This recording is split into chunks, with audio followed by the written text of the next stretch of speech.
Hello and welcome back to the Now We Know Show, the show where we discuss a topic of interest and by the end we will have learnt something new and hopefully you will too. I'm Zach. I'm Buzz. And I'm Jack. And welcome to the Now We Know Show. Now this week's episode is all about... the moon landings. Ooh. Or supposed moon landings. Supposed moon landings. So I suppose that what we would say is not true or false, but real or fake. That's what we're looking at. We're looking to see if they're real or fake. Yes. So let's start off by going over to the computer and see what the computer has got on moon landings. Computer, tell us about moon landings. According to Wikipedia, a moon landing is the arrival of a spacecraft on the surface of the moon. This includes both crewed and robotic missions. The first human-made object to touch the moon was the Soviet Union's Luna 2, on the 13th of September 1959. The United States Apollo 11 was the first crewed mission to land on the moon, on the 20th of July 1969. Right, so that's the computer's Definition, stark definition of the moon landings. So, And if you didn't know about, obviously, the different things that land on the moon, there's actually been a few. yeah, there's been loads. Supposedly. Yeah, it will. So this is a difficult one for me because I know what I... Yeah. Believe. I'm not even going to use the word believe. I know what I know. Yeah. See. In life, I have that kind of thing where you can have a belief in something that you can't prove to be there, so you have to believe in it, but you don't have to believe in something you know is true and can be proven with solid facts. You don't have to believe in that. You know in it. And right from the beginning, unfortunately, that's my stance here. I know I was trying to defend the flat earthers on the Flat Earth podcast, but on this one, I can't do anything but just deal with the facts as they present themselves. Well, it's interesting because when we came up with the idea for this podcast, we said about doing moon landings. It's kind of developed over time into the whole curiosity about whether or not it was fake or not. We've kind of turned it's into more of a conspiracy, but... When you say we, are you talking about the human race in general? I think so, yeah. Yeah, not just us in the sound studio. It's us. Okay, listeners, it's all our fault, really. We're sorry. We're sorry. But no, I mean, the moon landing in 1969. When I say moon landing, the first manned mission to land on the moon. And yes, from that point onwards, that question has been thrown up. There's kind of developed a community that's kind of developed. No, they're fake. And so that's what we're discussing. Very We're similar. going to be looking at the evidence that we've researched and to say, okay, what reasons do people believe that the moon landings are fake, and hopefully answering those and saying why. And we're going to learn decisively whether or not they happened or not. I think again, the ethos of the Now We Know show is to try and leave it open to anybody that's listening. So if somebody's listening to this show and they truly believe that the moon landings are fake, that's fine. And we always encourage you to make comments at the end. And hey, we're open to somebody coming into the studio at a further episode to discuss views. This, just like with the Flat Earth or any of the other podcasts that we do. So we can try listeners, if you're listening to this, ultimately, at the end of the day, it's your decision on what you think. But we're just going to have this as a discussion. Well, it's kind of out of curiosity as well. Yeah, out of curiosity. Yeah. And as I believe the Now We Know show to be, we kind of go into the more kind of weird and wonderful theories and just talk about them and see where we stand at the end. Exactly. Doesn't necessarily mean we believe any of these things. It's just a fun discussion. That's right. So, we have those ones where, we're left at the end of the day still scratching our chins, stroking our beards. We all have beards. We're asking the question, aren't we? That's it. And so having a little discussion about it. So, but let's kick this one off. We've really got, I suppose, what you have is a big stack of... with the conspiracy theories, if you want to call it that, those people. I mean, you could say on one side of it, you could say the conspiracy theorists are the ones that say that it's fake, but they would say, flip the coin over and say, well, the people that say it's not fake and that man did land on the moon that's the conspiracy, and all that's fake. So all we can do is look at the evidence, and then see if we can maybe explain. So present a case for why they're fake and see if we can present the evidence of why they're not. Yes. And that works both ways, I suppose. Yes. So what do you guys come up with? I've got an interesting kind of question to pose straight Okay. off. Okay, please. What would be the reason for faking the moon landing? If we're talking about the US government faking the moon landing, what's the actual reason behind doing that? Here, do you have any ideas on that? I kind of guess it kind of comes under that same category as the flat Earth, where it's like that idea of control. Possibly. That some of the conspiracy theorists kind of You see, I carry on, Zach. they think that when you believe this lie, they then have you. They have control of you. Yeah. Did you come Somehow. up with, See, I think it's more of a political thing. I think it was to do with the space race at the time. That's what I was going to say. I think America desperately wanted to beat Russia to the moon. Okay. Well, if we look at it from that point for Yeah. a moment, computers already told us that the Russians made the first actual Yeah. robotic non-manned mission to Yeah. the moon. And if we look at the space race, the Russians put the first satellite into orbit, Sputnik 1, and we had the dog that went up there. What's his name? Lanka or something. I can't remember the dog's name now offhand. It was a dog. But they were the first one to put an animal in space. Yeah. And first human. And the first human, Yuri Gagarin, the cosmonaut, into space. And it was kind of like a wake-up call for the US. Yeah. And then they did have their own moon landing space program. So obviously they went on to do the first actual moon landing with a robotic device on the moon's surface. So when you're talking about the space race, Russia was way out in front. Yeah. Now your problem is all this is happening in a period known as the Cold War, Yes. and tensions were high all the time.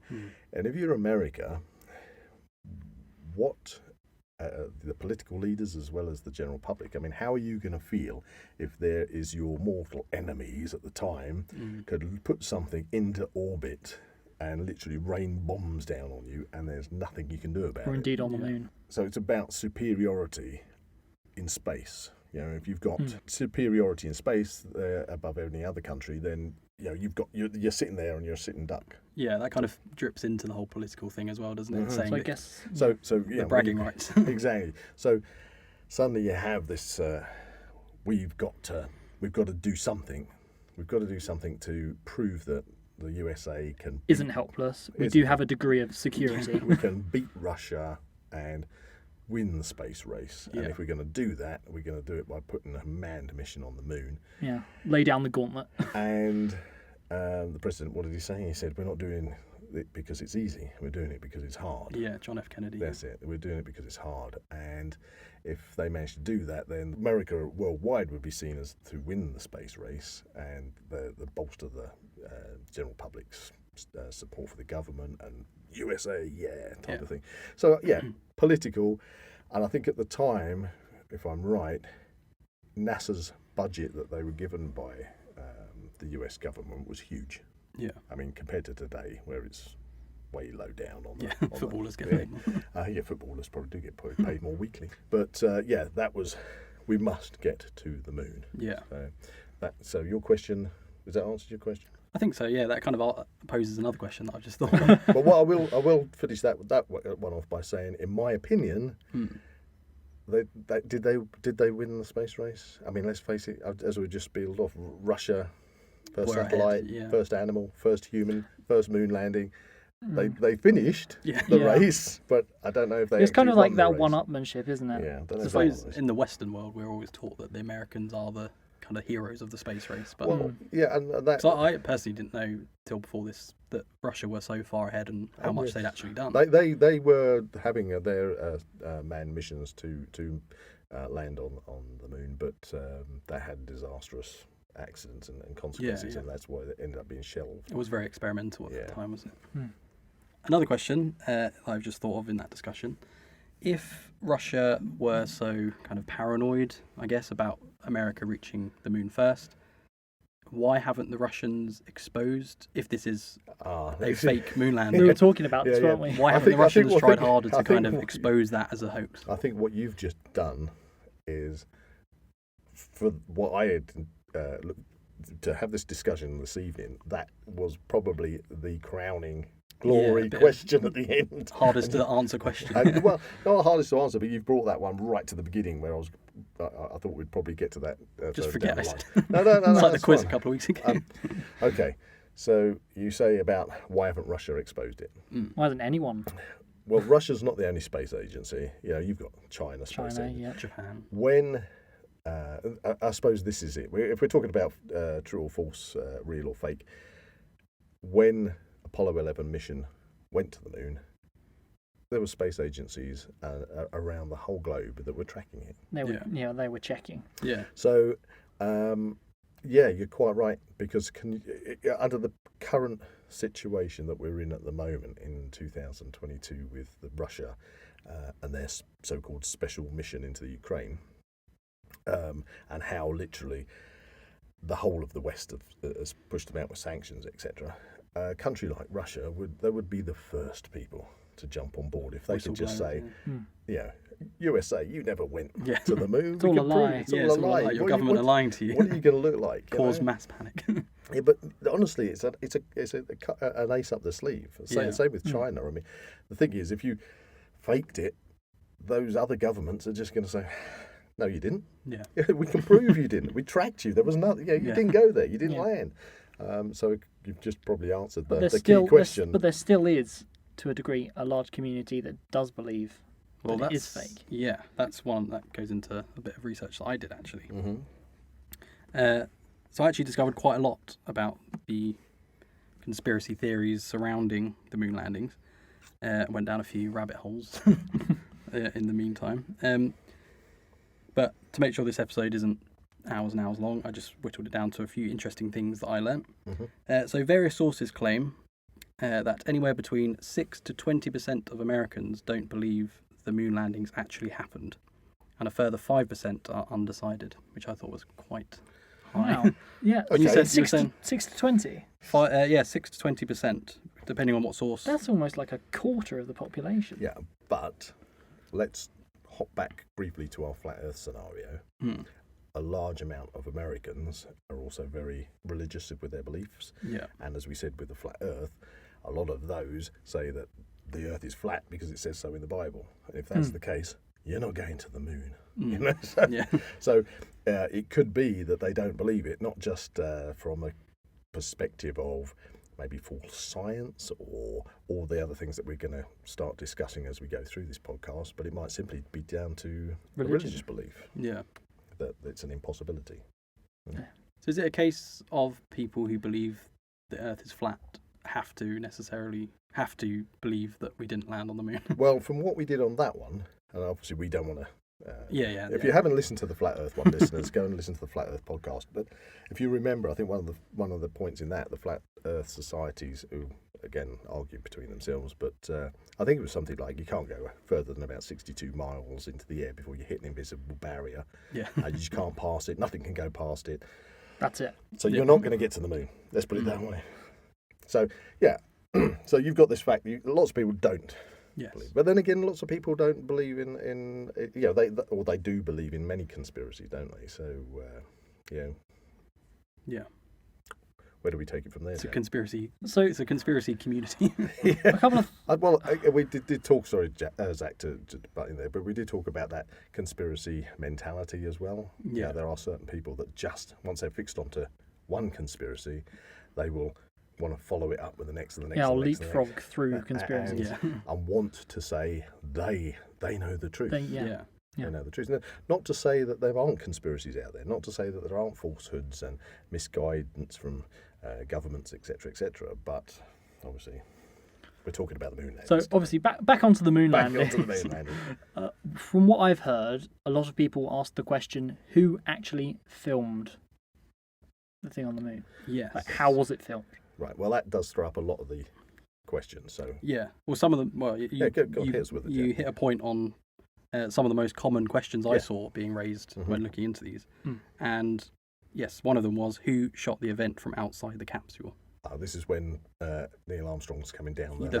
famous footage. step. Yeah. Yeah. Well, that's easily explained because the actual module itself had loads of cameras that were attached to the outside And of the actual recording the module, event. recording the event. There was exactly. nobody outside recording it. That was just a remote camera outside. Yeah, the module. I assume some people are imagining somebody in a spacesuit with a film camera. Film cameras out there videoing. Just got to change my batteries. Just give it a second. Give it a second. Oh, yeah, I need to... Well, that would raise the question: obviously then not be the first person Yeah, on the moon. whoever the cameraman was. Yeah. So we got that first step onto the surface. Yeah. And nobody was out there recording it. It was a remote camera on the actual lunar landing module, which would then probably lead on. Have you got this one down about the footprints? Since it's the first step. I don't, but these were just some of the of the most common one ones. of the ones I came up against was a photograph of Neil Armstrong's spacesuit, which shows the boots, which have nice, clean, flat soles with no grip of any sort on them that are displayed in a museum. Yet all the footprints that are shown have ridges. A ridge, yeah. So how can that be? Yeah. Discuss. Would there have been something that they put over the spacesuits? Yes. To walk on the actual surface, Exactly. because obviously it's... Because when you go... You need grip. Well, it's grip. I mean, obviously you're in very low gravity anyway, but you do need grip. How much on the surface, I have no idea exactly. But the point was that they had covers for the boots that did have that tread on them. They needed to have a cover on the boot so that when they were on the moon, as you say, I think there's an image, some footage somewhere where one of them fell over. I have seen that. Oh, wow. Yeah. I'm not sure if that's the Apollo 11 footage. I think it was a later one. Yeah. So yeah, and because of the light gravity, you may well stumble over a rock or something. So I assume that they wanted some kind of grip on your boot if you went on the surface. But moreover, the cover for the boot, or should I say the boots they wore in the module, had a cover that went over the top.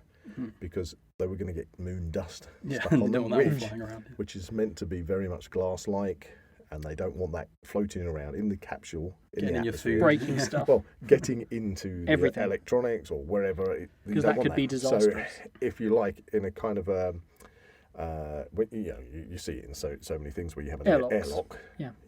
And then they have the decontamination in the airlock. Yeah.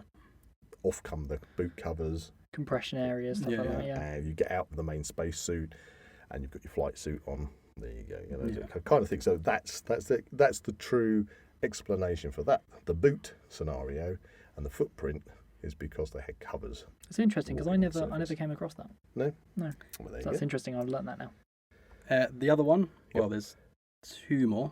Sorry. Okay. How is the American flag waving? Now that's a good one. Because I think I know this one, but I'll... Conspiracy theorists say that how could the flag be waving if you're in a vacuum, there's no wind? Yeah. Well, they had to design a kind of a telescopic pole for the flag. It was all folded up and and it was designed so that they could... And I think they had a bit of a struggle putting the actual flag up when they were trying to get the flag into position, and it had a bar across the top to hold it out straight, because otherwise the flag would just droop. Yeah, it would be very float around. So first of all, while they're planting the flag, you've got movement in the actual this upside down L shape that's holding the flag. There's movement in that. So when you have the flag there, which is a thin material, it's acted upon by what's called inertia. So we can all do this. If you're listening at home, you can do this. If you've got a piece of paper or a piece of tissue or something near you, if you pick that up and you just wave it backwards and forwards, when you move your hand to the right, the bottom will be delayed before it follows. Yeah. And the same the other way. Now on Earth, that's because we've got oxygen. Oxygen resistance is resistance. Okay, so you'd say, okay, so here we are, we're on the moon and we're in a vacuum. But if you put, and I've seen somebody doing this exact experiment, if you put a piece of fabric into a sealed vacuum box, take all the oxygen out of it, so there's no resistance to it, and you shake that box, inertia still occurs. Inside, you move in the box, and the fabric will still move, because that's called inertia. It will move. Physics, yeah. It's physics. So you don't need wind on the moon surface to make that flag move. And once it's planted and stops and everybody's moved away from it, there's no movement in that flag. It would be very hard to actually stop it from moving, because once you've touched it, that's it. It's going to constantly, because there's no friction to stop it. There's no like where we've got oxygen, which creates resistance. No. So so when it comes to the wind on the moon blowing the flag, therefore it can't be. It's all about inertia. Yeah. Simple as that. Physics with the Now We Know show. Physics with nomination. So something I heard, even about space travel, that the way they supposedly faked it was by having all of this equipment and getting like exterior shots of capsules and things to give the idea of weightlessness, is filming it in a swimming pool with green screens underwater. Interesting. Well, I mean, filmmakers do. This is just theories I've heard. Okay, filmmakers do use that technique even these days. They do film underwater. Yeah, you can see people's hair moving, like I think in Aquaman and stuff, people's hair are moving. I'm not sure whether they've done. I think that probably is a bit CGI. Yeah, but there are ones where they do it in the tanks down at Pinewood Studios. Harry Potter, a lot of the fourth Harry Potter films all Yeah. Where they're underwater. swimming underwater. Yeah, where he's in the lake, isn't he? Yeah, the challenge. Yeah, so there's bits that they do film. And yeah, that's a possibility. And in fact, they train underwater. Astronauts train underwater. But you'll always, if you see any of that footage, you'll see oxygen bubbles coming out and stuff. So it's a kind of like a fair assumption to that idea. I also think in '69 that would have been very hard to green screen because back then that wasn't even a. No, it wasn't. That was a very. And if you're thinking of them filming it, you think about the way water reacts. They're on the moon. If you were thinking that you're on, say, sand on the bottom of the ocean and you kicked it up, it would be floating around in the water like a cloud. Like a dusty cloud, yeah. And that doesn't happen. I can't think of seeing that happening in the footage.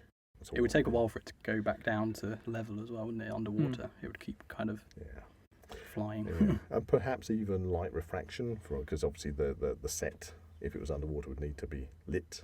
I don't know whether water would. It would refract light in a weird way. I'd assume the camera as well would kind of have to pick up the kind of differences underwater.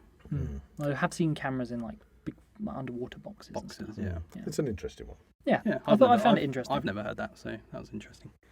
The other one was why do the shadows look like they are the result of multiple light sources? Good question. And I think what we've got to take into consideration when you are standing on the surface of the moon, which is something I haven't done. I'd like to. I'd like to. But you are literally being bombarded by light from the sun. Yeah. The moon. Sorry, not the moon. You're on the moon. All right. when you let's reverse it. You're standing on planet Earth. Yeah. It's nighttime. It's a full moon. The moon does not shine. Okay, the moon does not give off light at all in any way, shape, or form. All it's doing is reflecting sunlight. Yes. Okay, so if you've got moonlight and you go, oh, the moon's energy, you're just being bathed in reflected sunlight. Okay? Yeah. In fact, you'll get more of that energy during the day than you will in a full moon. Hence why But the thing is, on a full moon, clear sky, if you look around you, you'll be casting a shadow. You'll still be able to see to a degree. Now you're on the moon, which has got no atmosphere, and the light from the sun is beaten down on the surface. But there are other reflective surfaces on the moon. Rocks can bounce light off. The reason I bring the moon and reversing it to the planet Earth is because you've got the planet Earth that is also reflecting sunlight onto the moon. Yeah. Okay, so you've got light coming in from different angles as it is, and that may well explain why there are different shadows. I'm probably not explaining. I'm not a physicist in that, like specialist in that respect. But even the suits themselves, being white, are going to reflect light in a. Didn't the actual module have reflective metal on it as well to keep away the radiation? Well, it certainly would have had they probably some have kind of reflective shielding panels. from radiation. Did it have lights on it as well, possibly? That could be another. I don't know. Do they need a green and red light on it just in case they have any other passing vehicles? Indicators. But it's unlikely that there would literally be only one light source, if you know what I mean. They would, from a conspiracy theorist point of view, which I'm not personally. That's quite an easy one to explain. I mean, in the studio, you would have lots of different lights, exactly, and you can have. But again, they can cancel themselves out. I think. Okay, I don't know. I don't know if I've answered that one clearly enough. Maybe something. You've given it your best shot. I don't think it's. But I don't think it's a very good argument. You've got at least. They're on the moon. They're on the surface of the moon, which is lit by the sun. The moon. We always see the same surface. When you look at the moon from Earth, it's always the same. We call the opposite side of the moon the dark side, which is incorrect because that is light. It's just the far side of the moon. It's not the dark side of the moon. It's the far side of the moon.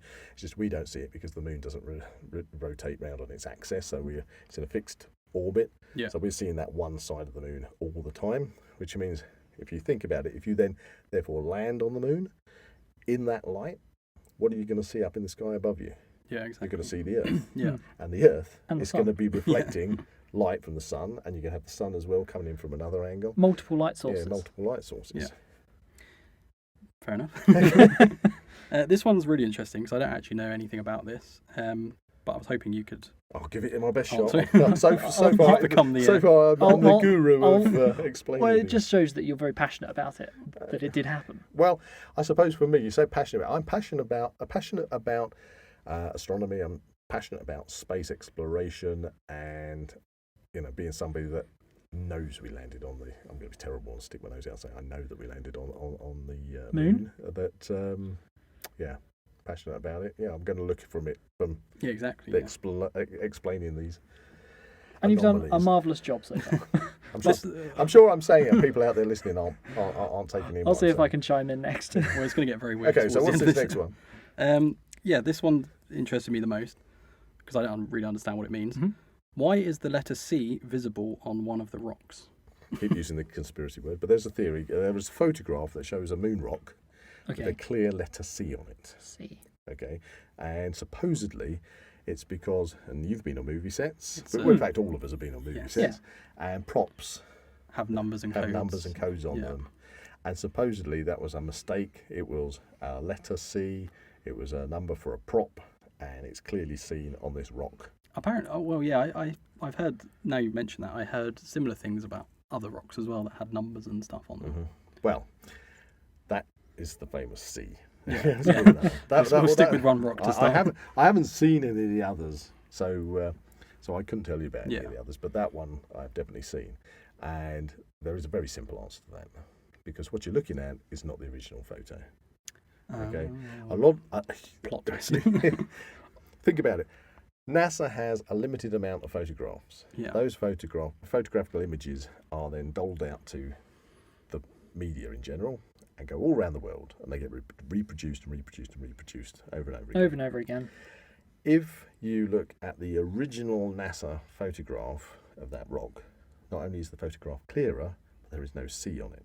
And what it is deemed is that C is maybe a fleck of dust or hair or something which Yeah. has got Caught onto in the the system, printing yeah. plate or Just whatever. about, just It's just yeah. an, So it's kinda like- an anomaly.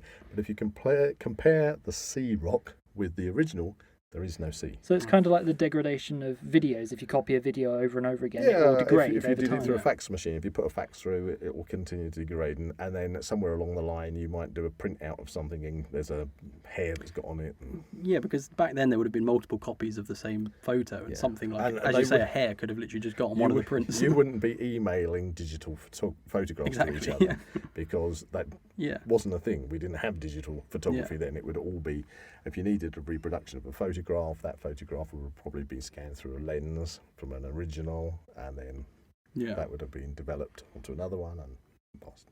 But people might think, in a digital sense, oh, that's easy. But back then, there was no digital photography as such. Or you know, photo editing or yeah, anything. photo No. editing that way. So, And to a degree, it seems like it would be, for such a unique and specific thing, that it would be kind of negligent to miss that. That was going to be one of my points, actually. Yeah. Like you'd think that it would be so meticulously planned if it if it was being if it faked. was Nothing faked. would slip through the net. Yeah. Yeah. It'd all be exact as you say. Yeah. Everything would be checked over. 'Cause you're trying to fool the world. Like Yeah. you're trying to fool everyone in the world. Well, if you're trying to fool the world with the technology you've got at that time when it comes to filming, and most people are watching this on televisions, or if they've got a television to watch it on, because not everybody had TVs, and the quality on a cathode ray tube television is Did they have brilliant and things. colour TV back? I think the Americans did. Whether that had gotten into, I mean, when I was a kid in the 70s, I think it was probably mid to late 70s before we actually got colour TV in the house. Prior to that, everything in my life was black and white. So if I was watching things, I remember things in black and white. Out of interest, do you have any memories, or do your parents have any memories? don't know. I haven't asked my mother. Was it celebrated at all? Well, I was born in '66, so I was. You would have been very young, but yeah. So I don't have any recollection. I of can imagine it probably being very world news. Monumental. Oh Yeah. yeah. Well, it's monumental because because basically USA are sticking it up to the Russians and saying yes, But just seeing a man go to the moon must have just been Mind-blowing. incredible yeah. back in the day. Absolutely, absolutely. Considering what we have now, it's kind of and pales again- in comparison. Again, we've said this before. Sometimes I believe that some people can't comprehend certain things. Maybe certain things just too unbelievable. Out of their field of vision. The universe is so vast, I can't comprehend it. Time is, too vast. The I can't- enormity of time. existence. You know, if you're somebody who believes that the whole Earth, mankind, and all the animals on it were created 6,000 years ago, how on earth can you comprehend that dinosaurs were roaming the Earth 65 million years ago? Oh, we'll have to do another podcast Yeah, on so- dinosaurs. So we'll do a dinosaur one. But the individual human, some people just might not have the capacity to take on board that. So even the moment, if you were sitting there in front of a TV or outside a shop window, when the TVs inside the shop window are showing the images being broadcast, and for that first time, it might be that it's just so unbelievable. You just can't comprehend. You can't comprehend it, and so it is exactly that, unbelievable. And you can have somebody standing next to you who is thinking, "This is fantastic." I've always wanted to see man get to the moon, and they. So you have two people stand next to each other. One says, "No, unbelievable," so it isn't believable. One person, "This is fantastic, totally believable." Blah blah blah. I'd be interested to know. Obviously, we mentioned that about 20% of people don't believe we went to the moon. I'd be interested to know, back in '69, how many people at the time when it was on didn't believe it or did believe it. It would have been interesting if that number's risen or fallen over time. Yeah, that would be an interesting. With fact. the rise of the internet and being able to share I videos and things. Well, I think that's another thing, the rise of the internet, because you get so many fake videos on the internet. Yeah, exactly. Fake photos. It's kind of the age of misinformation, isn't it? It is. We are living in everything that you look at, everything that you can't. You have to take everything With a pinch of salt. definitely, or a big pinch of salt these days, because everything from a picture on the cover of a magazine which presents a model looking perfect, when in fact what they've done is they've photoshopped they've got a big spot on her chin at that particular day of the photo shoot, or they've tucked the waist in a little bit, increased the bust. Everything we look at, It's manufactured. it could be manufactured and false, Yeah. and including the information. And if you've got people out there that want to push false information for their own agenda, then they're going to do it. Yeah. I mean, look at, again, I'm harking back to the current situation we have with Ukraine, but if you live in Russia, do you believe what's happening in the Ukraine because you watch the only thing you get to see is the Russian news? Yeah, it's a very good example. And you've seen interviews with Russians who are saying, no, we're saving the Ukrainians. We're going there and we're liberating them. We're helping them. We're taking them food parcels. We're rescuing them from their Nazi dictators. Yeah. And the rest of the world's looking in and going, guys, the guys, hang on a second, you're believing total nonsense. But there you go. There you've got a perfect thing. So you say, at the time, did people believe it? Well, yeah, people are there, and the propaganda. No reason to question it. No reason to question it. Yeah. So, whether at the time, if it had been faked, you would have still had millions of people watching that and going, "God, this is amazing." Yeah. Which is exactly, if you don't believe that the moon landers were real, is exactly what you're going to say. Yeah, exactly. So, anything else you got on there? I've got a big conspiracy. No. Little. Let's stick with the little things. They were the most common questions. I wonder if anyone else had any. It's not Zak? really. It's okay. There's one thing. It's quite marvelous the fact that you're holding in your hand a phone, and there's more technology in that phone than there was on the space shuttles at that point. Yeah, that is quite marvelous. It was the Saturn V rockets, wasn't it? Yeah. It's marvelous to think of that. Yeah, but I mean, I suppose it's comparing the technology of a nuclear submarine to a World War II U-boat, which some of them were even steam driven, and had huge funnels on them that actually sank because the water went down the funnels. Oh no! It's funny. We're all film fans here. It's funny talking about. I don't know if you're aware of the famous film A Trip to the Moon. Trip to the Moon. Well, the black and white one. Black and white. Yeah, where it hits the moon in the face. Well, yeah, but they put the the capsule in a big cannon and just shoot it at the moon. Exactly. And this was 1920 something, I believe. Yeah, possibly it's really possibly early. earlier. Kind of reminds me of the much later one, which was the first Men in the Moon. Oh, We had the yeah. anti-gravity paint, which was a brilliant movie. Great steampunk story. Yeah, great steampunk. So, I'm trying to think what the aliens were called that were living in Selenites. Selenites, yeah. Ray Harryhausen. Yeah, there you Good go. Ray Harryhausen. Very movie. good Ray. If you haven't seen it, go and watch First Men in the Moon. So your comment on that one, you were bringing that up for, you were saying about the trip to the moon. Yeah. Yeah. It's just how that's how we thought we would get to the moon back in the day. How- we would How technology is How kind technology's changed since then, and we that can, just we seems can silly. fire a cannonball. Yeah. Yeah. So all we need is a bigger cannon. There's a famous picture, isn't there, of I forget the lady's name, but she's standing next to the book of code that she inputted into the Computer. computer, and it's literally taller than her. It's just this giant stack of paper. Yeah. It's I like mean, you can do that all on here now. It's all digital, well, yeah.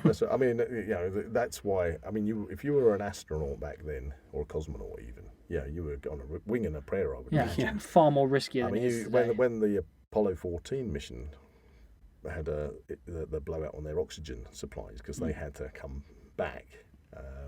They had to make so many calculations right down to the Yeah. most minutest thing and jerry-rig the oxygen scrubbers just to get enough Yeah, oxygen. because to get them it's back. not like the movies. They can in movies nowadays they can fly off space any which way. Yeah. Any which way. Yeah, just Turn automatically. turn on the Hyperdrive. Well, I was just thinking of the false gravity and what they call Yeah, it. no, Artificial gravity. Artificial Yeah. gravity.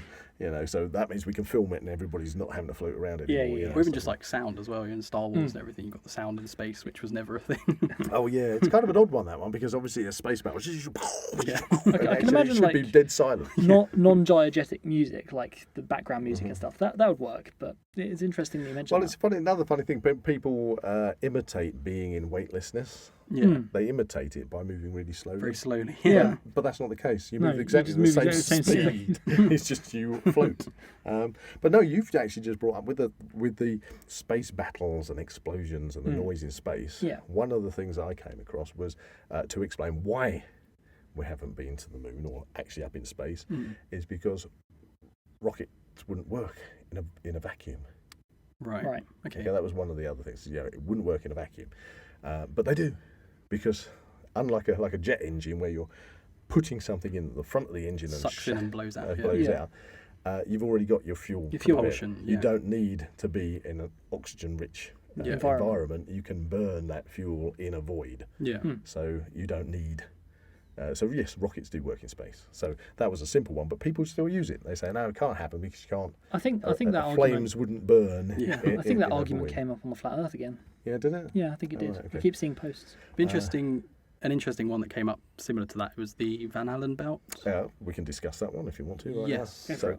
I understand, but I would like you to. okay, so the briefly Van explain. Allen. So our Earth has got a magnetic field. Yes. That magnetic field helps to protect us from the radiation from the sun, but it is full of charged atoms that are basically harmful to organic life. Yeah. And if you had a circle in front of you, pretend that is the planet Earth, you would have like a figure of 8 on its side with this magnetic field going out each side of the planet. Yeah. Mhm. So at the poles, because you know the magnetic pole, so at the poles, South and North Pole, is where it's at its thinnest, Right. and then it balloons out and comes back in again. So you've got this magnetic field that is full of charged particles, which is dangerous to organic life. Now, I think Professor Van Allen, who obviously is named after, I think he's even said maybe it's not as harmful as he first thought it would be. Yeah. But putting that to one side, the point is, this is one of the other things. It's suggested that, of course, we've had lots of cosmonauts and astronauts in low Earth orbit. So in low Earth orbit, you stay away from the Van Allen belt or its most dangerously highly charged areas of it, the red the zone. thickest part. Call it the red zone. Yeah. Okay, we're in low Earth orbit, where currently you have the International Space Station, for example, is away from that. Still shielded against radiation, but not harmful to humans. So how on earth can you therefore get out of the Van Allen belt and off into space to go to the moon. You can't do it because it's going to kill anybody that does that. Well, not exactly true, because the launch of manned flights out into space, into high orbit and beyond, always go through that thinnest part near the poles.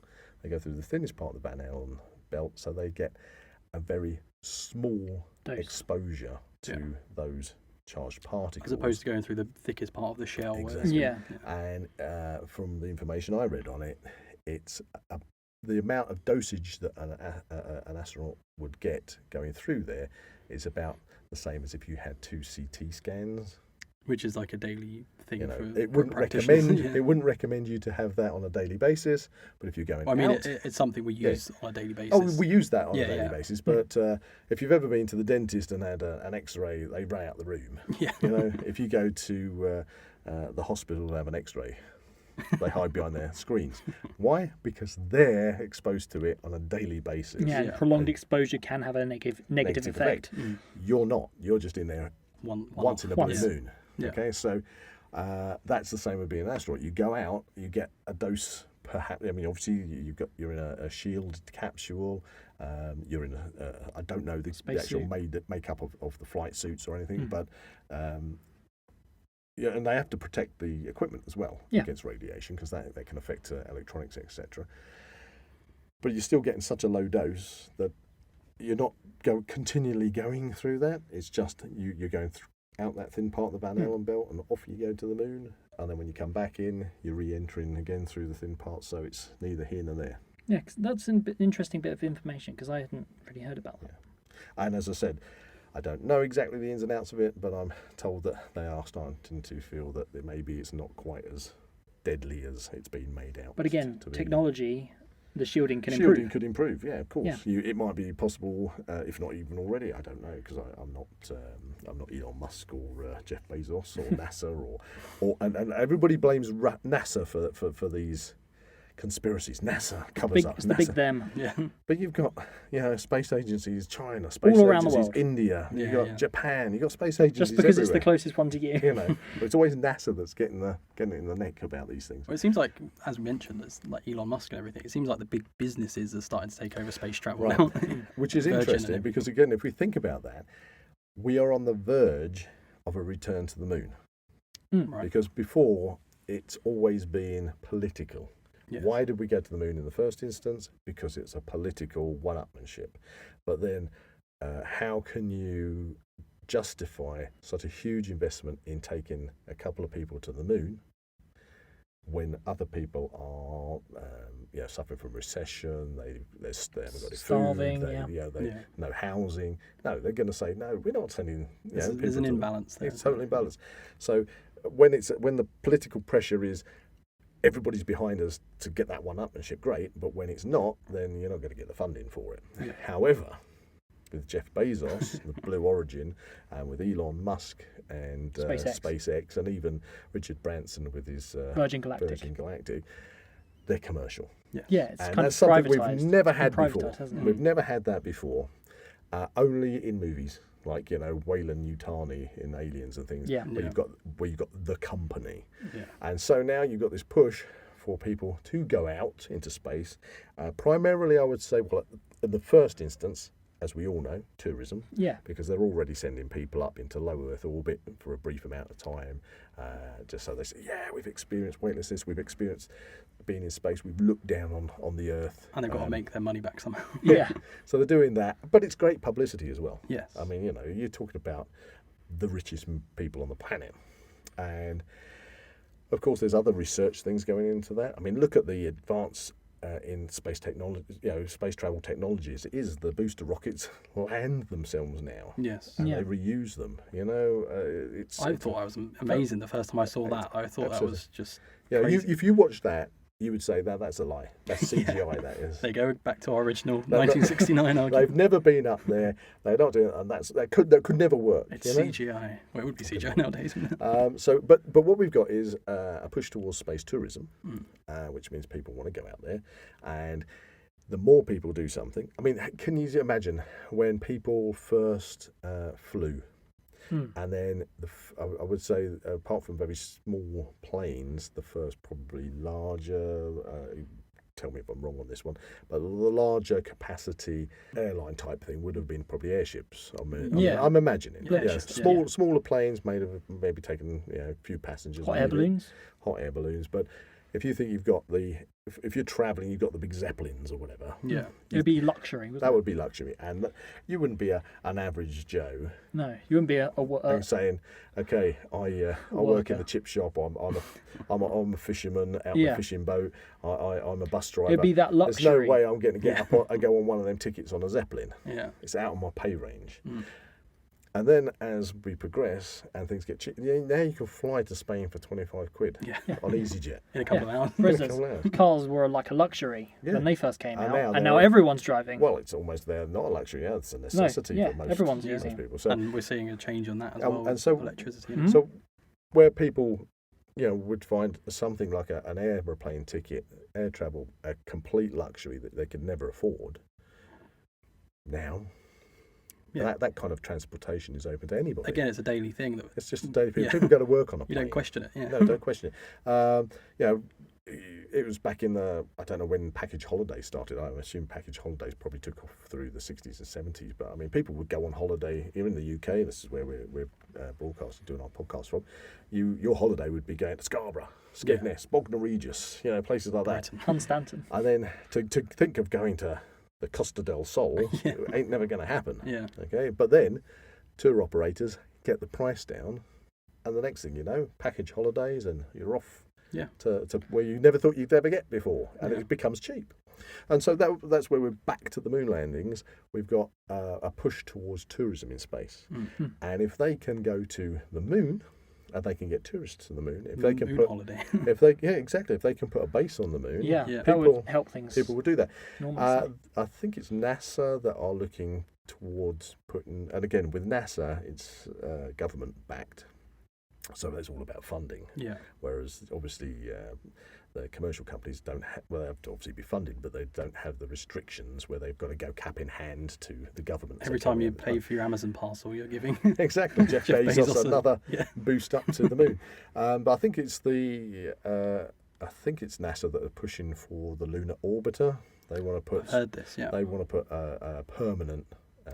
Satellite base, like the International Space Station, which will orbit the moon. I heard they're going to bring down the International Space Station bit by bit. Sorry. So every country has their own sort of parts of it. So they'll send people up to grab them, take them back down. I think it's about the size of a football pitch. I think they said the actual whole thing, which isn't really that big at all, really, when you think about it. No, but there's a huge amount of space junk up there. Exactly. Satellites are out of commission and things. And we should be talking about this right now. the problem you've got in low Earth orbit, especially, and if you ever look at one of those sort of computer-generated images of the satellites that go around the planet, it's just like absolutely crazy. It's a cage, isn't it? Really? And if you had one of those hit another one, it's that cascade effect, isn't it? Exactly, the cascade effect could literally knock everything out. Like Gravity, the movie.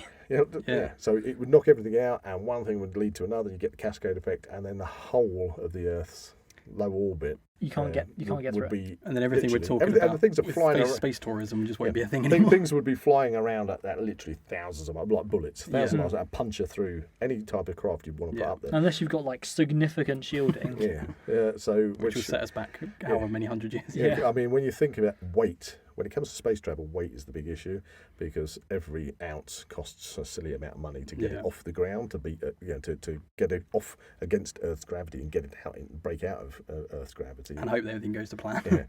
So that's why there's commercial companies at the moment that are looking to put satellites up there to capture space junk and to bring it down in order to clear up, which is a damn good idea, to be honest. Otherwise we're going to have who knows what on our hands. But space tourism, let's not get off the track too much. Space tourism, if they do go there, or they go for scientific purposes to do the lunar orbiter, which is meant to be then a jump off for Mars, and we all know that Elon Musk's SpaceX, his focus is, I want to get people to Mars. I want to go down in history as being the person who managed to get people to Mars. So it's becoming more accessible. So who's to say that just like the £25 plane tickets now, but space travel in 50 years' time is not Yeah. accessible to everyday people. I've just got a job on Mars. I'm just going to take my flight to Mars tomorrow morning. Get your ass to Mars. Get your ass to Mars. Total Recall reference there. Exactly. So now we're back to the moon landings, though, because can you imagine the issue if you then have people go to Mars? I'm going to Mars. We go to the moon to visit the landing sites, and they're not there. Wow, plot twist. The flag's not there. Or it's made of cheese. The footprints aren't there. The lunar rover that they took on a further mission, the tracks and the rover aren't there. Now, there's arguments. Okay, so we're leading on to these little small things that we've been discussing about why it's fake, and then trying to explain why it's not fake. Mirrors were placed on the surface. You can bounce lasers off them. And you can bounce lasers off them. And the initial reason for that was so they could get a perfect measurement of how far the moon is away from the Earth.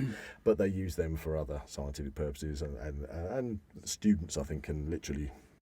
As long as your laser's powerful enough, you can do it. But then that's the argument on the fact that doesn't no proof that humans have landed on the moon is because they could have been put down by automated missions. They didn't need a human to put those there. Okay, so that's a fair point. Yeah, it's a fair point.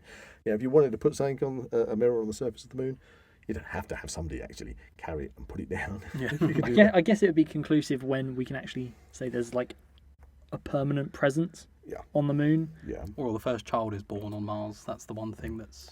Now, there are other things. Yeah. There are other things. Well, if you're a flat earther, we've never been to Mars because you can't go to Mars. So all the rovers that have already gone there, that's all made up. It's just CGI. Yes, CGI. That doesn't exist. So we've gone past that. So So now we're in the realms of we can do space travel, but there are certain factors that are maybe stopping us from doing space travel. So let's have a look at some of these other factors. You've mentioned about light on the surface.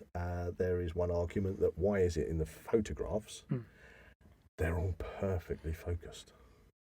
The astronauts had a camera mounted on their chests, but all the photographs we see are like in perfect focus.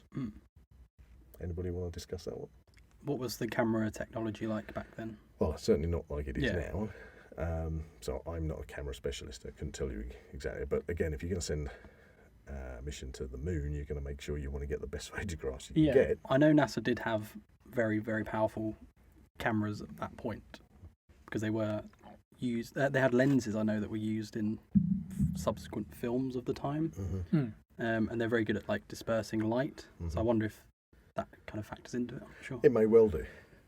But if you want a really simple answer to that one, is that loads of the photographs weren't. Yes. They actually weren't in focus. Yes. What we get to see are the ones that actually came out well. Yeah. You've got your 35mm camera. You've gone on holiday. You're in the Costa del Sol. You're taking your photographs. There's mum and dad on the beach. There's Auntie Jean, blah, blah. And you get back, you get it processed, and then you get a sticker on it saying, this one's out of focus. Blah, blah, blah, blah. That's exactly it. You don't put those in the photo album. You don't put them in the photo, and you don't say, oh, look, this is us on the moon, but unfortunately there's a sticker from the processors that says this is out of focus and poor quality. There appears to be a letter C on that rock as well. Yeah, it just gives the conspiracy theorists kind of fuel if you show them those. Yeah, they'll be like, oh, no, definitely not real. Actually, when it comes to the amount of photographs that were taken, we get to see the ones that were really good, and the other ones that are blurry or out of focus. Why look at them?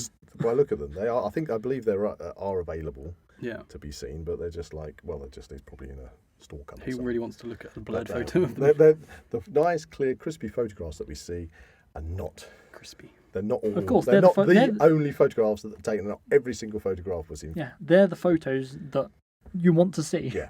And I would probably go as far as to say that now we've got digital technology, I wouldn't be surprised if they've probably done restorations. Ones you see and you can punch up on the internet now, have probably done restorations and cleared them. Yeah. I mean, let's face it, you get a movie now that's that came out in the 80s. And they've now put it out in 4K restoration. Perfect. So. I was thinking, obviously, James Cameron's new Avatar is filmed in like one of the deepest trenches on Earth. I wonder if we'll eventually get. Really? Yeah, I wonder if we'll eventually get like a film that's filmed on the moon. That'd be interesting. That would be interesting. But I can imagine that happening. Hopefully you're young enough to see that. I'd like to hopefully see that myself. I'm not going anywhere yet.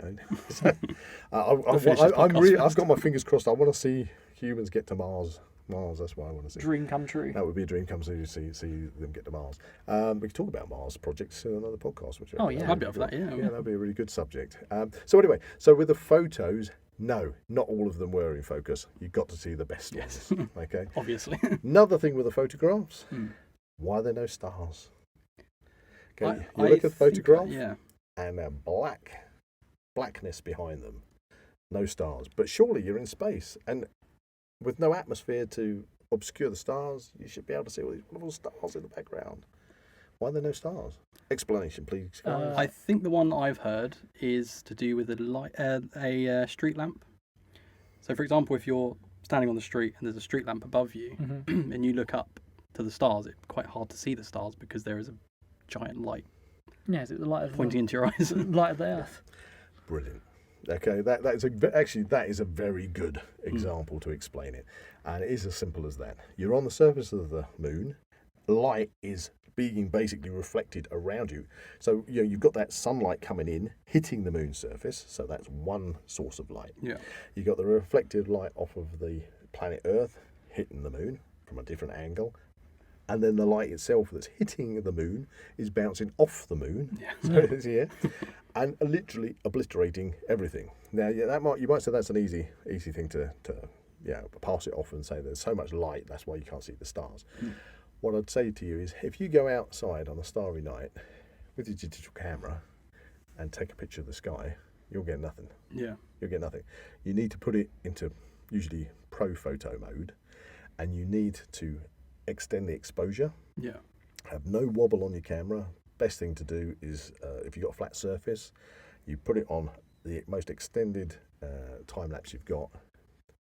Put a timer, let's say a 10-second, 5-second delay on it. Push the shutter button. That gives you time to put your camera down. Otherwise, it'll start taking the photograph straight away, and then you'll get all the hand movement in. Put it down, move out of the way, and let it do its thing. Come back to it, and look at that photograph, and you'll have a lovely starry sky photograph. Because you need that's the stars. Although we can see them with our eyes, the light is so weak that it's very easy, like your street lamp, to obliterate them. And if you're in a city, you probably don't even see the stars, So if you're walking down a city street, you're looking up and you're just not seeing anything because of the street lighting. Yeah. And people even complain that when you are near to large urban environments, that the light pollution cities. is, and you can be in the countryside, but the light pollution is still knocking out. You can't see the So stars. now you imagine you're on the moon, you're taking a photograph which is not on a time delay, so there's no length of exposure to try and take in that light. Just a click photograph. You're not going to see anything because the light sources around are so strong, it just looks black. Yeah. And that's not making it up. That's fact. Yeah. Okay, that's a fact. So that's why there's no stars in the photos. I Yeah. think there might be in a later mission. I think they put a camera in a shaded area, Right. With a longer exposure. So basically, what you just and did get photographs of the stars from the moon, but it was a specific camera in a shaded area with a time delay. Yeah. I always find that picture fascinating, where it's the picture from the moon of Earth, and it just looks so tiny. It does. It's like we're all on there. In the infinite everything, cosmos, we Yeah. are There's so there's small. our little blue ball. everything you've ever known is on that little tiny Yeah. dot over there. Yeah. It's crazy. So all of your problems and everything just kind of puts it into kind of a perspective. Yeah. Like, in the entire universe, Yeah. does it matter? It is very hard to comprehend, isn't it? Yeah, it Yeah. does, which makes me kind of angry when human beings can be so horrible to each other And destructive, Yeah. yeah. and destructive, rather than looking at the fact that you've been given this wonderful gift. Yeah. you Yeah. know, and As you say, in the We'll get very previous physical. podcast, you said it was a miracle to exist. To even be here in the first place is insane. So for people to be spending that precious time, arguing and Arguing and fighting. it's such a Wars, waste. yeah. Yeah, such a waste. We're getting all philosophical now, guys. Okay. So no stars in it. We've done the Van Allen belt. I'm just going to have a look at my research and see if there's anything we haven't missed before we move on, because I know that Jack's got a particular thing. Right, we've got Van Allen belt. Yep. I think it's time to move I on. think we're good. So, unless there's anything that we've missed, which I'm sure we probably have, Please comment below. yeah, please comment below if there's something that we've missed. But I think we've managed to escape Earth's atmosphere now. We've managed to get through the Van Allen belt. We've managed to land on the surface. We've managed to explain things on the surface, like the wind blowing the flag, and no stars in the sky, and the different light sources, and Clarity the of boot image, prints and yeah. the clarity of image, and the sea on the rock. Shadows, yeah. The big important C on the rock. The big important sea on the rock. So, now we come to a very interesting part of the moon landing conspiracies, and I am going to pass this over to Jack. Okay, so I don't know how to introduce this. One of the more interesting conspiracy theories I've heard. Of course, the conspiracy theory is that we never went to the moon and it was all filmed in a studio. It's all fake. It's all a hoax. Well, if we haven't been to the moon, that's the only other explanation, isn't it? Yes, of course.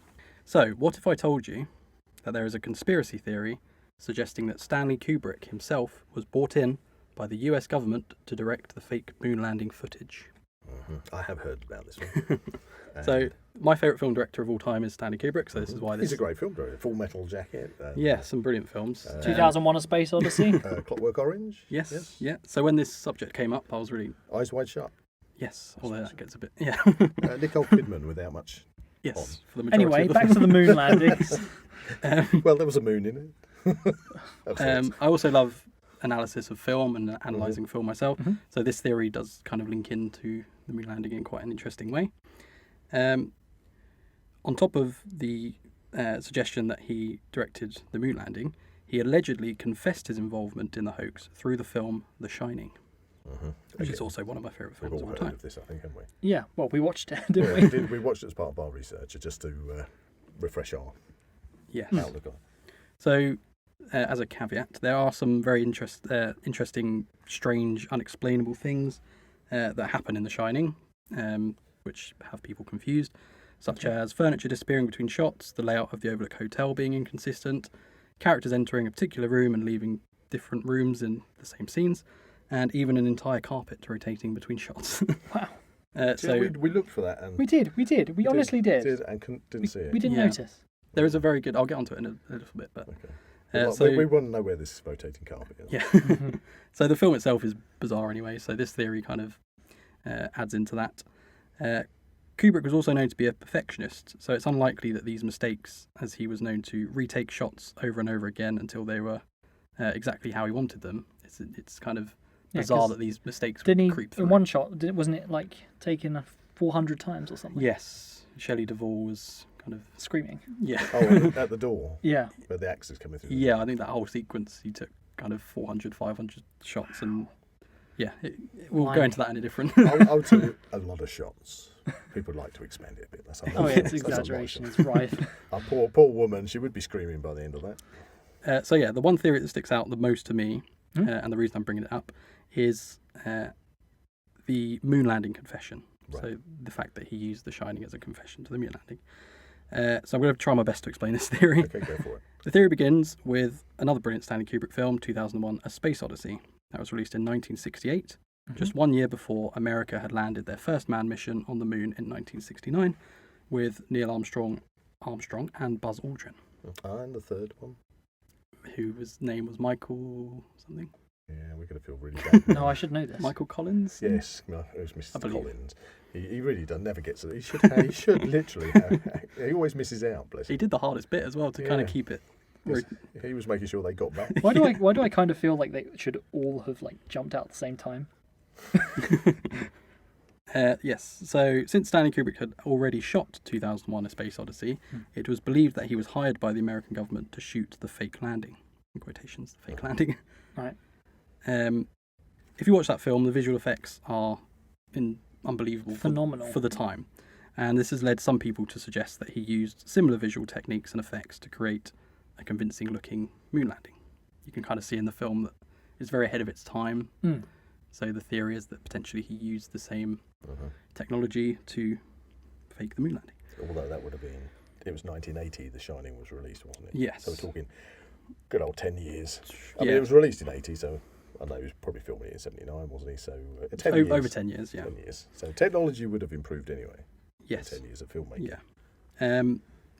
So this is where The Shining comes into the theory. Conspiracy theorists believe that there are multiple clues in the film that point to the fact that Kubrick shot the moon landing, and this was his way of confessing it. So just a disclaimer, I don't personally believe this theory.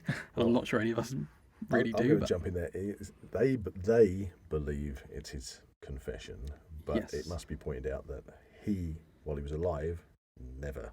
no, I think And- there's also a... And am I right, Jack, in thinking that most of this came out after his death? Because I know that Yeah. his family have been adamant that they wished people wouldn't keep bringing this Oh, up no, because sorry. because their family said he never had anything to do with it. He didn't film the fake moon landings, and they wish that people would stop going on about this. Okay, I apologise Now- to the Kubrick residents. But then you'll have people saying, "Oh, that's because the government is probably threatening if they say they didn't." Well, So anyway, I'm just bringing it up because it's an interesting... So anyway, yeah, we're coming from take. the focal point of the conspiracy theorists Yes. who say there's things in this film Yes. that are so blatantly obvious Well. that he's saying, Yeah. I'm giving you the clues here, guys. Okay, so I'm going to try and my best to explain these. Okay, go for it. The Overlook Hotel. There, look, yeah. At the beginning of the film, it's mentioned that the Overlook Hotel was built on an ancient Indian burial ground. The manager of the hotel, who shows Jack Torrance around, has an American flag on his desk, and in front of the window in his office is an eagle. This is thought to be a nod to the lunar landing module named Eagle. That's a bit of a stretch, though. Okay. Are we going to go through all this and then pick up on these points and discuss Well, you these points? can. I'm just presenting it. Wasn't there another part of this? Yeah, see, I spotted something yesterday. Tell me if you've got this down. Possibly. But the eagle, I dare say you're going to talk about the window, aren't you, as well? Not in this theory, but I Okay, think I know what you mean. okay, Yeah. We'll talk about maybe the window in a bit. So you've got the eagle and definitely the flag sitting on the desk. Yeah. Okay. However, people at that time, and lots of people, even now, people, have an American flag in their office Yeah. room or whatever. What I noticed, whether it's got anything to do with this, the name of the manager is prominent in all the time in that In shot. the shot, yeah. Okay. It doesn't go out the shot. It's there, right at the bottom of the screen. I can't think what the manager's name was. It's Stuart. Stuart. Astronaut. Yeah. But if you read it with it from the front, the words Starman. over the Oh. name. Yeah. Oh, there we go. I didn't know that. Now Really? they could have chosen any name. Yeah. They And could that have was chosen any name, interesting that but in that name, you don't have to jiggle the letters about or anything. Yeah. You can see Starman. there's a couple of extra letters in there, but it does say Starman. Now, Oh, there we go. what's the coincidence that the manager would have Starman in his name? I did not know that. There you go. We noticed that yesterday. Yeah, we did. Congratulations. I'm proud of that now. Maybe we're the only people that noticed Oh, yes. Starman. Sorry, Kubrick residents. We're adding to the theory. Adding to the theory. So the second one was the carpet patterns. Right. In a Yeah. shot taken from above, we see Danny Torrance, son of Jack Torrance, playing in the corridor on a patterned carpet. Conspiracy theorists believe that it looks strikingly similar to the Apollo 11 launch pad. He even has toy cars and vehicles placed Yeah, that sequence. Yeah. around the carpet in a similar way to where vehicles would be on the launch site. Right. Yeah. In the same scene, Danny eventually rises up from the carpet and he is wearing a sweater/jumper, depending on what country you're in. A very poorly knitted one. Yes. And on it is a rocket with the text Apollo 11. And it's actually got the Very, rocket. very blatant, yeah. So Yeah. what we're saying is when he stands up, he is literally Yeah. taking off from the launch site. Yes. Yes. Mhm. This is seen as a big clue that Kubrick is indeed talking about his involvement with the fake moon landing project. As Danny rises up from the carpet, seen as the launch pad, wearing his jumper, Apollo 11, he enters the dreaded room 237. Now, in the book, the room number was 217, but it is widely believed that Kubrick changed it to 237 as the distance between the Earth and the Moon is roughly 237,000 miles. Yep. I actually googled this just to make sure, Mhm. and it actually said 238,000 miles. Oh. But I assume this is some kind of estimation, or Well, since it does then, vary. they've obviously Measured checked it. with the mirrors on the moon. Yeah. They've made it exact. This is- Well, I thought that was interesting. 'Cause it's like, let's put it this way, it's very close yeah, to Hmm. the figure. I thought that was kind of a bit of a contradiction though, because if we can tell how far away the moon is, then surely we would have been able to. So what was the Yeah. what was the number of the room? Room 237. But that wasn't the number of the room in the book. In the book, it was 217. Yeah, so there was no real reason for him to. I mean, I've got to say that he changed a lot of aspects from the book. Yeah, I don't think Stephen King was that happy with him. not till now. So he changed a lot of aspects. He didn't. A room number is a room number, though. Yeah, I mean, you didn't need to change it. You had to Yeah. change it to a number that is very, very, very, very close It's for a reason. to the distance from It's for a reason. Earth to the moon. I also saw something in a documentary I watched, which I'll bring up in a minute, on the actual tag on the key to the door. Oh yeah, I saw that tag. It says room number, but NO237, so room NO237, which apparently is an anagram for moon room. But that it does feel like a bit of a stretch. I That didn't does write, feel like a that's not in my notes, but I know that was something that's stretching it a little that bit. feeds in. You wait for the other ones. Okay. Ooh. Other small clues that I found doing my research. We know the famous moment when Jack Torrance is writing, "All work and no play makes Jack a dull boy." This is very silly. Apparently, all, as in ALL, is actually A11, Okay, Apollo. meaning Apollo. No, I think that's That stretching it a little that bit. is a One super of- stretch. One of the biggest reaches, yes. Yeah, that's a super stretch. Why do I imagine somebody going through like that frame by frame to Trying check to see if yeah. one of them looks like a one? What things they can kind of almost if Yeah. carry on. When Danny comes out of room 237, he has been beaten, and his Apollo 11 jumper is torn and ripped.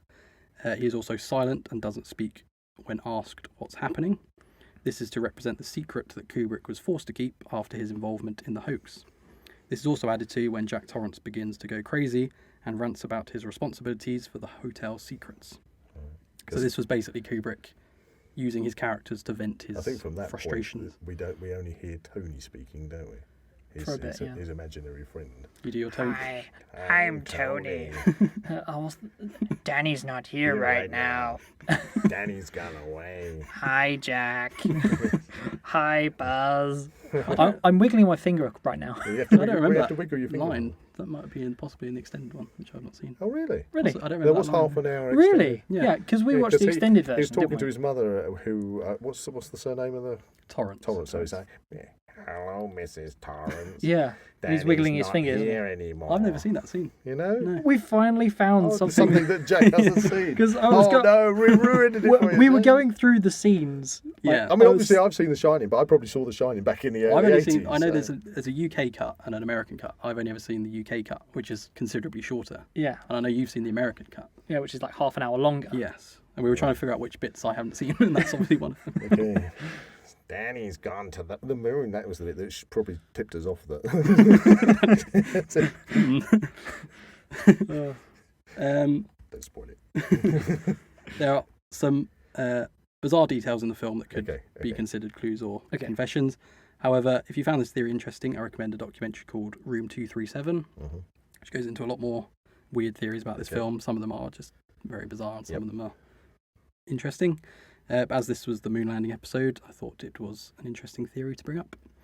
My personal feeling about this theory is that it's all nonsense. I don't believe it at all. Okay. I still believe there are some weird kind of hidden meanings in The Shining, but not this Okay. theory in particular. Is there anything else you want to add on that one?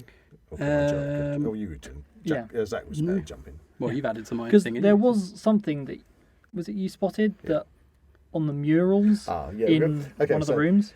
Hotel is built supposedly on a Indian burial site, Yes. which I've got to say is a bit of a trope. Yes. Okay. A lot of horror movies. The year before, 1979, the Amityville Horror came out, Mm. which was the first movie that had the house built on a. Yeah. And later you had the Poltergeist. And it's kind of, I think that when it comes to The Shining, okay, I'm not knocking your favourite director here, but with Amityville Horror, it starts off with a family being murdered Mm. and then the father turning the shotgun on himself in a building. Let's take a dark turn. This podcast. in a building that's built on an Indian Burial burial ground. ground. And Poltergeist is another one. And then you got and The Shining. You've got a hotel, Yeah. which is built on an Indian. Well, that's burial kind of ground. Stephen King's fault. Yeah. Not Stanley Yeah, Kubrick. but Stephen King obviously didn't write the Amityville Horror, but that kind of Indian burial ground with Pet Cemetery and other things Yeah. has become like a horror movie trope. And then with The Shining, he's there in the manager's office, and the manager tells him that one of the previous caretakers had Yeah. got cabin fever, killed all his family, and then shot himself with a shotgun. Mm. And you're thinking, hang on a minute, there's kind of a very, very similar thing going on between this and a movie that came out the previous Yeah. year. But then, this is what got it for me, is in the Amityville Horror, it suddenly flashes up a slate saying, 1 month later. Mm. And what does he do in The Shining? Yeah. 1 month later. Tuesday. Hang on. Hang Stanley on. Kubrick has basically redone. I do know that The Amityville Horror. as a slight counter argument, I have heard that there was some studio interference, and they kind of tried to make him turn it into more of a conventional horror film. Mhm. So I wonder if the studio kind of had interference. Back to the Yes. moon landings. I was just saying that for me, I remember the Amityville Horror, and it's kind of like, hang on a minute, we're watching almost the same movie here. Yeah. It was on an American Indian burial ground, and if you remember, the manager is showing him around, and there are lots of different murals sculptures and depicting things, Native American artwork. And there's a scene there, see if you can remember this, Jack, where Jack, the caretaker, is throwing a baseball against a wall. Yeah. Boom, boom, and then he ends up throwing it down the corridor. If you look at that scene, he's throwing it against the wall, which has got a massive mural on it that shows what looks like 4 Saturn V rockets. Oh, okay. Yeah, Some I know people- that either. Big Saturn V rockets on the wall. Some people have also suggested that not only do they resemble the Saturn V rockets, but they could also resemble arrows. Yeah. And Apollo, the god Apollo, obviously had a Used bow and arrows. arrow. A couple of ones. So, but they definitely, I've got to say, they definitely do look like large Saturn V rockets. There was a couple that I didn't write down, but I know of. One of them I've just remembered. So have you heard that one before? No, Oh, I've not had that one. Hey. Something for you to check That's out. 2. That's 2. One of them was. Have you heard of the Gemini missions? Yes. Mm-hmm. There was something to do with the fact that in the book there's only one ghost child. Yes. Forever one ghost child, but there were two children that got killed, but they weren't, as you were going to say, twins. But he changes them into twins, and apparently that's something to do with the Gemini project, which was in fact the first low orbit mission of astronauts from America. Yeah. One of my favourite pieces of evidence. I've just remembered. Evidence, I say. Okay. In the famous scene where Jack Torrance is stuck in the food cellar and he's Yep. kind of going a bit crazy, Yep. there's a shelf behind him Mm-hmm. full of a drink called Tang. Okay. Now, this is an advert from 1970. We did see a lot of product placement in Yeah. that scene, There especially is- Heinz tomato ketchup. And, Yeah. In that scene, there's some Tang. Okay. And this is an advert. Oh, we got a picture. Okay, listeners, you're not going to see this. This is an advert. This is an advert for Tang, Spaceman, from 1970. This is a typical meal served to astronauts aboard Apollo space flights. Oatmeal, sausage, toast, applesauce, and in a special zero-gravity pouch, Tang, the energy breakfast drink. Orange-flavored Tang with rich, natural flavor and more vitamin C than orange juice. Energy Tang for spacemen and Earth families. Right. There we are. Oh, yeah, we didn't see that. That's It another. kind of looks like Tango. Tang, It does a little bit, yeah. Maybe, Maybe- Tang turned into Tango. Yeah, it might have done. Just like Marathon became Snickers and Yeah. things like that. Name changes. I didn't Who know. knows? I didn't know drinking a Tango, I was drinking Spaceman juice. Maybe they added an O because Apollo has an O on the it. end.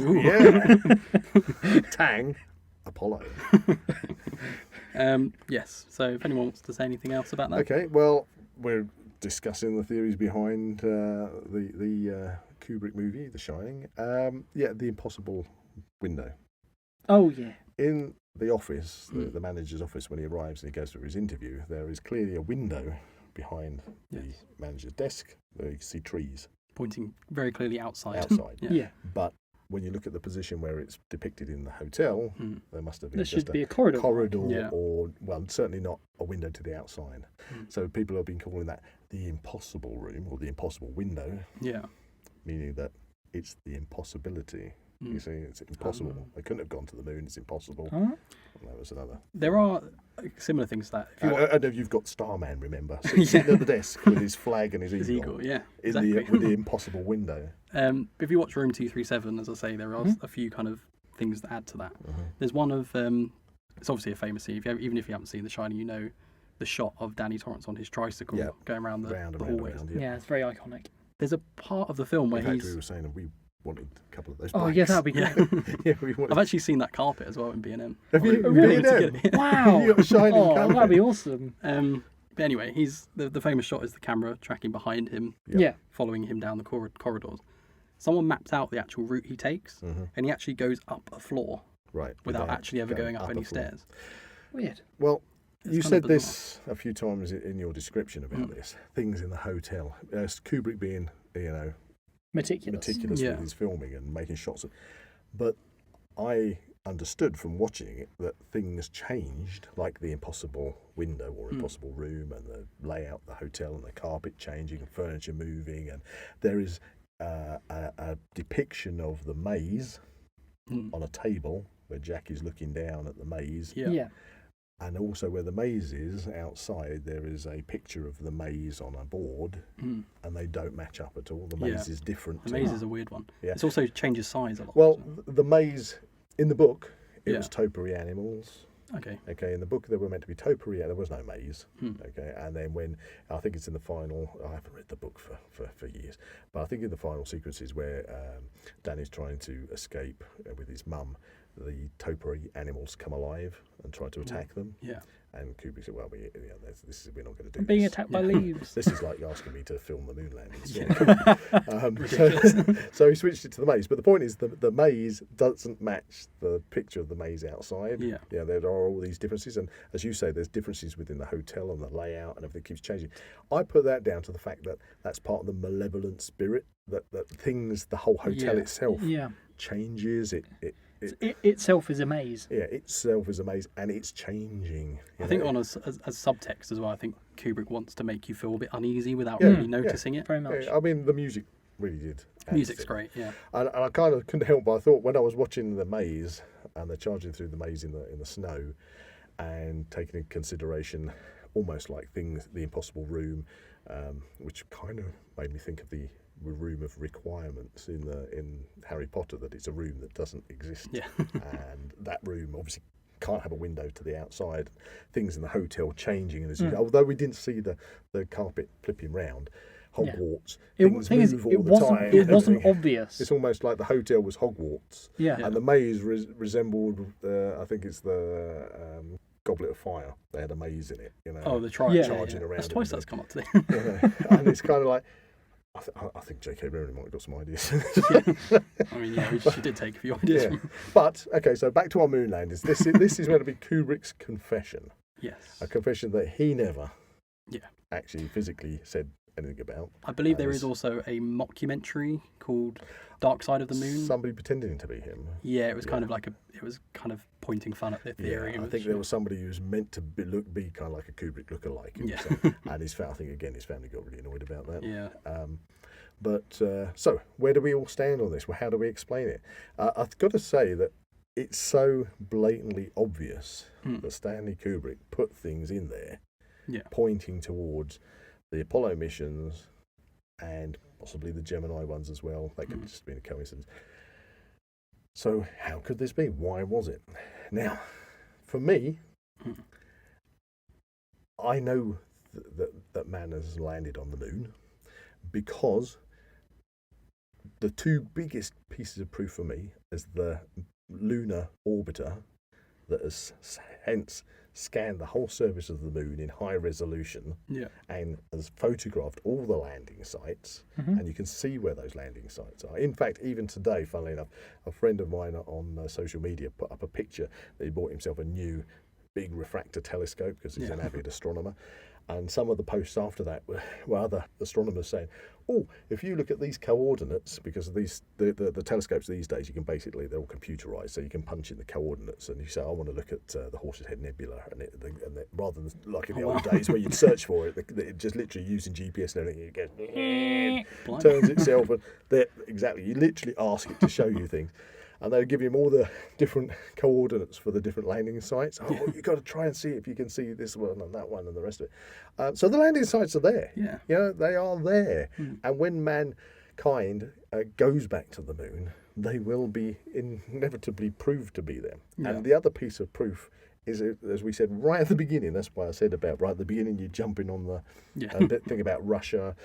Other space agencies tracked them. Yes. And those governments who don't like America would be the first people to say, no, you're lying, you naughty, naughty Americans. You've never been to the moon, have you? See, that's exactly what they would do. They wouldn't leave it to the people to try and figure it out. Yeah. They wouldn't leave it to the people. They would say, no, it never happened. Yeah. We can prove it. There was no moon landing. So, or we didn't track you. So, from the perspective of the proof yes, and the things that we've discussed, I personally can't speak for everybody else on the planet, but I am adamant that the moon landings occurred. They are a real thing. Now, if that's the case, Stanley Kubrick, as a director, knows that he didn't film the moon landings because the moon landings actually happened. Yeah. So then we have to ask ourselves, well, if that's the case, why has he put these things so blatantly in his movie? Yeah. There are a lot of different There are a lot. interpretations of the film. There are a lot of. I mean, you could say that maybe he was himself a very avid backer of the whole idea of America going to the moon, and decided to put it in as a homage to going to the moon. But countless movies, directors put Easter eggs in them, don't they? Yes. You know, E.T. There's Yoda walking down the street in the Halloween bit. Yeah. Oh, look, we're at Raiders of the Lost Ark, and there's R2D2 and C3PO on a bit of... His plane's called Which Obi-Wan. obviously make no sense within the Obi-Wan. context of the film. Make no sense, but filmmakers do that. They like to drop things in. For me, it is so blatantly obvious that he has put these things in there for a reason, known best to him. But because the moon landings did happen, he therefore would have known he didn't film them. Okay, so he's not making a confession. So we've got to just surmise why he did that. And the best thing I can come up with myself, or how I feel about it, is that if between because he brought out 2001: A Space Odyssey in '68, the moon landings happening, which was a phenomenal movie of its time. It still holds up now. Yeah. Then 1 year later, you get the moon landings. Going back to you saying some people, that can't be, that's unbelievable. And then that 10-year stretch through the 70s, it makes me wonder if somewhere along the line, people were already saying, whispers were coming through to Stanley Kubrick saying, people reckon that because you did 2001: A Space Odyssey, Odyssey, that you filmed the moon landings, and that kind of rumour. You want me to film the moon landings? Here you go. So as a director, he goes, right, okay, I'm doing this. I'll tell you what, I'm going to do the moon landings. What's the most creative way I can do it? Sneak in the moon landings that everybody keeps telling me that I supposedly filmed. I can just see him being like, I'm gonna make a confession that everyone's gonna believe I faked the moon landings, and people are going to talk about it on a podcast in 40 years' time. He's like, what's a podcast?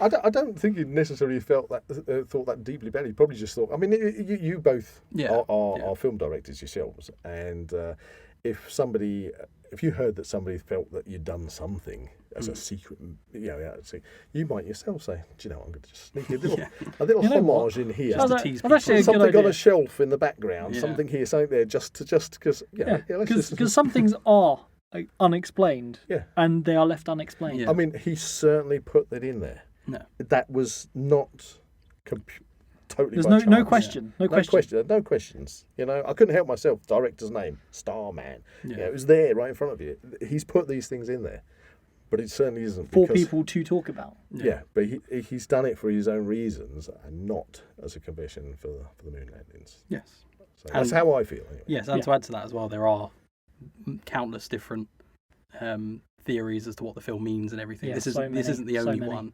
There's other things about how it's to do with America, how corrupt America is and everything. There's a lot of different interpretations. I find it's very dodgy ground sometimes to walk on the analysing films because and it is possible to overanalyze something. I mean, I love film analysing. I don't. I know, but I can go I far. There was a particular author.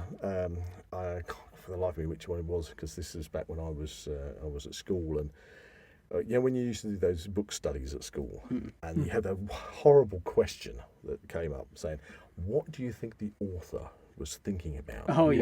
Yes, and they put one of these authors to take his own exam questions, and when it got to that, it's like, I was actually thinking about, I could really do with another cup of tea.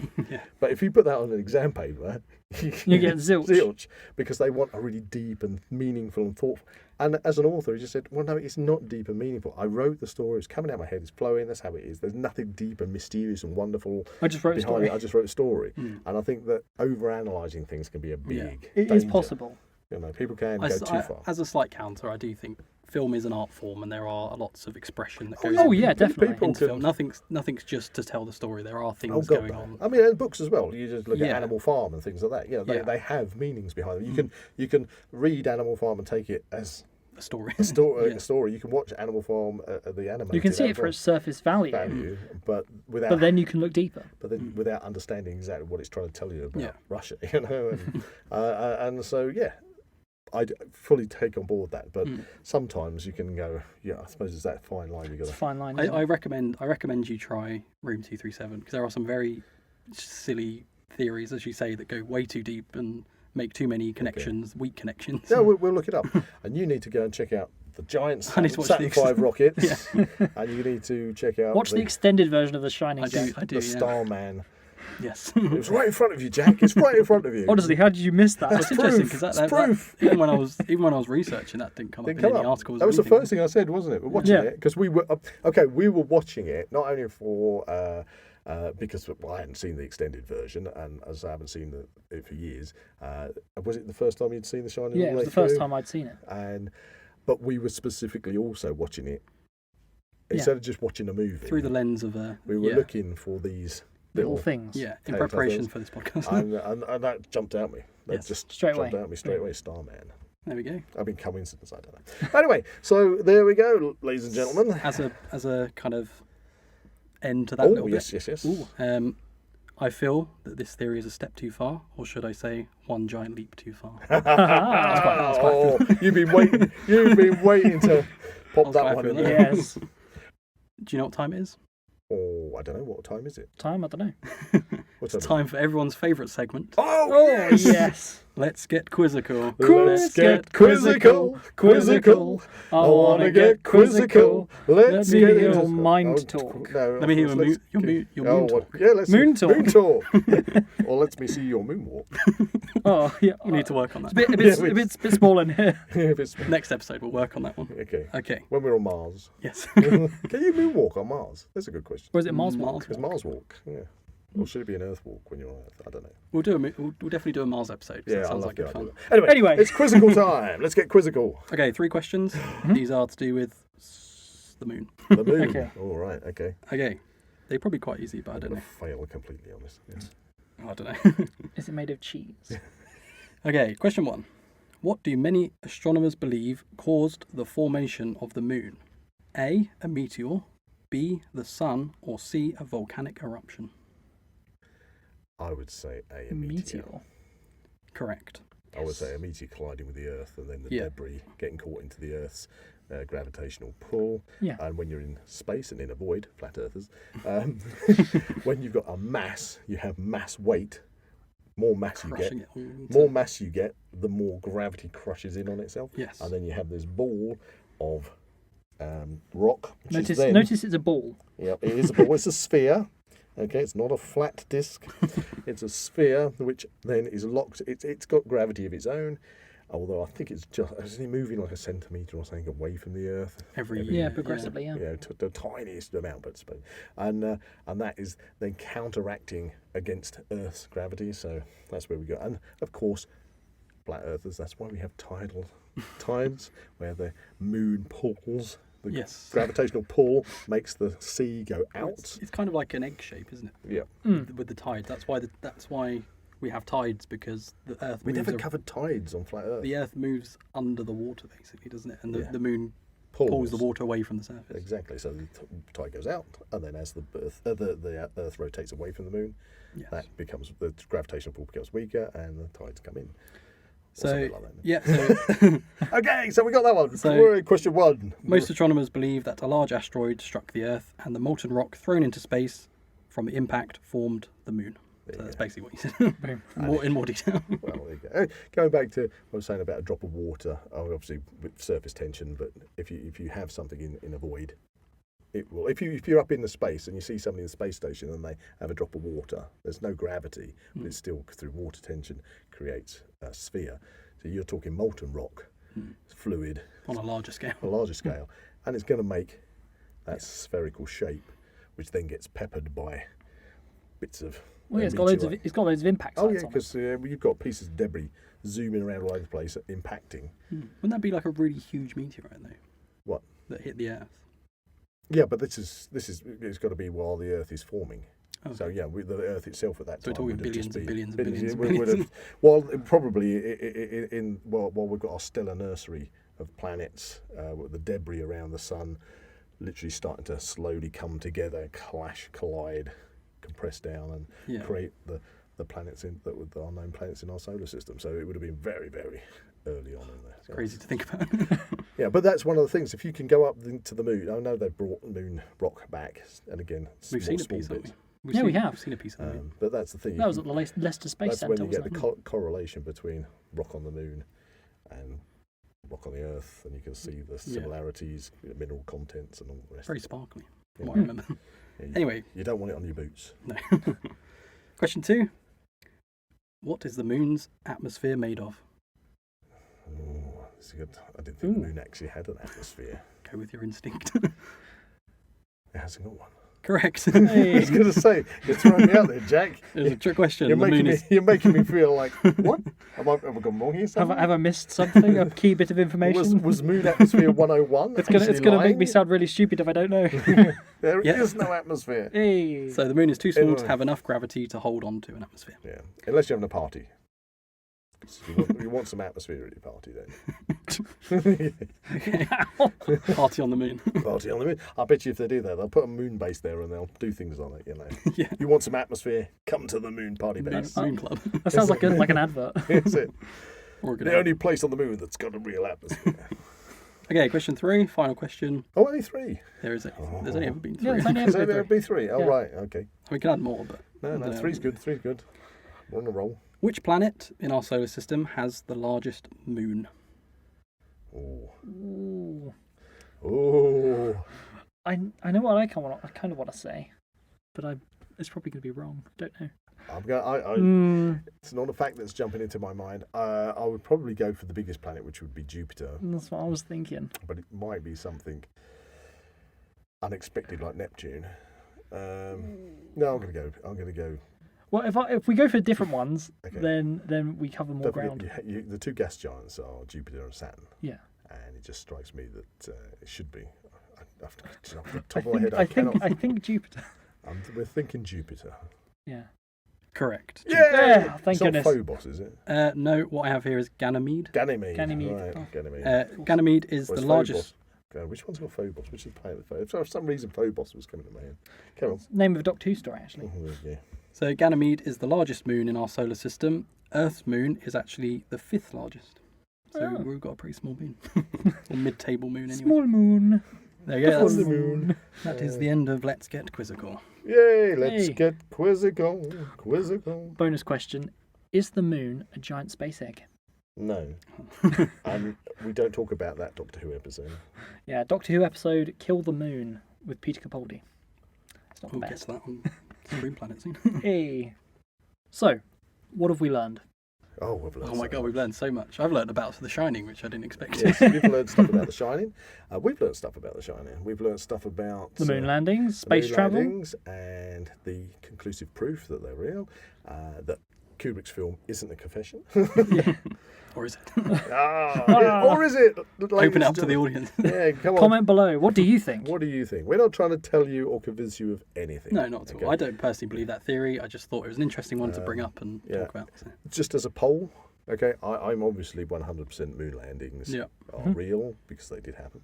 Don't have to believe in them. They're real. What about you guys? Make that 2. Right, They so- happened. Yeah, they definitely have. Okay, Definitely so, happened. So everybody here, It's a subject that still fascinates Is me. is a it's still moonite. fascinating. Okay, for me, I want to see further exploration of the moon so people can actually see Just Conclusive. Yeah. conclusive proof of the moon landings. Unquestionable. And then it's nailed, solid. But I'm sure there's some way somebody will be saying, no, it's all CGI. we were saying earlier about the how it's going to be as common to go to the moon as it is to get on a plane, like a commercial air flight. We should just buy tickets for all the people who believe that the moon landings were fake. Just send them up first, show them the moon, and then bring them back down. They hypnotised us. They used drugs. They put gas in the air. But yeah, no, it's a fascinating subject. Moon landings, they happened. Yeah, that's what we feel anyway. Just You might feel different. Please put it in the comments. the subject of space travel is just fascinating to me. We I love it. got to come back and take a visit to Mars. I mean, this episode's been because Mars. on for a we've got- while.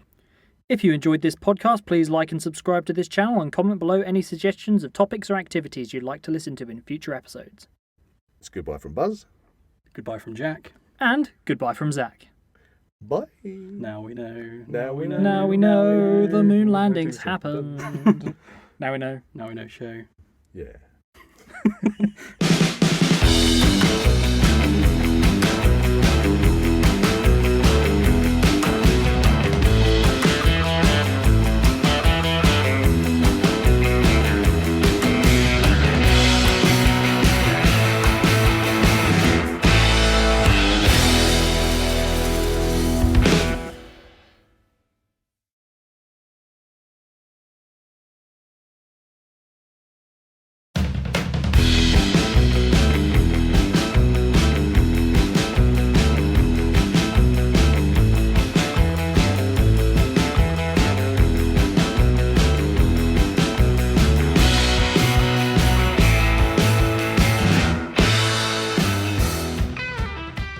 Hello and welcome back to the Now We Know Show, the show where we discuss a topic of interest and by the end we will have learnt something new and hopefully you will too. I'm Zach. I'm Buzz. And I'm Jack. And in this episode, we're going to be finding out and discussing all about UFOs. Ooh. What is a UFO? The truth is out there, as they say. Right, well, first of all, let's ask the computer, shall we? Should we do that? Yes. Yeah. Okay, computer, what's a UFO? According to the Oxford Dictionaries, the abbreviation UFO, which stands for Unidentified Flying Object, dates back to the 1950s. It refers to objects in the sky that current scientific theories have no ability to explain, and people most commonly associated with extraterrestrial beings. There you go. There we So are. that's what the Okay. computer has to say on it. So it kind of implies that a UFO is kind of undefinable. Yeah, and flying as well, which I thought was Yeah. interesting. Does it have to be flying? Well, Yeah. that's exactly the thing. The abbreviation UFO, Unidentified Flying Object, has become kind of out of date. Really, Yeah. they're changing it to other abbreviations. The most really? popular one at the moment is a UAP, which is an unidentified atmospheric phenomenon. Right. But also the US Navy, I don't know if anybody else uses it, but they also have AAV for an anomalous aerial vehicle. Right. Okay, so they're all kind of Similar things. Similar, yeah. just different. What Yeah. I can say is, when it comes to the unidentified atmospheric phenomenon, the reason people, talking about them again, are trying to get us away from the UFO scenario is because most people kind of associate UFO. Well, you're going to be bringing up about UFOs. Yeah, in I've got a minute. couple of instances Yeah. where UFOs have been reported. That's right, and because of the initial reports of unidentified flying objects, and then the newspapers get hold of it, turn it into your synonymous kind of 'Cause that's the thing. flying saucer. UFOs are synonymous with the idea of aliens. Yeah, that's why they're trying to get away from that. Drop the UFO and change it to unidentified is- atmospheric phenomenon. Yeah. Basically, it kind of means the same, and I think I'm right in saying they also feel that it's since, and we're going to talk about more recent sightings, etc., as we go through this podcast. But I think it's that they also are going away from UFO because of the word flying. Right. Because I heard I think it was a US pilot being interviewed, and it was that these things that have been observed, unlike what we consider conventional flying as an aeroplane or a bird would do in our sense. So if you think of something flying, you kind of think under those parameters, a bird flying, a plane flying. These things don't act in the same way.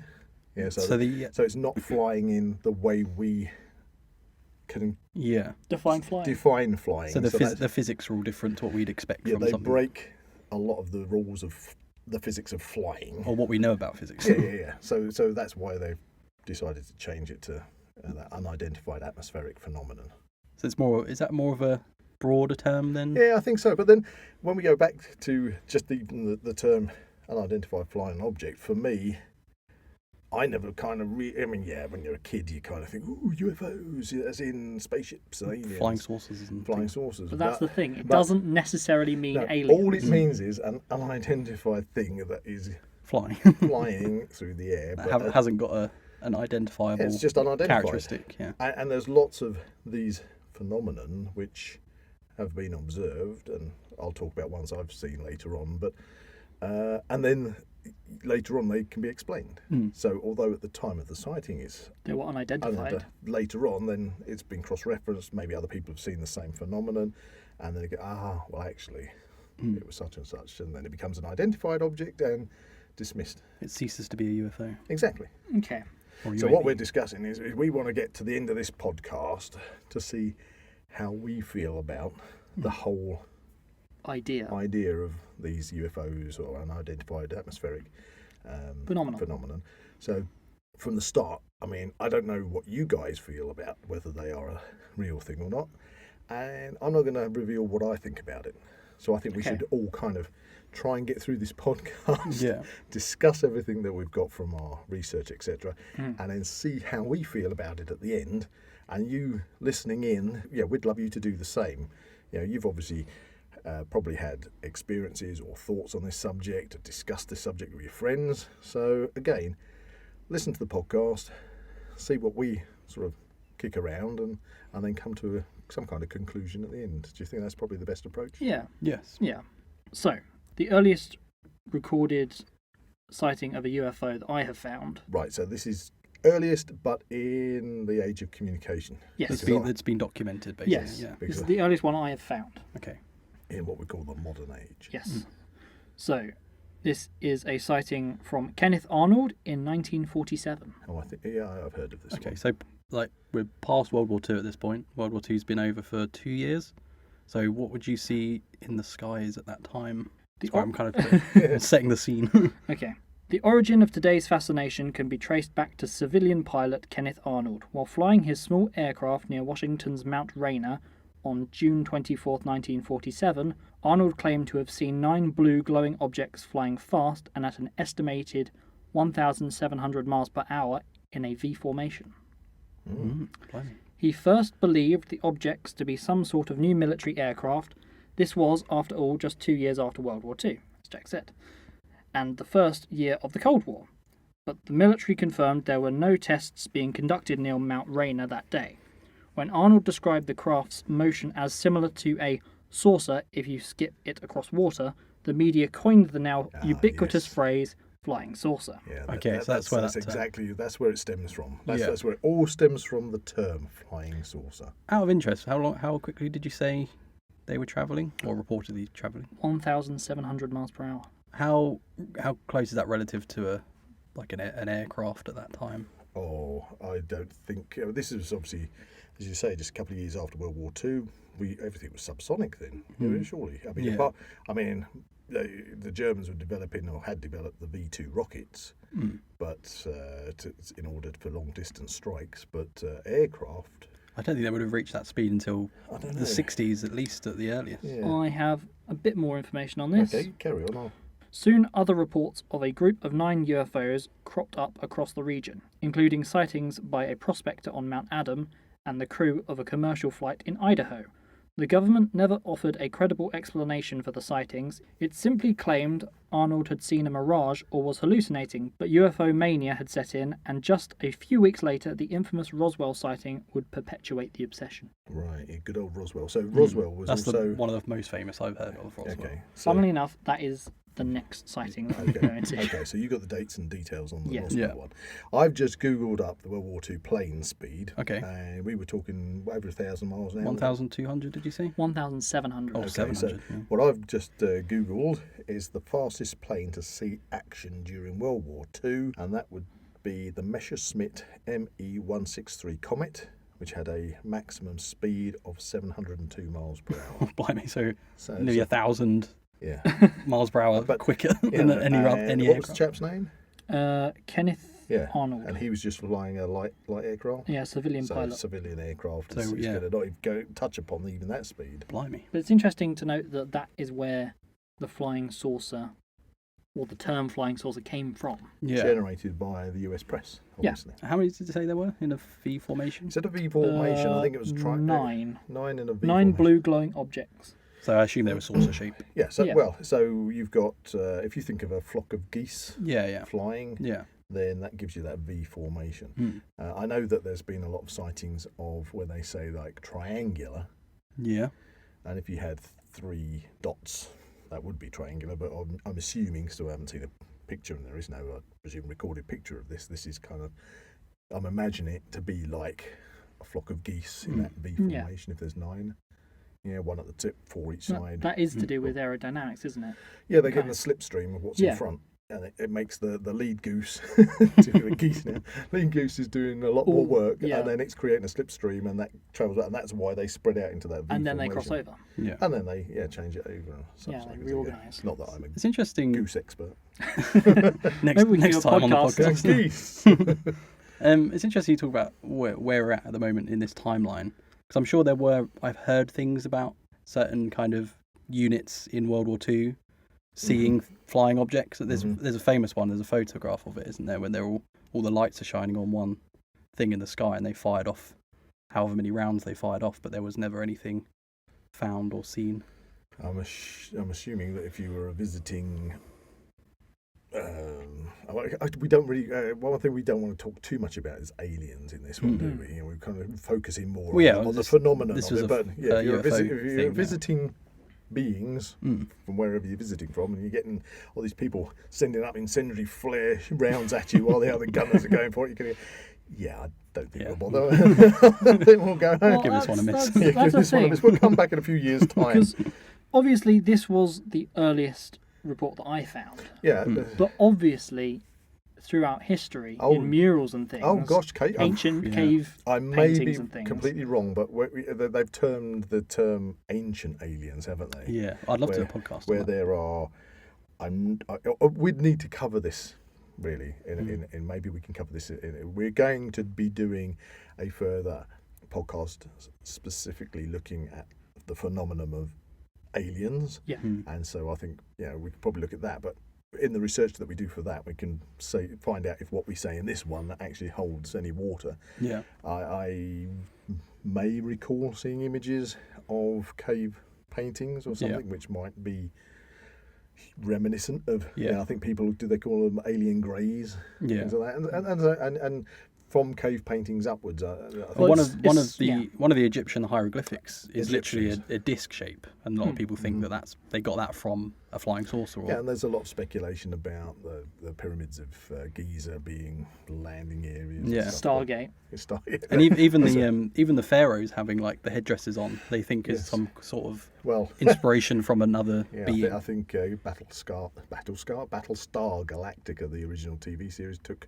Yeah. If you ever see that, Yeah. or Google a screenshot, the helmets that the pilots wear are exactly that kind of pharaoh Look. look. Yeah. So we're seeing that across. So there must. I think there must be references further back than that. But we'll say that for another podcast. We'll save that for another time. We basically want to see if, because that might be ancient people seeing these atmospheric phenomenon and trying to put them into some kind of context themselves. Try and explain so it. Yeah. we'll stick from that first Yes. sighting, 1947. Next up, we have Roswell. Right, the infamous The Roswell. classic UFO story, I think. This has been covered so many times by so many movies, Yeah. and TV series, and Okay. even Indiana Jones, I think. Yeah. It's the mother of all UFO sightings, but no object was actually observed flying in the Roswell incident. In the summer of 1947, rancher William Mack Brazel discovered mysterious debris in one of his New Mexico pastures, including metallic rods, chunks of plastic, and unusual papery scraps. After Brazel reported the wreckage, soldiers from the nearby Roswell Army Air Force Base came to retrieve the materials. News headlines claimed a flying saucer crashed in Roswell, but military officials said it was only a downed weather balloon. Ever since, conspiracy theorists have been hard at work trying to prove the wreckage was extraterrestrial, with one man, Ray Santilli, going so far as to release a video in 1995 of an alien dissection, Oh, I think we might have all seen reported to have taken place after the incident. Santilli would admit in 2006 that it was a staged film, but he maintained that it was based on actual footage. There's a film with Anton Deck, isn't there? The Roswell. Yeah. Is there? Yeah, they're all about that, yeah. I've not. It was bringing the Track it down. images of the film Paul. Yeah. Go to mind. Well, I can picture it because it's got like a big bulbous head, isn't Yeah, it? It's big very black grainy. eyes, and it's a very grainy black and white film, isn't it? It's very convincing. If it obviously Yeah, I is mean- false now, but it's very well done. As it turns out, the government was indeed covering up something, but it wasn't aliens. The crashed weather balloon was in fact part of a top-secret military endeavour called Project Mongol, which launched high-altitude balloons carrying equipment used to detect Soviet nuclear tests. The Air Force provided plenty of proof in a 231-page report released in 1997 called Case Closed, Final Report on the Roswell Crash. Though the mystery has been thoroughly debunked, interest in the case has only grown, and Roswell's tourism is heavily based around its famous so-called UFO sighting. The town is home to the International UFO Museum and Research Centre, a spaceship-shaped McDonald's, and an annual UFO festival held each summer. Right. Ooh, that's a Now We Know show trip waiting to happen. Now, obviously, we're in the UK, but I can't. Do you guys know? I can't, something's coming to my memory. That's kind of not far from Area 51. Am I right or wrong? I can't, because isn't there a Yeah, UFO Idaho- no, restaurant place? Nevada, isn't Yeah, it? isn't there a restaurant place right outside Area 51 as well? Is that as well, or is it the same place? I don't know. Possibly. Maybe somebody can comment on that. I I think mean- Area 51 is in Nevada. Yeah, I'm Nevada. not Yeah. sure about where Roswell is located, but Okay. maybe we're just putting two and two together. Yeah, maybe. Although, to be fair, because they always say that alien autopsy thing took place in Area 51. So potentially, if we were right to believe that the alien crashed at the Roswell site and then was taken to Area 51, it can't be too far away. That's just my logic, anyway. I just assumed that Area 51 was kind of like, it's the big secret base. That, Where they filmed the moon landing. yeah. Where the Ark of the Covenant is stored. That's the thing that there's a satellite image of Area 51, and there's a certain rock formation that's exactly the same as it was on the moon photos. Ooh, So Oh dear, we missed that Aye. one out, didn't we? back to the moon landings episode. I just thought it interesting bringing up Area 51. So have you got any feelings on? I mean, obviously. Well, something certainly happened. The interesting thing I took from that was when he said he admitted to faking it, but it was based on real footage, which is interesting to me. But 'Cause then that's like, later on, you said in 1997 that it got completely debunked. Yeah, but then they he's- released a case file, didn't they? but then he said it was based on real footage. So Yeah. it might not have necessarily been connected, but there might still be footage Of or something. Yeah, exactly. Mm. They might have just put that together as the story, but Yeah. it could be fragmented slightly. So we have the infamous Roswell. So we've gone from basically a light aircraft pilot seeing his V formation shortly after Roswell crash. Of course, you've already therefore got UFO fever in the press. It would seem that many years down the line it gets debunked and it actually is a high altitude kind of weather balloon, and it is very strange how you get all these repeated times where it's put down to being a high altitude weather balloon when there's incidences, and they say, oh no, it's not any kind of craft other than a high altitude weather balloon. So but talking about UFOs, that's the thing, it's not the case of just jumping straight to thinking it's little green men from Mars in a flying saucer, because UFO, as we said before, it's just an unidentified Flying object. It could be a plane. Which is technically Could be what this fine. weather balloon was. to a Yeah, certain it was an unidentified flying And object. that reminds me of probably my earliest UFO sighting when I was a kid. Oh, yeah.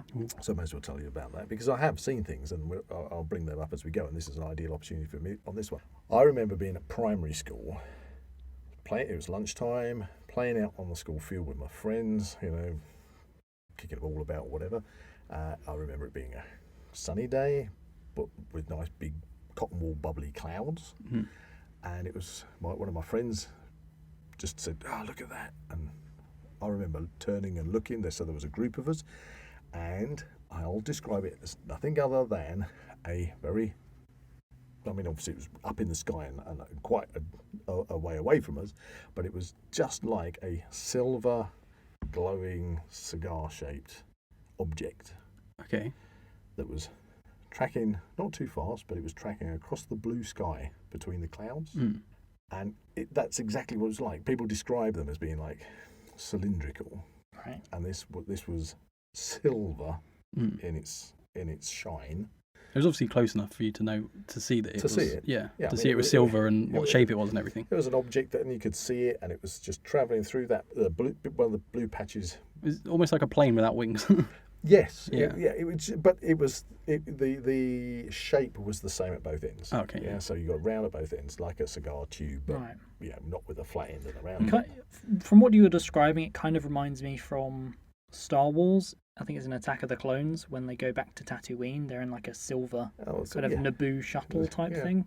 Well, that was kind of pointy. That one, that one was pointy. But this That's was what just I'm like kind of so. picturing. I know we're going to talk about the Tic Tac sightings, or the U.S. Navy have described them as Tic Tacs because of for those people that don't know what a Tic Tac is, it's a little oval. It's like a tube, like a pill shape. like a pill shape, like a tube with a rounded end at each end. So its dimensions are identical, and so It's a elongate that into more of a cigar shape yeah. length, and that's what I saw.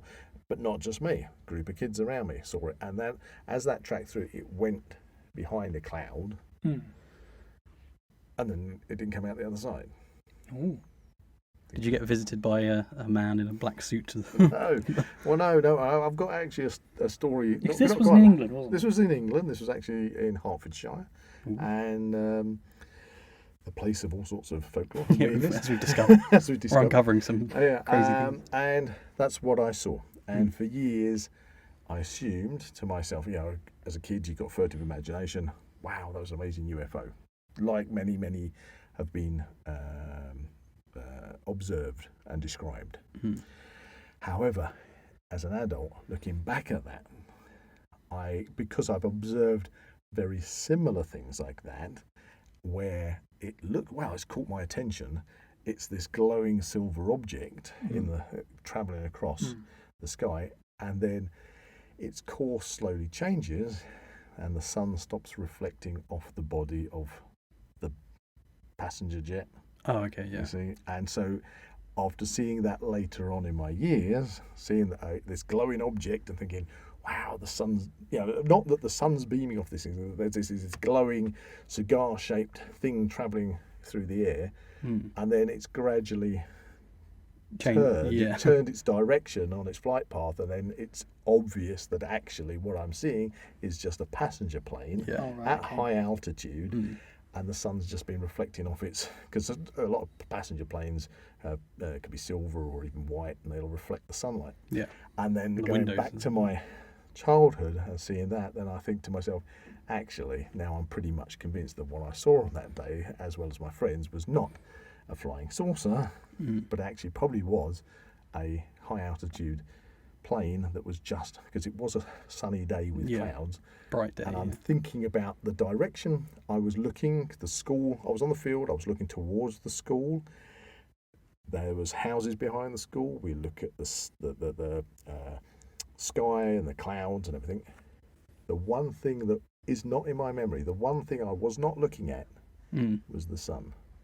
If the sun had been in front of me, you would have had to. I would have been covering my eyes and shield my eyes.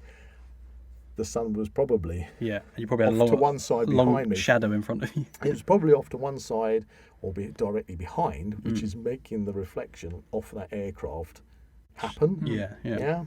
And when it went behind the cloud, it wasn't like it went behind a little cloud. It went behind quite a big chunk of cloud and never appeared out the other side. It could be again that it's just changed its flight path a little bit, enough that the sun is now not reflecting in our direction and causing that glow. So what I'm trying to get to is not everything you see is going to be a flying saucer. So in identifying it, it's at that point when it becomes not a UFO. Not a UFO. Because technically, you have identified it as certainly a from plane. your perspective, it was UFO. But if it was a plane, then obviously it's not unidentified because they always, At that time, when I was a kid, it was and stayed for many of my years a UFO. Yeah. But then later on in adulthood, when I observed a similar phenomenon and then observed it long enough for that plane to then become visible because the glare off of it died down, then it was like, now we've gone from unidentified to identified. Yes. In the first instance, when I was a kid, it was unidentified and I never had the opportunity to see it become unidentified. Yes. Now, you could argue maybe it was some kind of, phenomenon which it wasn't an aeroplane. Yeah. But because I've seen something so similar, Yeah. now I look back and I think, well, no, it probably, Logically. Yeah. logically that was a plane. Yeah. Although, just like I've It did said, shoot laser beams. just like I've said in previous podcasts, I'd love, for example, to know that Sasquatch Yeah. are a thing. And I'm not discounting it because, as we discussed in that one, the space in America, for example, and Russia and places like that, so huge Yeah. that it could conceal something. So I'm not going to say yay or nay, and this is how I kind of feel with the UFOs, but more yay than nay, as we will reveal as we go on. Okay. Okay. Nice teaser for the rest of the Yeah, a episode. bit of a teaser there. So, would we like the next sighting? So that Yeah, was yeah. Roswell, so that was So that was 1950. That was 47. 47 again. Oh, same year, Summer okay. Yeah. 47. Okay, next sighting. The Lubbock Lights in 1951. The Lubbock, where is Lubbock? Is that states again? Yeah, Okay. Texas. Texas. On the evening of August 25th, 1951, 3 science professors from Texas Tech were enjoying an evening outdoors in Lubbock when they looked up and saw a semicircle of lights flying above them at high speed. Over the next few days, dozens of reports flooded in from across the town. Texas Tech freshman Carl Hart Jr. even snapped photos of the so-called Lubbock Lights phenomenon, which were published in newspapers across the country and Life magazine. Project Blue Book, which led the Air Force inquiries into UFOs, investigated the events, and its official conclusion was that the lights were birds reflecting the luminescence from Lubbock's new street lamps. Many people who saw the lights, however, refused to accept this explanation, arguing that the lights were flying too fast. Very interesting correlation there with reflecting lights. Yes, but there's the first thing I picked up on that one was that it seems to be the first one that you've described that's actually had a photographical picture taken. Yeah. The first one, it was a report. Yeah. It's like aircraft. Second one, Roswell, nobody saw anything flying, just reported wreckage. This one, we have a photograph. Suppose I haven't seen the photograph, so I don't know if we can punch that up at some point. But if you've got new street lights, I mean, street lights normally, surely they kind of beam downwards, Yeah, upwards. I don't know. What year was that? 51. So I don't know whether they were a bit more blatant with their street lights and just let them go and beam out in all directions. But how often do you see illuminated birds? Especially at night. Yeah, Well, it's not really natural for birds to be illuminated. Oh, right. So Jack's just punched up now. That's that- interesting. That's that- pretty much exactly how I imagined it when you Yeah, but look at okay, listeners. We've now got a picture of the Lubbock lights, and wow, It's this V formation again, it's isn't V it? formation, but that V formation is way too wide to be geese or any birds. They wouldn't fly like that because there seems to be 2 rows. yeah. Firstly, one V behind the other V, but they are. All those birds would almost on the front row would be lead birds because They're they're kind of not like blobs. they're not getting any benefit from the slipstream from the bird Yeah. that would be the lead bird. The V has to be tighter. There's no visible wings there at all. Well, I mean, let's face it. When I saw the reflection of that passenger aircraft, I couldn't see the wings because the light blurs it out. Yeah. Now this is night time, but honestly, with street lights Going giving up?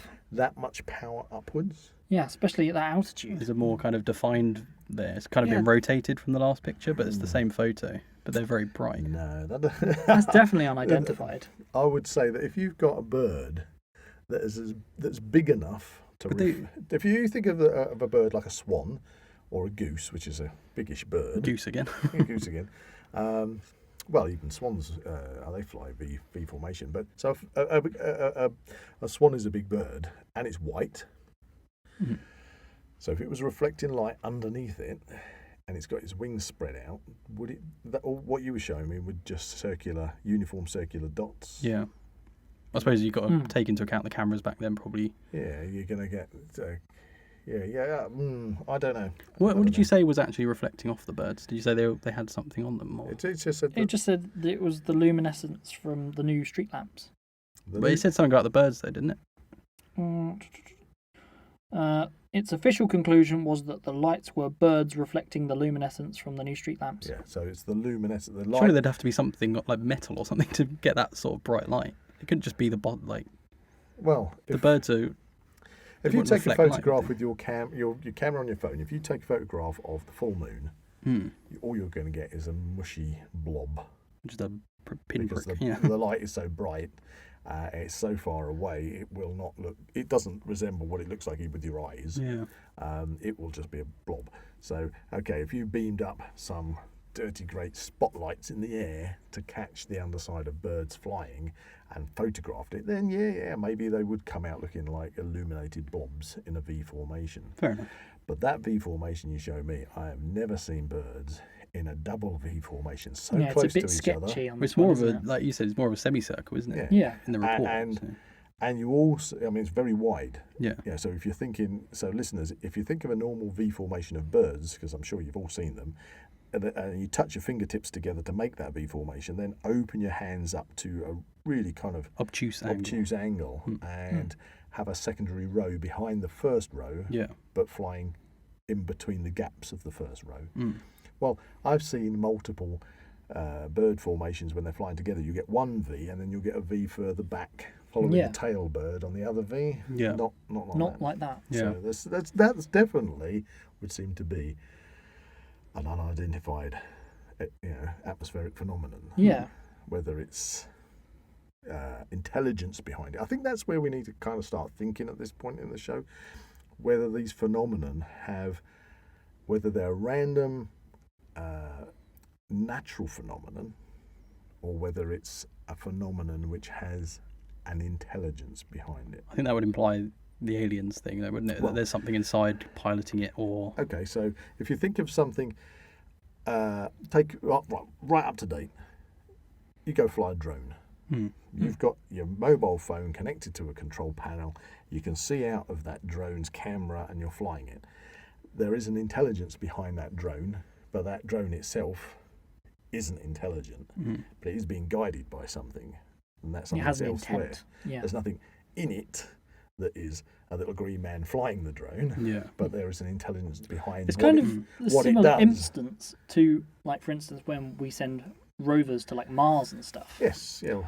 Could it be that an intelligence is sending similar kind of rovers or drones Well, that's what. to One of those- observe us? One of those things from Star Wars. Wah, wah, wah, wah, wah, wah, wah, wah, Yeah, wah. yeah, that's They the send it, impression that send, was. send I it to like that. Hoth, and To yeah. Hoth, yeah, send out the probes, find the rebel base. No, but that's great. That's what we're here to discuss. What can they be? Because we've all heard of ball lightning, where you get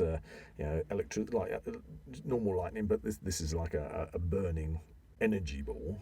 People have observed those coming through, literally through their windows and bouncing around the walls in the houses and things like that, and then dissipating. That's burning a hole on the carpet and things. That's a natural phenomenon Yeah. that is created by nature. And I'm sure there's all sorts of things, because people have seen. I mean, you've probably seen it yourself on the TV, where you see phosphorescent algae and corothium and things in the sea that make these amazing lights. And Yeah. things. If you were standing on the cliff tops and saw something out at sea, which was just the shimmering lights, you'd think, well, what the hell is that? Something under the sea? Is it something? Yeah.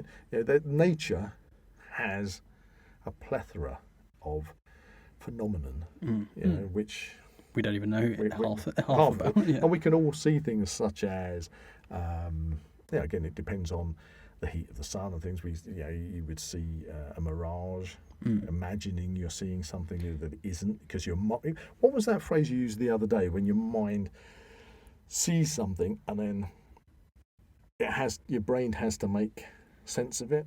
The uncanny valley. Yeah.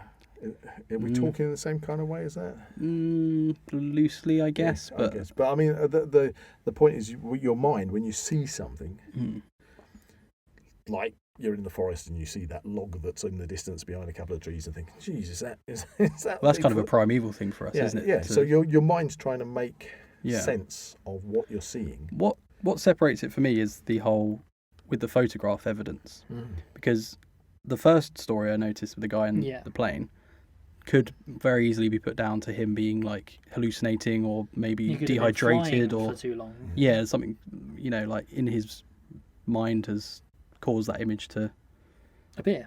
I'm not being funny. He saw it. That was a V-shaped formation, wasn't it? Yeah, Of and 9. and for another thing, he was doing one there, whereas this Multiple multiple reports. people have seen it, and there is photo evidence. Yeah. So for those ones tend to kind of capture my interest a lot more. I agree, and I've got some in my research to talk about in a bit. But that's the fascinating thing on this subject. That's the crux. It is a thing. Yeah.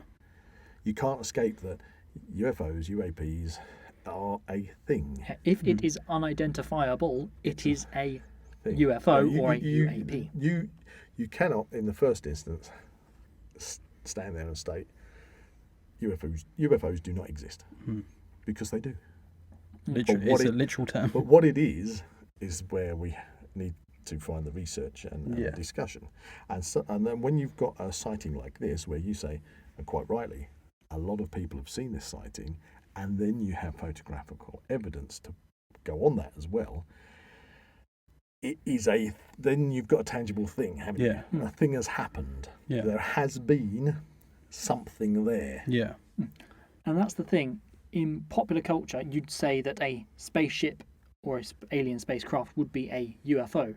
But at the point where you recognise it as an alien spacecraft, you have identified it as an alien spacecraft, it is no longer a UFO. Because it's identified. Yes. Yes. It is now an identified Alien object. alien object. Yes. Well, yeah, but that's IAO. exactly. It's an identified.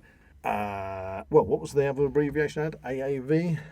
AAV, yeah. Yeah, AAV. And, Atmospheric. Something. that was UAP? the anomalous Oh. aerial vehicle. So what you just described, where you say it's definitely not a natural phenomenon. It's definitely a something like a vehicle with that is acting in a way that there seems to be an intelligence behind it. Then it has become an anomalous aerial vehicle instead of an unidentified atmospheric phenomenon. Yes. Now that, whether that was an unidentified atmospheric phenomenon, but the structure of it, the structure in the photograph just seemed too regular to be just a phenomenon. It looked more like there was something, An intent behind it. yes, something behind it to have that structure in its shape and uniformity. Do you Yeah, agree? because one of those kind of pictures kind of look almost like a honeycomb type Yeah. thing. It's kind of dotted, Exactly. like in a formation. Exactly. It seemed organised. Yeah, they weren't just splattered about everywhere. They were certainly flying in some kind of formation. Yeah. And I think that's what we need to discuss and kind of really get our teeth into in this discussion. But first, should we move on to my next sighting? Next go in, for in the timeline. Okay, So so that was 19... that was the Lubbock Lights was in 1951. Okay. Now we're going forwards to 1957. Okay. So we're 10 years off Roswell. Okay, Leviland, if I'm pronouncing that right, Are 1957. we still in the States, do you know? I believe so. I'm sensing a theme. Yeah. So, Leviland, 1957. In the film Close Encounters of the Third Kind, there's a famous scene where a UFO makes the electronics in a car go haywire. The real-life inspiration for that scene came from an incident in 1957 when dozens of citizens of Leviland, Texas, individually reported seeing a rocket or strange lights that interfered with their vehicles, engines died, lights cut out. Though the police initially thought the reports were a hoax, they too saw the mysterious lights as they investigated the situation. Project Blue Book was assigned to investigate the case. Their findings: it was an electrical storm and ball lightning that caused the lights and the mechanical malfunctions, despite the fact that there were no reported thunderstorms in the area of that night. Yeah. Well, It's interesting that's the second time you've brought up the Blue Book thing. Do we know what that is? I presume that the Blue Book is the old organisation, or what would you call it? Kind of Men in Black Yeah, but what would you call it in a government? investigation. Yeah, department. That's Yeah. going to be the government department of the US government. Whoever is assigned to Project Blue Book is that must be the old UFO sightings, The X-Files, basically. kind of X-Files, because I'm going to bring it slightly up to date because you mentioned that. Yep. Because it's now the UAP, or the Unidentified Aerial Phenomenon Task Force. Okay, that's very blatant. Yeah. That sounds more aggressive, though, doesn't it? It It seems like we're does. in trouble. Well, that's part of, if I'm right in saying, that's part of the US Navy. Since the Navy picked up video, which we'll discuss as we go along. So by making it a but task... they actually, sorry, I didn't mean to That's talk over you, but the US government have officially now accepted that unidentified aerial phenomenon are a real thing. That there is so much evidence, and video evidence as well as photographic evidence, that it is not. Well, there's no point in trying to cover it up anymore. Yeah. That's why they've released this information. I suppose with the advent of the internet and things like this. And they've released it. Well, also because these unidentified aerial phenomenon or AAVs could, regardless of what they are, where they're from, who's behind them or whatever, if it was an opposing military power that's got some really high-tech drones, or whether it's, little green men from Mars or whatever, the thing is they are finding these things, tracking these things. Their military planes are being buzzed by these things, and so they can quite honestly be a real threat in that a plane could have a collision and things. So they've set up this task force because it has to be there now. Yeah. To Identify. and the record You it. said about the thing. You said about we need to decide whether it's a natural phenomenon or it's sentient. As soon as you said task force, that's Yeah. it. That's it for me, because if it's natural, why would you need a task force?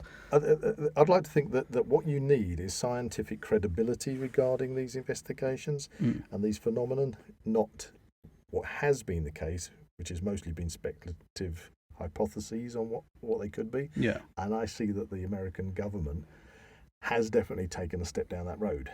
They have now said they are a thing, and not only are they a thing, but we officially now have the they're UAP accepting task force. Blimey. And I will point out, they also have Star Force as well, don't they? Now? Or Space Force, is Space Force. It's Yeah. Space Oh, Force. wow. Yeah, so they have got an official heard of Space Force, yeah. They've got an official Space Force. Become a stormtrooper today. Yes. What's going on then? Oh, yeah, that's interesting actually. Yeah. In terms of like where we go from here, the future. Yeah. If these things do turn out to be sentient, and it does kind of become common knowledge that there are things that could potentially visit us and they could be a threat, there's no reason why we shouldn't have a task force or a unit of the army that's dedicated to stopping things attacking us. I see. Unlike finding other things like the Loch Ness monster and such like, again, the thing with these unidentified flying objects or UAPs, we'll just call them whatever comes first. Yeah. Okay? So used to call them UFOs. They are a thing. Yeah. The evidence is there. It's not. It's no longer is it pushed under the carpet and covered up, but it is a real. They are a real thing. It doesn't. Yeah, it doesn't feel like we were talking about folklore and things like this. It doesn't feel like a conspiracy anymore. It feels more like a. Yeah, and that's kind of weird. I think we're jumping forward a little bit, but it's you kind of feel as if we're being now. Okay, guys, you've reached a point where if you had been told about this 100 years ago, you'd all be running for your pitchforks and going, Witchcraft. But now we live in a society where we've got touchscreen mobile phones. We're talking about We have the world at our fingertips. the not only the World Wide Web, we've got the Internet of Things.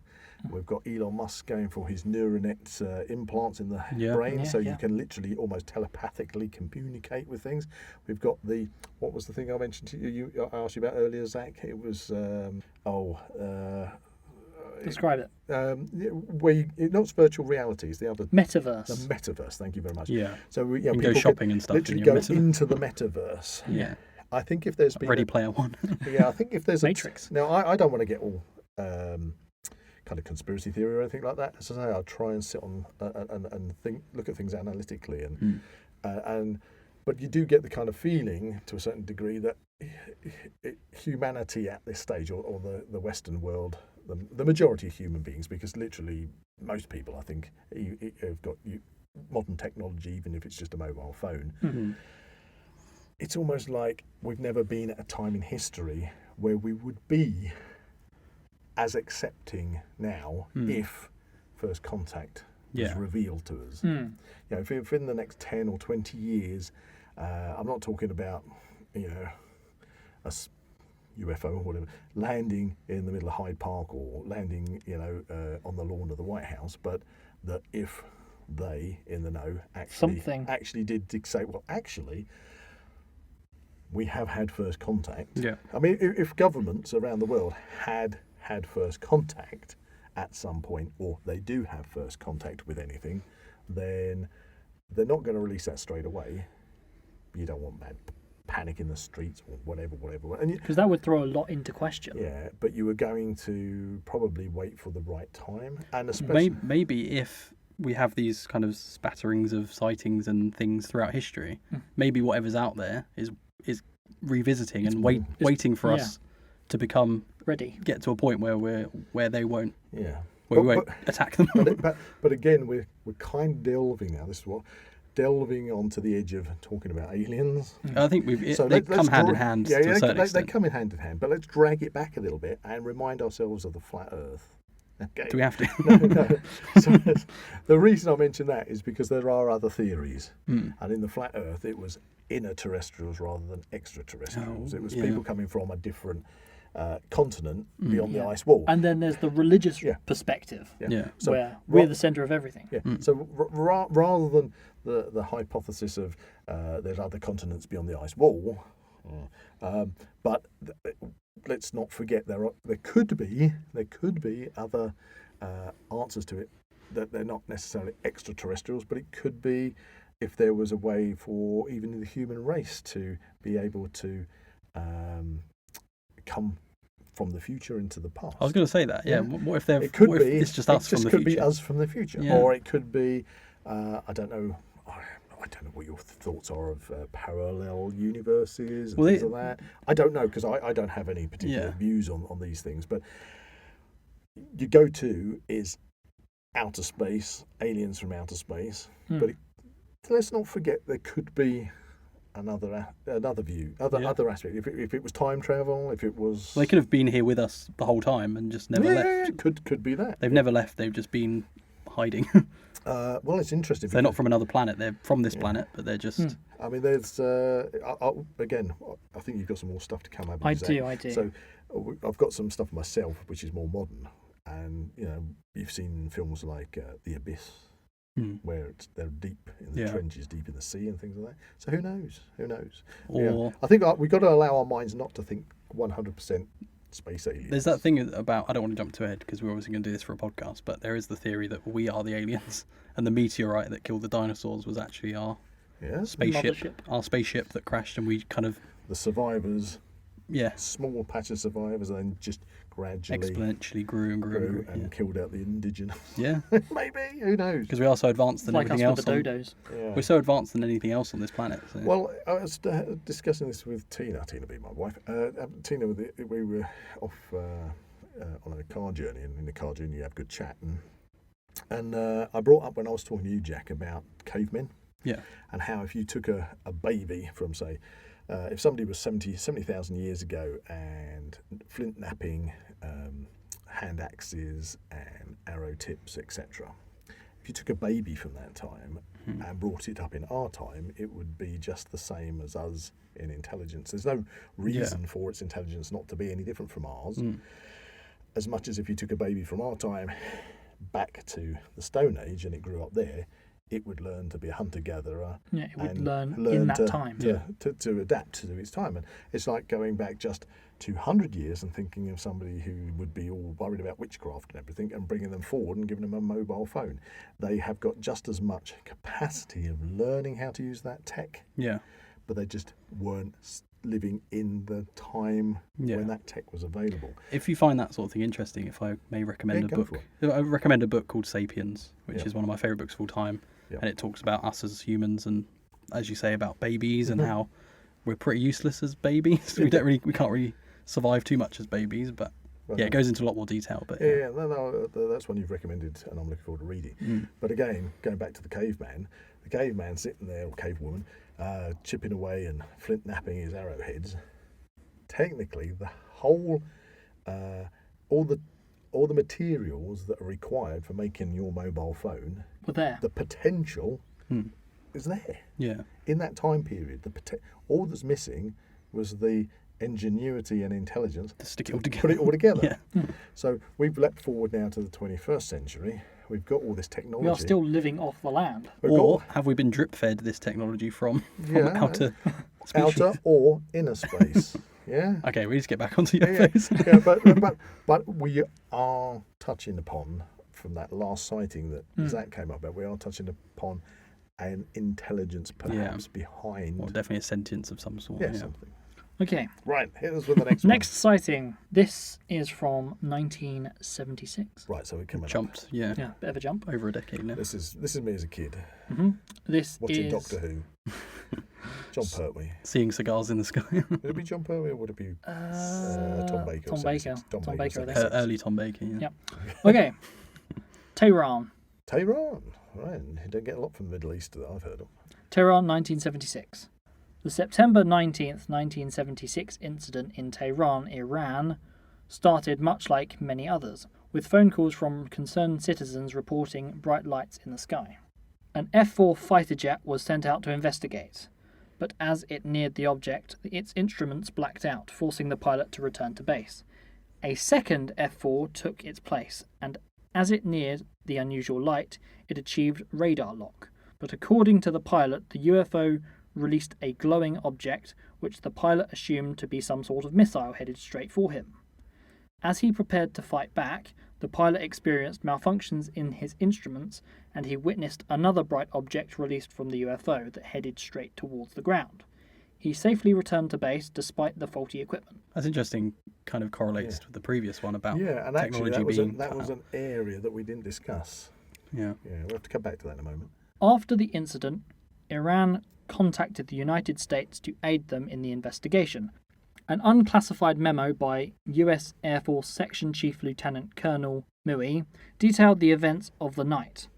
There are explanations for nearly all of them. All right. First, the bright light seen by civilians and possibly the pilots might have been Jupiter, which was visible in the sky that night. Second, as author Brian Dunning notes in his podcast Skeptoid, the second F-4 jet had a long history of electrical problems, meaning the instrumentation might have failed regardless of possible UFO interference. It also could explain the radar lock. It might simply have been a malfunction. The first F-4 reports Dunning was never turned in for maintenance following the incident, so there's no official indication that its instrumentation failed. And finally, as for the alien missiles, there was a meteor shower that night which could easily account for the sightings. That all sounds. The Jupiter one sounds rubbish. Rubbish, How can it be Jupiter? Surely you'd send a plane. You can't send a plane up to look at Jupiter. I've observed Jupiter so many times, and even it's the biggest gas giant in our solar system, and it just looks like a large star. Exactly. And it's so far away that you wouldn't fly towards it as a trained pilot. You're not going to go. Otherwise, you'd be flying after every single satellite that you see and things like that. No, it's Jupiter can take a run and jump. That's interesting. I didn't really. Well, the Skeptoid, I forget his name, but the podcast that said that the F4 were known for being dodgy. Brian Dunning. Yeah. The chance of both planes, because they sent up two, so the chance of both of them being faulty is quite. Yeah, that would be a huge coincidence. So you think, And obviously both pilots have seen this bright light as well, because they wouldn't have gone up there either way. And okay, so it's Jupiter. What the hell's shooting these bright lights? It's the missiles. I think we just completely. Are they really meteors? I don't think so. We just need to completely discount the. I think that would sound to me, without any other evidence and just taking it on the cuff from what you've read. Yeah. If that was an official report, not just a made-up story. Okay, so we're talking about we are standing here believing that that's an incident that occurred. Yeah. I would immediately come to the point of saying something out of the ordinary happened. Yes, definitely. Something happened. That's the only one that I can think that we've said so far, but perhaps a couple other ones that hasn't had a real explanation. They kind of just I think that if you're talking about trained Air Force pilots, they are trained for a reason. Yeah. You know, Yeah. you can't have them firing live rounds or anything at things just because they think they're under attack or locked Yeah. on, because Yeah. you could get civilian Yeah. casualties. You could Start a war. Yeah. You know, so I think you've got to kind of like There's a take. certain discipline there. Yeah, you got to take it on good judgment that they. But they don't make the decisions either. It's people on the ground that Yeah, make the they'd decisions. report it in. Yeah. But you did mention the previous one, and so I want to hark back to that because we didn't really talk about the fact that the engines in the cars and everything Yeah. were affected. And that's a very interesting point because they put that down to perhaps ball lightning or atmospheric phenomenon, Yeah. but there was no storms. Now, of course, you can have lightning storms or electrical storms without rain. Don't, you know, we're so used to combining thunderstorms with Water. rain. Yeah. You know, but you can have electrical storms. But if you have an electrical storm, inevitably you get the discharge of electricity, and which is the light. Well, obviously the electricity is electricity, but you're seeing the light because light travels faster than sound, and then you're hearing the thunder afterwards. Yeah. In your report, you never mentioned anything about anybody reporting hearing any Yeah. thunder or anything, and they did say that there was no storms that time. So I'm not a mechanic or anything, but would it have the capability of taking out that many cars as just lightning?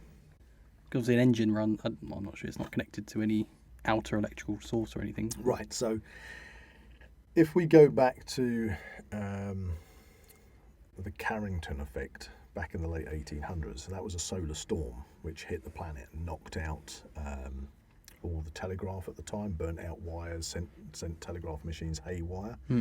It was a very, very powerful electrical storm solar storm, should I say, of charged solar particles hitting the Earth. Yeah.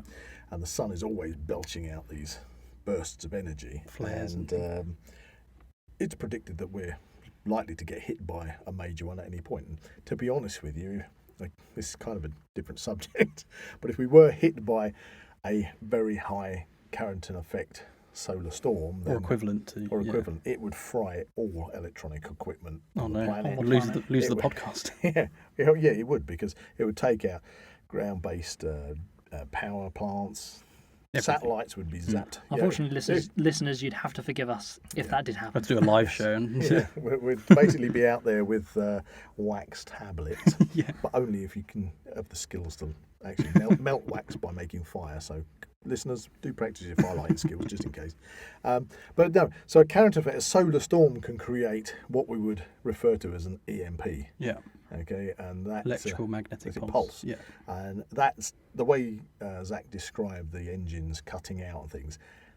Well, I can't see it being anything other than a kind of EMP. Like a natural EMP. Well, I don't know. I've not really heard of any natural EMPs that have occurred apart from the Carrington effect, which was a solar storm. And That would have been planet-wide, though, wouldn't it? well, I don't know if it was planet-wide. I'd have to go and research that.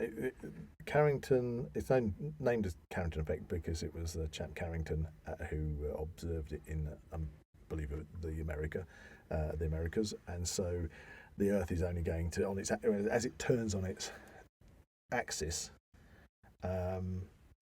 whether only one side of the planet is affected by a solar storm like that, or I don't know how it interferes with the Earth's own electrical field. I mean, nowadays it would probably wipe out the planet because everything's all connected in Yeah. one big network. So. It would blast out all the satellites and everything. Yeah. That's a subject for another. We should do one on what if World-ending events. There we world go. end events. Keep it light. Yeah, Apocalypse Now. yeah. We'll do an apocalyptic podcast, and listeners, any suggestions, put them in the comments. But that effect and similar effect with those aircraft would be some kind of small EMP kind of effect. Yeah, whether or not it's natural or intentional. Intentional. But that's the only thing I can think of that would interfere with electronics or electrics.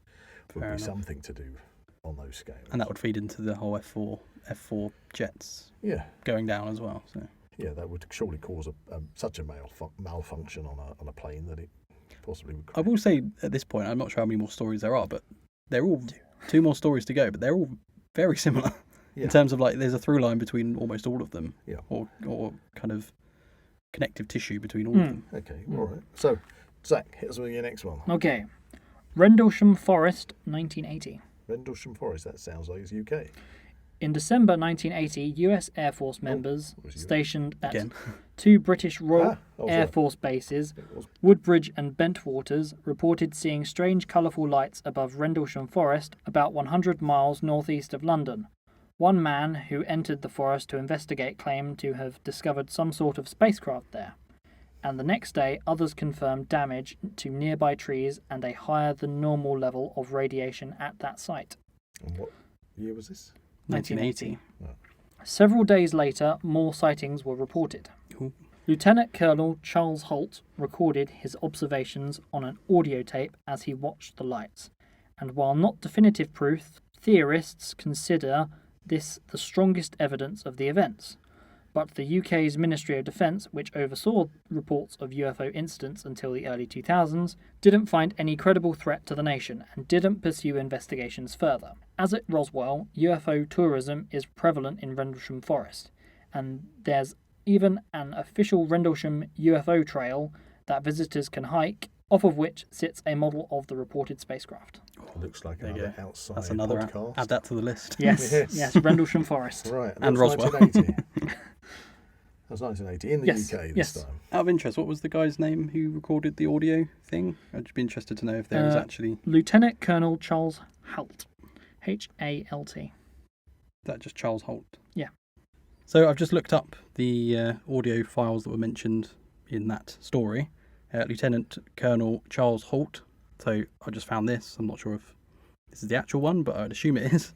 So we'll play a Let's listen short to a bit. clip of that. 150 feet or more from the initial, I should say, suspected impact point. Have had a lift car that can't get the light all to work. Seems to be some kind of mechanical problem. Let's send back another light. You can tell me what takes some readings with the gas cutter and chase around here a little bit, wait for another light on to come back in. Okay. It's very, yeah. very broken, but It's it's very broken. So if that wasn't clear, mentioned something about a mechanical. it sounded like he was observing something that had possibly had a mechanical problem and it crashed Yeah. into the forest. So it sounded like from what Yeah. we could decipher. Yeah. So again, Yeah. obviously not just an individual, but I love it when there's actual kind of solid yeah. proof, I should say. Yeah. Proof as in Yeah. quotations, because I really want to visit there now. Yeah. Rendlesham Forest. Yeah, well, can I jump in with one? Yeah. Because Of course. your ones have been tracking through the decades. Yeah. I've And got I- one more after Okay. this. Okay. Well, I'm just going to take it back slightly Mm-hmm. because when we discussed that we were going to do this podcast, I thought, okay, I want to look at ones, but I wanted to kind of steer clear of possibly those individuals that said, oh, I was driving down the road and my car cut out and then there was an alien spaceship landed in the field next to me and 2 aliens came out and they took me on board, probed me. And the next thing I do, I woke up and like 8 hours of my life had disappeared in a flash, because there's absolutely no way you can collaborate those kind of stories. I wanted something. I said, okay, what I'm going to look out for is something where, like we've been having in the as we've been progressing through the decades with Zach, where you've got multiple people. It started off with seeing one something. one person, person, maybe Yeah. two, making but a now call. it's growing. It's growing, and that's why I just wanted to jump in because Yep. I want to take it back to April the 6th, 1966. Okay. But this time in Westall, which is in Melbourne, Australia. A few days before my birthday. I don't know if you had the Westall incident. No. No, Right. I don't know. I Well, the recall. Westall incident, they had a school teacher taking a class when a student came into the class saying, "Teacher, there's a flying saucer outside." So at this point, the terminology of flying saucer was something that was obviously everybody was familiar with.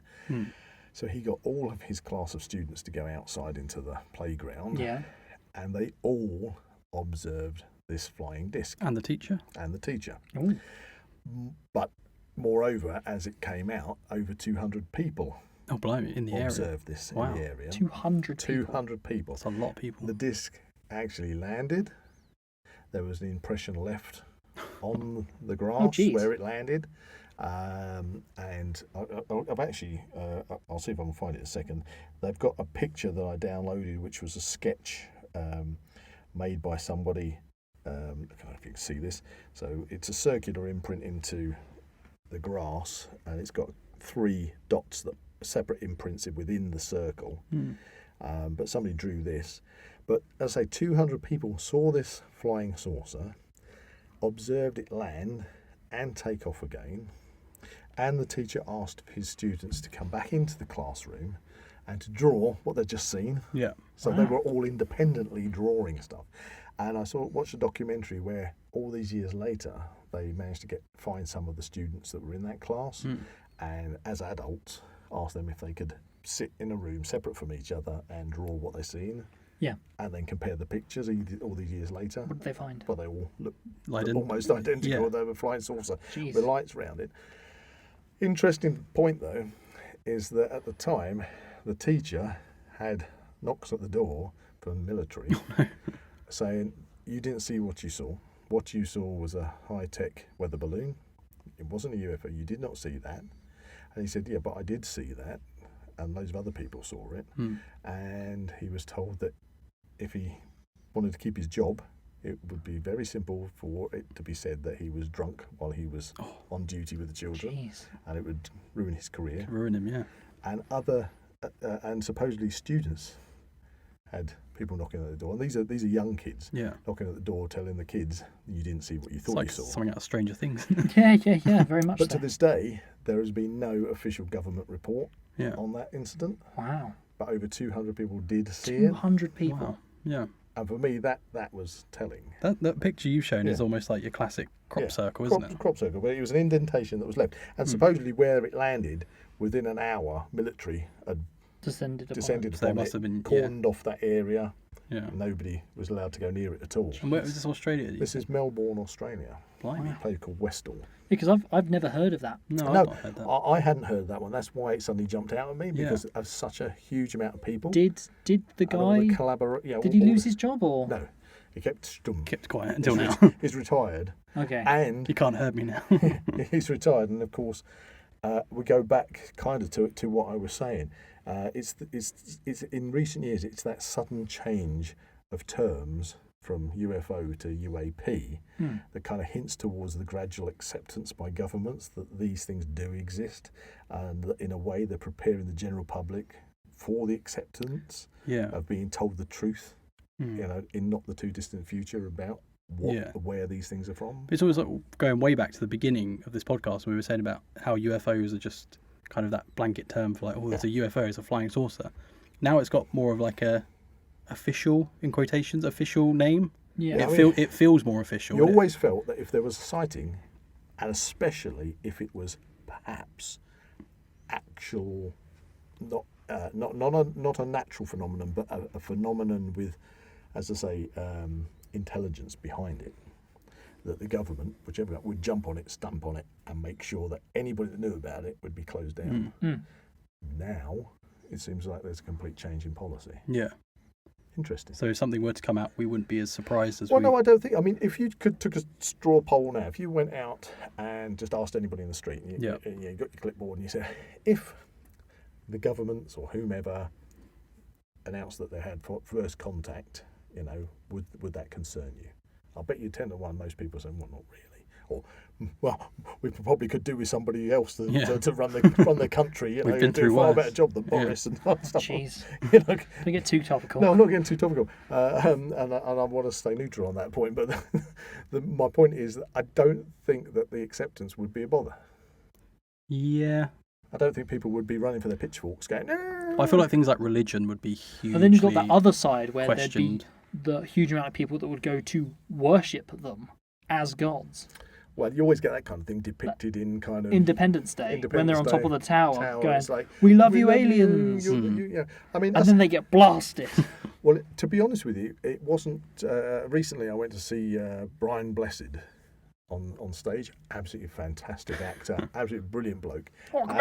Oh, Dive! Gordon's alive! Just picture him in his little tiny pants. I tell you, he was awesome. If you get a chance to see Brian Blessed, but what I discovered about Brian Blessed, he describes himself as 50% actor, 50% adventurer, because Yeah. obviously, as you probably well know, he's been up Everest. He did that without oxygen. He wore the traditional climbing gear. Story Oh of it. wow. Yeah. That's really cool. He's somebody who The story of him punching a polar bear is one of my favourites. Yeah, I didn't get a chance to ask him about that.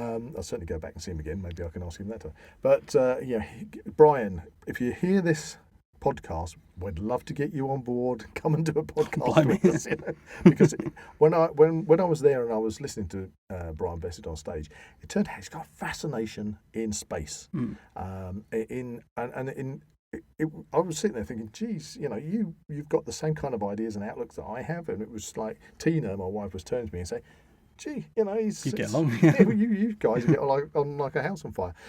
But as he said, that he felt we were at a juncture in humanity where we're still just babies, Yeah. but we need help.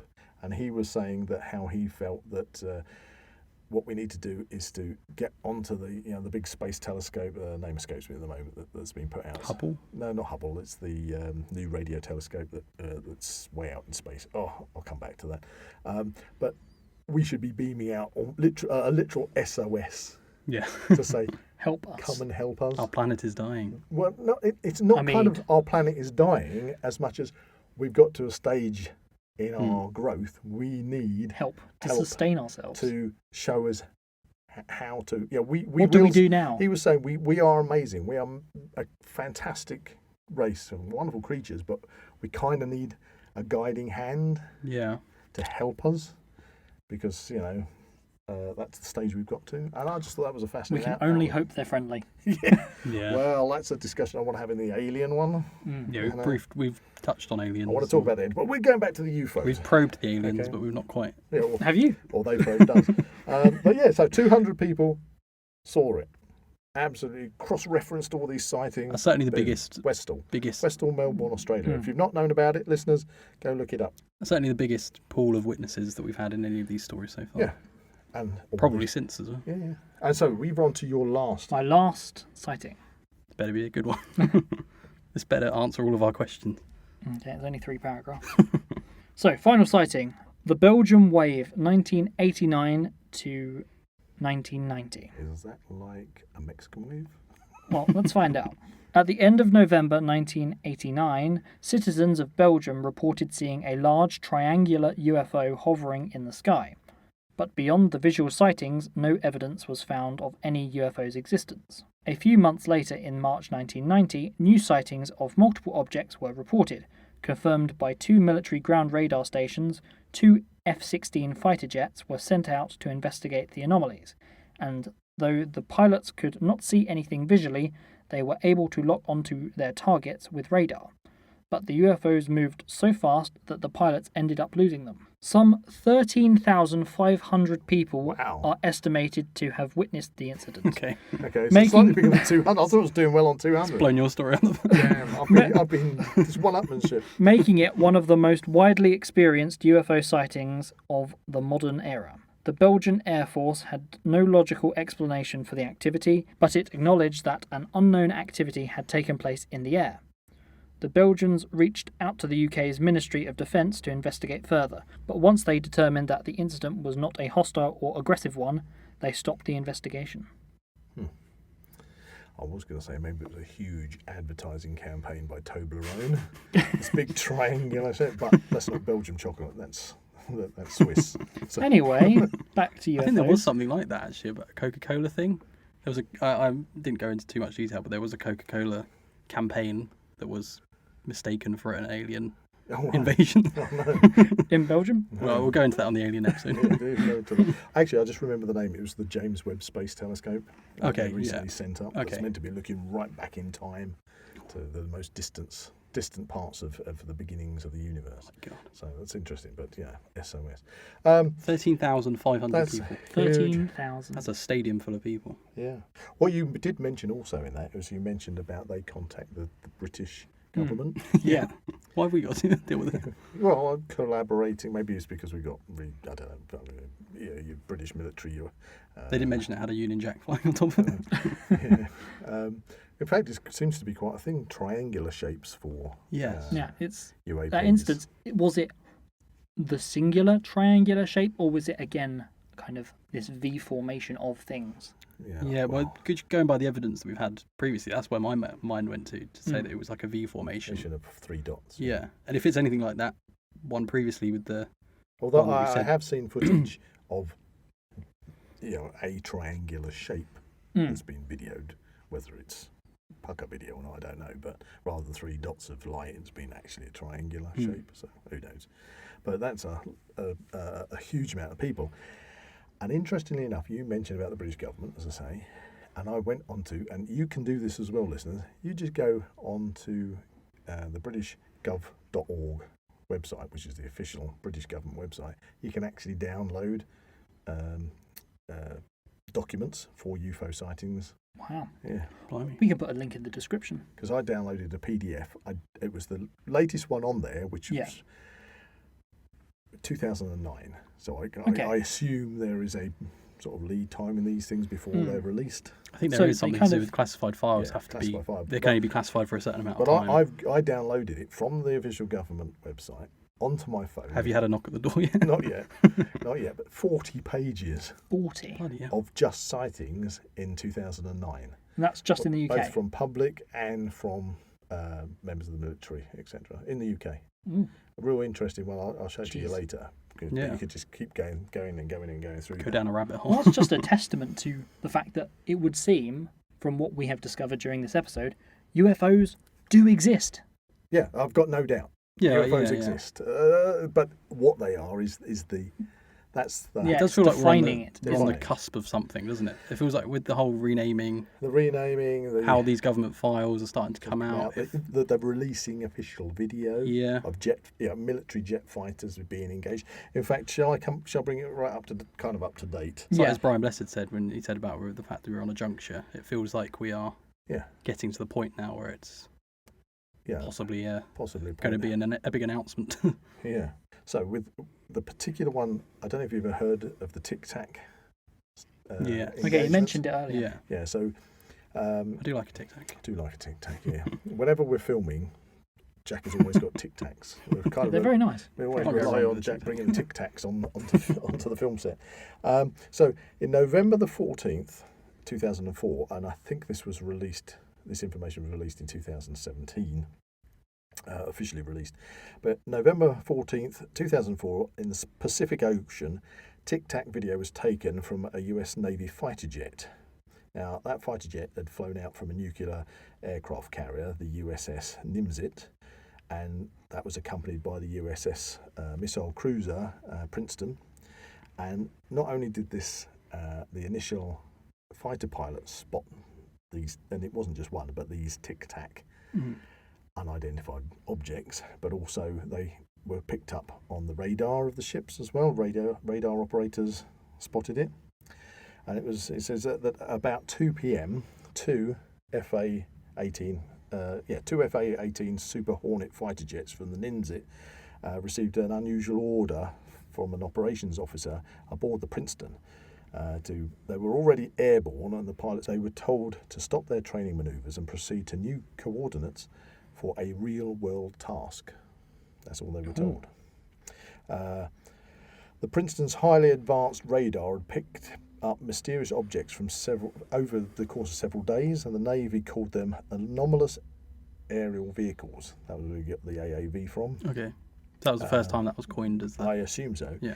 A term that the military has preferred to use for unidentified flying objects instead of using the normal term of UFOs, which has been tainted by the association with flying saucers and little green men. Yeah, which is what we've discussed. Yeah. And the report also said, and countless crackpots, which I loved. Savage. Okay, a bit savage. So, according to Kevin Day, the Princeton senior radar operator at the time, his screen showed over 100 AAVs over the course of a week. He said, these are his words, watching them on the display was like watching snow fall from the sky. 2 fighters were diverted to intercept one of the strange objects. When they first arrived on the scene, the pilots didn't see any flying objects, but they did observe what the lead pilot, Commander David Fravor, later referred to as a disturbance in the ocean. The water was churning with white waves breaking over what looked like a large object under the surface. That's interesting. They then noticed one of the objects flying about 50 feet above the water.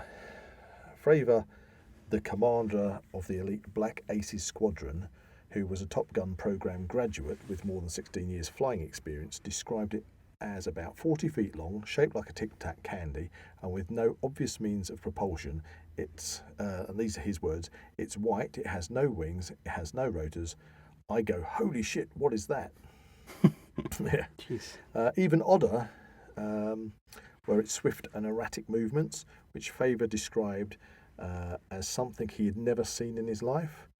This thing, this is again his words, this thing would go from one way to another, similar to as if you were throwing a ping pong ball against the wall. So very unnatural movements. Very again. unnatural, and I want to come to that for a personal experience I had in that myself in a moment when I finish this. But anyway, just to finish this one off, as the Tic Tac accelerated into the distance, according to Day, Navy jets began launching off the carrier to try and intercept the other mysterious objects the Princeton's radar was tracking. And while Fravor wasn't able to capture the encounter on video, one of the pilots who took off after he landed was able to track it down. He managed to capture video of the Tic Tac using a highly sensitive infrared camera. Yeah, we saw a clip from that, didn't we? We did, and we had a look at that before we came into the studio. Yes. And yeah, that was quite amazing. I was surprised how fast it was. It was. I mean, some people have suggested that perhaps that disturbance underwater could have been another country's submarine, and it was sending off drones of some high-tech drones. Maybe. So that's speculative. Yeah. But if so, for them to be so high-tech and to be able to... I've heard it described as moving at like a hypersonic speed. Yeah. And stopping and changing direction. It's interesting he like, in says an like, instant. there's no actual... Like, you can't see any propulsion on it. So it can't be like a drone that has rotors or anything on it. Because that's right. He said they couldn't see any visible sort of propulsion. And that brought back, and I mentioned it earlier, a memory from when I was probably about 12 to 13. In the early 80s, and a funny story behind this as well, because when I was at school, I was just starting secondary school, or I'd started secondary school, and the teacher wanted us all to do a project on something that we were passionate about. And so because I'd seen and observed different things, I kept a little notebook with all my observations in. Oh, wow. And I remember at school I presented that project with all my observations in. Do you still have the book? Can we look through it? Yeah. Oh, that'd be great. Follow up. I know I have got some of my old school stuff that I didn't dump that might be up in the attic, so who knows, it might still reside there. But I do have a clear image of my mind where I'd drawn pictures of that one I described earlier of the cigar-shaped object going behind the clouds and things, which in later life, as I say, that was probably just a plane. However, the thing that got me about that project was really annoying because the teacher put a big red X through it in red writing saying, "Did you report any of this?" I mean, who the hell do I report it to? I can't ring up the police. You're a teenager. I'm just a kid. And when I spoke to him in class, or more, rather, he spoke to me. He said, "Well, if you didn't report it, then you've made it all up." So thanks. I felt really... it's not that they teach you where to report these things in class, do they? Those hours of effort. And I felt really flat. And I never forgot that. And anyway, but the thing was, I know that one of the observations, probably the last observation I had in that, was when my parents were out for the evening, and I'm assuming it was winter time because it was dark. It was evening time and dark, so it couldn't have been summer because we're in summer at the moment. It doesn't get dark till very, very late. And my parents had been out and they came home. My mum came in to get me and said there was something outside. Come and look at this. And they knew I was an avid astronomer because they bought me my first telescope for observing things. And I went outside. I looked up, and if you can imagine a completely dark night sky with all the constellations out, initially I just kind of zoom in and sort of, what am I looking at? And then this thing just zoomed across the sky, straight across the sky, at an incredible speed. So at that distance, it must have been covering a huge distance itself. You would initially think, "Oh, I've just seen a shooting star," but shooting stars burn up in the atmosphere and disappear, and it stopped. Oh, stopped dead. So when my eye caught it, it was obviously standing still at the time. Yeah, and then it zoomed across the sky, probably that described hypersonic speed, stopped, which meant I could keep my eye on it, and then it zoomed off at an angle, going upwards, higher towards the zenith, stopped, came straight down across the sky towards the horizon, but not as low as the horizon, and then just again paused for a moment and then flew off again in a dead straight line and disappeared, never to be seen again. It's again that unnatural movement. It was completely unnatural. Never seen anything like that. Never seen anything like that since. Both my parents were there at the time, and I could only describe it as being it would have blended in with the rest of the stars in the sky. It's a pinpoint of light. So if you just briefly glanced up and it was standing still, you just think it was a star. Yeah, and I've seen plenty of satellites coming over. Yeah, they track over nice and slowly. We've seen the new Elon Musk Starlink satellite chain coming over. Yeah. And none of those emit their own light. They're just reflecting sunlight off them when you see them. None of them would move that erratically either. So for something like that, I'm assuming it was either reflecting light off its body, hence why you could see it. I can't say that it was shining in any other noticeable colour difference or blinking. It certainly wasn't blinking. It was just like this point of light which zipped, and then it was gone. So that, when I read about the release of the Tic Tac incident, I thought, well, I observed that way back in the early 80s, another object doing a similar thing. Yeah. So for me, that makes me totally convinced that these phenomena are something, and when it moves like that, that there is some kind of intelligence or some kind of there's a motivation. motive, there's a drive behind it. That Sentience, couldn't have been just some random atmospheric anomaly. natural nature type produced Yeah. thing. So that was my own personal sighting of a Tic Tac, if you want to call it that. But yeah, so In conclusion, UFOs, they exist. So what do you think, Jack? I'm more convinced now, especially that there might be sentience behind these UFOs, UAPs, whatever you want to call it, than I was before I came into the studio today. Yeah, I mean, I don't know if they're. We'll leave that to the discussion on aliens of where these. But I think it's that kind of theme between all of the stories that we've heard today. Like they've all got similar connective tissue that kind of they all have similar kind of reports or movements or lights. And they seem to have gone from the original report in 1947 of one guy in his plane, nobody else has viewed it, no photographs, through to ones where you've got literally not hundreds but thousands. If they were all wildly different, then I'd be like, oh, okay, some of these might be made up. But the fact that they're all very similar stories, I think it's fair to say that there is definitely, without a shadow of a doubt, something. Yes, and it's just. Could be coincidental, but it feels as if the way that the authorities, the governments are trying to be more eased up about it, have a task force now in the States and let this information out readily. I don't know. Could we be on the cusp of actually learning? Maybe will they say admitting that there's something out there? But that's the thing. When something is identified, it is no longer a UFO. It would be, for instance, the alien spaceship. So I think we'll leave it to our alien section to maybe delve into whether we think that these are. I'm going to ancient aliens as well. Aliens, yeah. And see whether we think that perhaps moving on from the UFOs themselves as a phenomenon, if there is an intelligence behind them, what is that intelligence? Could there possibly be extraterrestrial intelligence? Is it a threat or is it safe? Does it mean war? Does it mean exploration? Who knows? But we're looking into that. And of course, listeners, if you've got any examples of experiences that you've had, we'd love to hear about those. You can leave them in the comments below, or if you want, if you go to the Zak Wylde Productions website, you can pick up the Zak Wylde Productions email address and send your stories in via email if it's easier for you. And we're more than happy to bring those up in a further episode and dedicate it to you and read your stories out. And we want that feedback. We want to find out all these things. We want to learn. Yes. And if there are any stories that are similar to the ones we've heard today, possibly flying lights in the sky. The interesting comparison. Yeah, exactly. If they feed into that similar theme. So I think that leads us on to our famous episode. Segment that we're becoming quite fond of on the Now We Know show. So this is the Now We Know flashback, which is a segment of the show where we look back at any developments that have been on any previous episodes. Yep. Obviously with the Now We Know show, so we open up conversations about certain That's what it's about. subjects and we learn about them. So any developments that we'll look into on the Now We Know flashback. So recently on the show we had a special guest, Mickey Bolden, Yes, Yep. our paranormal investigator. Yes. Good episode. talk about what is a ghost. Yep. And he told lots of stories.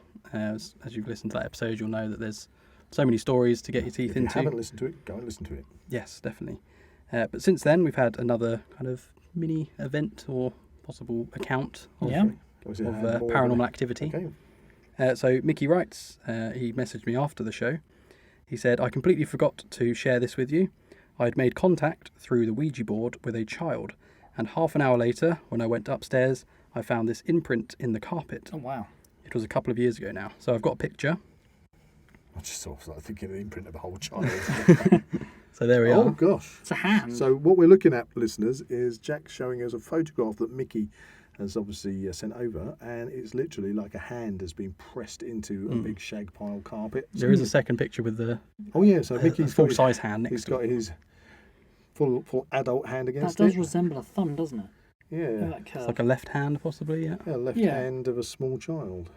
That's, So that's how really weird. weird. That's There we freaky. are. So there you go, listeners. We dig well, deeper thanks into for that. sending that in, Mickey. It'd be great to do a follow-up episode. Yeah, we get well Yeah. when we get you back in for our next paranormal episode, then yeah, Discuss that in further you detail. can tell us all about that. Brilliant. If you enjoyed this podcast, please like and subscribe to this channel and comment below any suggestions of topics or activities you'd like to listen to in future episodes. So that's a big UFO goodbye from Buzz. It's a massive UAP goodbye from Jack. And a saucy goodbye from Zach. Goodbye all. Goodbye. Now we know No show. Du-du-du-du. Now we know show in UFOs. UFOs.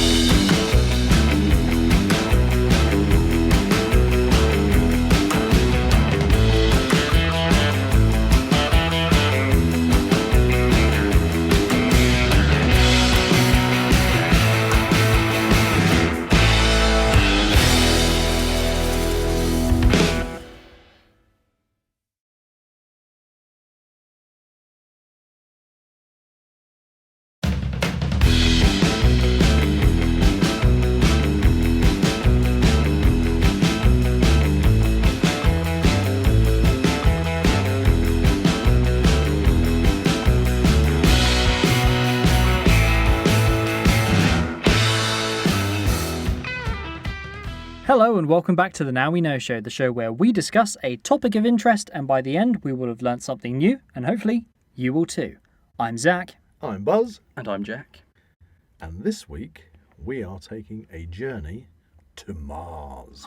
We've been looking forward to this episode for a while, haven't we? Yeah, that's true. It has been in the running for a Yeah, while. been in the making for a while. It's a subject that I'm fascinated by. Yes, me You too. know, and I have been since I was a kid. You know, I've watched all these sci-fi movies for dating back to the 50s. Very much so. You know, and you sort of Forbidden Planet and things, and your mind starts to think, oh, you know, wouldn't it What's be out cool? there? What could be there? You know, wouldn't it be cool to go to other alien planets? And don't forget Total Recall. Of course, Total Recall. Hence why we named this particular one "Get Your Ass to Mars" as a reference from Total Recall. Yes. That's Arnold Schwarzenegger's Total Recall, by the way. Yes, not the remake. Not the remake. We don't talk about the remake. So yeah, we're going to see if we can get our asses to Mars. Yes. Is it a possibility? Is it a reality? Could it happen? How are we going to do it? You know, Is it can- dangerous? Yeah, is it dangerous? feasible? Should we do it? You know, can sci-fi become science fact? Yes. Yeah, that'd You be know, good. that's what we're discussing. And as always with the Now We Know show, we're discussing it from a layman's perspective. You know, Yes. None of us are specialists on this particular subject, and we like to discuss things as if we're sitting around a table, having a dinner, Open discussion. at the pub, wherever. People always have discussions, and they like to have those discussions in a free and easy manner, layman's perspective, and we do our best to sort of sift through all the information and come out, hopefully, with some answers at the end of the day that are both scientific and factual. Yes. Which is why we'd like to hear from you as well. Oh yeah, from As our the listeners, audience, we'd like because to hear that's the your thing. feedback. Yeah, because if we don't get it exactly right, Yeah. and you pick up on something while listening to this podcast, then that's exactly what we want. We want you to feedback and We want to learn more. put us straight and teach us new things about the subjects that we talk about. So, Mars. This is the I- enigma, isn't it? I would very much like to see the human race get to Mars. Okay. What do you think we'll get to Mars in our lifetime? That's I a good hope so. question. I hope so. That's a good question because that's something, as I said, from being a kid, that I've always thought, Mars. I mean, I remember the time when the first sort of images of Mars were being shown on the TV. The and red planet. they were very blurred, and it was people used to sort of guess that there were canals on Mars. I even think, and again, listeners put me right on this. Patrick Moore, who I think everybody in the UK knows Patrick Moore, Sir Patrick Moore, fantastic, brilliant astronomer, and he's passed away now. But even in his early days, I believe that Patrick Moore, when they were looking at the images of Mars and they were dark, sort of shaded areas, because the clarity is nothing like it is now. Yeah, We yeah. have obviously rovers on Mars, we've got Mars orbiters, High-power telescopes. Yeah. Mars orbiters, but back then, even Sir Patrick Moore was suggesting that maybe these patches were patches of vegetation. Yeah. You see, and so as a kid, from my perspective, it was like, wow, could there super be fantastic. vegetation on Mars? Could there be canals on Mars? You have sketchy photos of, if everybody knows, the mountain which is like called the face of Mars. Yeah. So, Okay. There was one recently as well about it would look like a man sitting on a rock on Mars. Oh, yeah? Remember that one when we were at school? Everyone was saying, "My God, there's an alien on Mars." They found a picture of it. Yeah, they seem to keep doing that though. I see that a lot of images from the rover are sort of put out from NASA, and then they pop up on social media saying, "Oh, look, there's an alien sort of soldier on Mars." I'm or sure there's I've this seen or something there's about that." like an alien monolith on Mars. There was meant to be an alien monolith on one of the moons. Not sure which one, but orbiting Mars, there's meant to be a monolith on that. 2001. Yeah, that's what I thought. So maybe that's something we can look at more of the. Yeah, that's kind of our kind of But we science fiction head on. Yeah, that's science fiction, and dare I say that word, conspiracy, because a lot of people have little conspiracies about Mars So and things. those shady patches you were talking Yeah. about, what did they turn out to be? Well, as we know, Mars is now it's pockmarked with craters and also dry seas. Yes. So there was at one There point. was at one point. vast amounts of water on Mars, and for whatever reason, its atmosphere obviously collapsed, whatever atmosphere it had. But and of course, once the atmosphere, Mars is smaller than Earth, it's lower gravitational pull, and so everything sort of has drifted out into space. The physics are completely different to Yeah. how they are on this planet. I can imagine it being a pretty hostile environment. Yeah, it is a very hostile environment. Now we know, and that's why we've got right up-to-date rovers on Mars looking for all sorts of things. Life on Mars, of course, is the one that always leads the newspaper reports, but they're looking for mineral deposits, looking for water deposits, looking for all sorts of Because things. that's also a thing. They want to get rid of the industry on Earth and get it all from space. Yeah. Like other planets, Yeah. asteroids. I think we're kind of jumping down the road. Yeah. Conversation, but that'll come up again anyway as we go. So, who wants to really sort of kick this one off? I've got a few questions that I've prepared. Okay. That Fantastic. I'm quite genuinely interested in discussing because I have no idea. First one. Yep. This might be a big question. Mhm. Is it necessary to colonize Mars, or would it be easier to fix Earth? Now that's a good question, and probably a fundamental question that again I was expecting to come up during this conversation. Very multi-layered question, isn't it? Yeah. Basically, I said before that we came into the studio, could we get to Mars or should we get to Mars? And that's Yeah. kind of the same. Like From a Yeah, a scientific exploration point of view, I'd probably say yes, go to Mars. What could we discover there? That would be amazing. Yeah. Yeah, but then the opposite side of it, people would say that's a lot of money spent on sending a handful of people to somewhere. What's the point? So let's look at that now.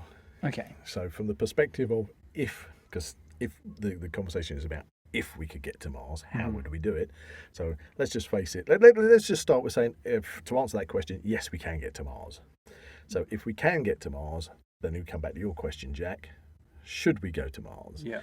Or should we be focusing our attention on Keeping this planet Earth? habitable. Okay, Yeah. so planet Earth is our spaceship. Yes. And there we are in our solar system, orbiting our sun, our little star that gives us life. And all of us, each and every one of us on the planet, if you like, are astronauts. We're the crew. Yeah, we're the crew. That's a good The way. human race is the crew. The We're human clinging race- on to this little tiny Human blue race planet. is the crew of Spaceship Earth, Yeah. whether it's a sphere or whether it's flat. We are. Yeah. Are we Just are we point still on that? Still on that Just one. pointing that one out before anybody else. 18 episodes down the line. But no. We'll Okay, never, so never escape the flat Earth. So we're humans are the crew of spaceship planet Earth. So we need to man our spaceship and look after our spaceship. And technically, what would be perfect is if we all work as a team, just as if you are on a spaceship. You all have to work as a team. You all You all do have your your jobs. Well, we have Do your trouble job. doing that at the best of times. Unfortunately, the human race isn't very good at cooperating in general, Yeah. and is always arguing and having Fights. tantrums. Yes. Money. Over money generally, yeah. Acquiring money, etc., etc. And so obviously we've got this situation at the moment, and where we are based in the UK, we have really suffered. I think we've suffered this summer so far. A lot of people have said that the summer has been, oh, what a gorgeous summer, the weather's been No way. wonderful. No way. I'm Ginger. No way. And funny enough, I'm ginger I too. quite like the sunshine. But Yeah, but I'm in the minority. it's been really hard. It's hard at the moment in the UK because we are now in a drought situation Yeah. in most of the UK. Very recently, as of time of recording. Yeah. As the time of recording, and we have got reservoirs which are basically drying up. We've had crisis after crisis Yeah. nowadays, haven't we? Hosepipe ban. Hosepipe bans. So far, unlike back in '76, which obviously you guys weren't around in '76, but in '76 when we had the prolonged heat, the prolonged summer, that I do remember at that time we had water shortages where we actually had a standpipe in the road and we had to go out and collect our water. Yeah. So, on a positive side, even though we've been hitting record temperatures in the UK this year, we haven't actually had that. None of us have had to go and queue up at a standpipe to get water, which did happen back in 1976. And when you consider that the population of the UK is that much greater now, so the demand of water is that much greater, I think from that perspective, if you look at that, we've done very well. Yeah. Because you'd kind of expect it to be, if we had water shortages in '76, you'd definitely have water shortages now. Yeah. So I think we've done well. But the point is that the heat is extraordinary at the moment. Yeah, this is the hottest summer I think I've ever experienced. And we've never, It's just getting hotter and hotter, isn't it? Yeah, and we've never had a summer that we don't get rain at some Yeah. point, and it's just continuing on But on the and on. other side as well, we don't tend to get much snow anymore. No, We no, don't no, get not at all. thick snow. So the reason we're talking about this is because obviously we're talking about global This is why we warming. need to go to Mars. We're talking Yeah. about global warming. We've And ruined we're this talk- planet. We're talking about the human race's effect on Earth, and obviously we're going to touch upon this now since you brought it up. But that would be a good subject for another podcast, global warming, just literally talking about. But to sum up, because we've obviously the human race, as we've expanded and we've using fossil fuels and dumping loads of carbon dioxide into the atmosphere and the temperature of the planet increasing, this is a big problem. Yes. And you could say, why are we? There's no sign of it stopping. Why would we be focusing on therefore going to Mars and not trying to fix the problem here, if it's fixable? Right. Precisely. Because Going back to, again, as you said, working as a team. working as a team. But, I mean, I don't know at this point. I'm going to speculate at this moment. I don't even know if it is fixable because most of the scientific studies that I've been reading recently have pointed towards that we can try and slow it down. Yeah. But the end result is inevitable. The end result is inevitable, especially considering the increased population of the planet is going to grow and grow and grow. Yeah. By It's just 2050, we're gonna- increased consumption of everything. By 2050, we are going to have some serious issues to deal with. But setting that aside, because you said about should we be focusing on planet Earth, spaceship Earth, and fixing it rather than having fanciful ideas of going to Mars, well, I think you've got to look at it like a sliding scale or a set of scales, that tips one way, tips the other. Yes, we should be trying to fix planet Earth. And when it comes to space exploration, in the past, it's always been who's always gone into space? Astronauts. Yeah, Humans. astronauts, cosmonauts. But what I mean is, who's backed them? Rich. No. Governments, exactly. So, the Apollo programs and everything else, they've all been backed by government funding. But now, of course, we're in a situation where we have commercial companies. Yeah, commercial space travel. Exactly. This Now, leads me on to one of my other questions. okay. So let's see if we can do your first one first. So this kind of has changed the whole concept of space exploration, because before, an organisation such as NASA would have to go to the government and ask for government funding in order to Launch a do rocket. something Yeah. and be able to justify the scientific That expense, benefits. yeah. And there have been a lot of scientific benefits literally from going into space and going to Mars, and the things they've been able to design, and then those things that are discovered down the line work their way into everyday life. You know, the technology works its way into your mobile phones, into your computers, and all these Yeah, things. because there's more information, like more technology in a phone than there was on the first Yeah. rockets. Yeah, exactly. When the first moon landings, I think we might have touched upon that before. Less computer power than we have in just a simple mobile phone. No, that's crazy to think It's about. absolutely Yeah. crazy. So, but the thing is, you now have commercial companies like SpaceX, and Blue Origin, and Virgin Galactic. And their initial thing is obviously, we've got, which one is it? SpaceX that are taking the astronauts to the space station? Possibly. Yeah, I think it's SpaceX, Elon Musk's, the company which are now shuttling people to the International Space Station and back. Blue Origin, Jeff Bezos, he's sending people up into space mainly for, at the moment, space tourism. Money. Make a lot of money for that. Yeah, this is true.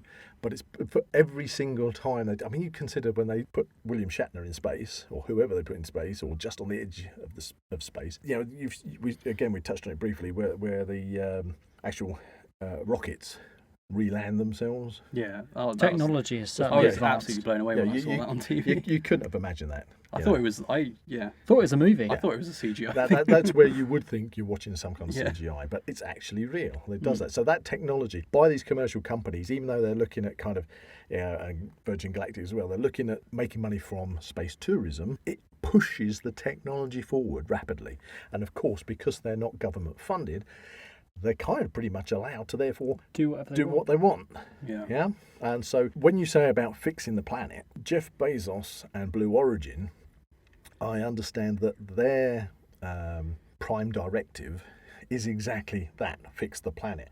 To take, as you mentioned, Zach, a bit earlier, all heavy industry off-world. Off-world, yes. And literally just people live on planet Earth, Preserve it. preserve it into the paradise it should be, and absolutely zero manufacturing occurs on We're the not planet. using any resources. And, yeah. Stop using Earth's resources. Because resources are finite. Yeah. That's the thing. I was listening to Elon Musk on a podcast, and he was saying that there is only a certain amount of fuel left on this planet to Yes. get anywhere else. And Once- we just keep using more and more Once and more. that fuel's gone, we're not going anywhere. Exactly. Unless we find another way of That's a propulsion. very worrying thing to actually think about. That actually does come into the conversation when we get as far as saying we've now gotten, landed on Mars, and the resources there are finite as well. Yeah. So we'll talk about that a bit later. But yeah, so you've got Blue Origin, get off planet, all heavy industry off planet, and then we can fix the planet. So therefore, if you say, okay, we're not going to worry about going into space, we're not going to worry about that, we're going to try and fix the planet.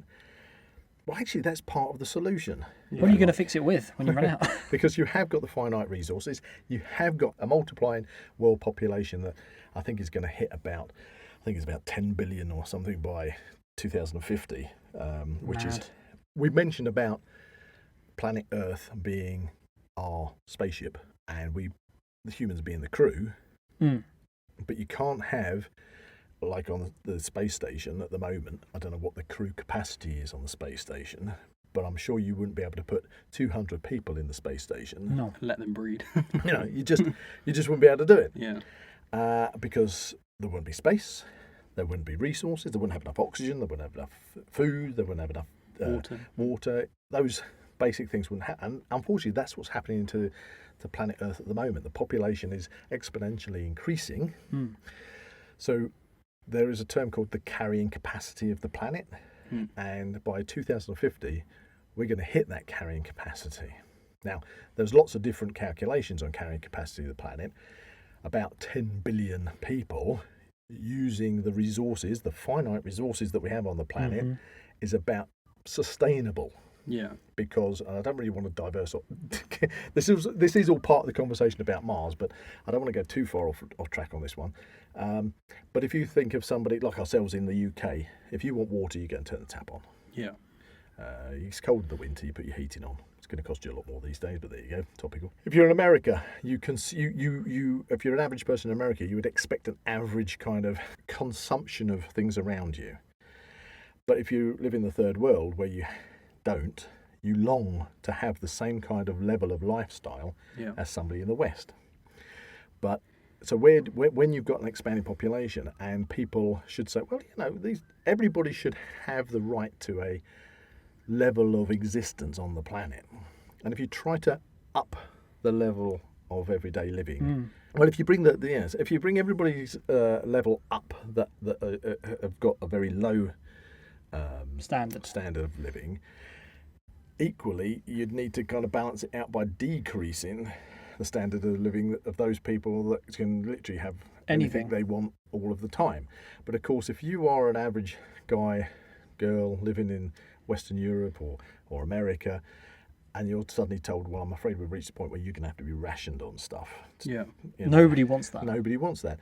And going back to the carrying capacity, it has been calculated that if you really, really did ration all the things on the planet, water, food, everything, you could maybe push it to 1 trillion people on the planet, but then everybody would literally be eating the same little bit of rations. Soil and green. Yeah, soil and green. It would be that kind of society, and you would end up having, before you even reach that, the breakdown of society. We go back to being just animals. Because of the population increasing, and with global warming, that adds to the fact that people can't, the areas where people can live and the areas where people can farm are decreasing. People are moving because certain places are becoming uninhabitable, and equally people are chopping down forests because other areas are turning into dust bowls and they can't grow any crops or anything. So we've got a big problem there. So if you're not going to try and hold back the tide on planet Earth, you've at least got to have a view. I'm sure you guys may or may not agree, but mankind has suddenly got to say, if this is going to be something that we're heading towards, we need to have a vehicle out of it. Another plan. Isn't there like a scientific community that actually wants that? They want to escape Earth to get to Mars and start their own kind of civilization? That's something I can't. I haven't researched, so I couldn't really. Could it be secret societies episode? Yeah, they could be a secret societies episode. But if you lived on an island, and there was a small tribe living on an island, and it had a sustainable amount of obviously fish in the ocean around it, protein source to eat on the island, vegetation to eat on the island, space to live. Yeah. But the population increases. Proliferation. Yeah. Those resources are going to get pushed to the limit, and in nature, usually that's when people die off, or animals die off, when there's not enough food to go around, food or water to go around. The population of animals die off to allow the resources to recoup themselves. Exactly, but that doesn't happen with human beings. No, we kind of keep on going and keep expanding. So. And this has just been a big answer, but to fix Earth, I kind of feel that actually one answer is, as an expanding population on planet Earth, we kind of really need to follow that blue origin philosophy and at least get off planet. If you can take all that heavy industry off planet, that would make a huge difference. Both That'd be global hugely warming, beneficial. And if planet Earth was literally just a paradise where people lived, but all your heavy industry was off planet. And of course, we have things like the asteroid belt, and the asteroids are heavy in precious metals and resources. And Mars, since we're talking about Mars, is exactly the same. There's so much resources on Mars that anybody that could actually get there, actually be able to inhabit Mars and mine Mars rather than mining on Earth, there's probably, if you're going to look at it from a capitalistic kind of commercial way, there's billions or trillions of dollars, pounds to make there. Yeah. But the thing is, get off Earth, and who knows? Maybe we can go to the stars. Hey, we might discover Maybe that's an even better place. Maybe that's or an equally good place, but that may be the next step in human development that we need to get off planet. Okay. So Going back to Mars, how long does it take to get to Mars? exactly. So right, we've got our space rocket. Okay. Now I'm going to switch from Blue Origin and saving the planet to SpaceX with Elon Musk. His focus isn't the same as Blue Origin. His focus is really he wants to get to Mars. He wants to prove that we can get to Mars. He wants to get to Mars. And so I think with Elon Musk, he predicts a crewed mission. So this is a fully crewed mission to Mars in 2029. Wow. That's quite soon. And he said, and I'm quoting from him, Elon Musk said that it would be a meaningful number of people that could reach the red planet in 10 years. So that's A meaningful number. that's his outlook. And then we'll go back to your question was, How long does it take to get Okay. to Mars? so how far are we from Mars? Well, of course, that changes all the time. Yeah, Yeah.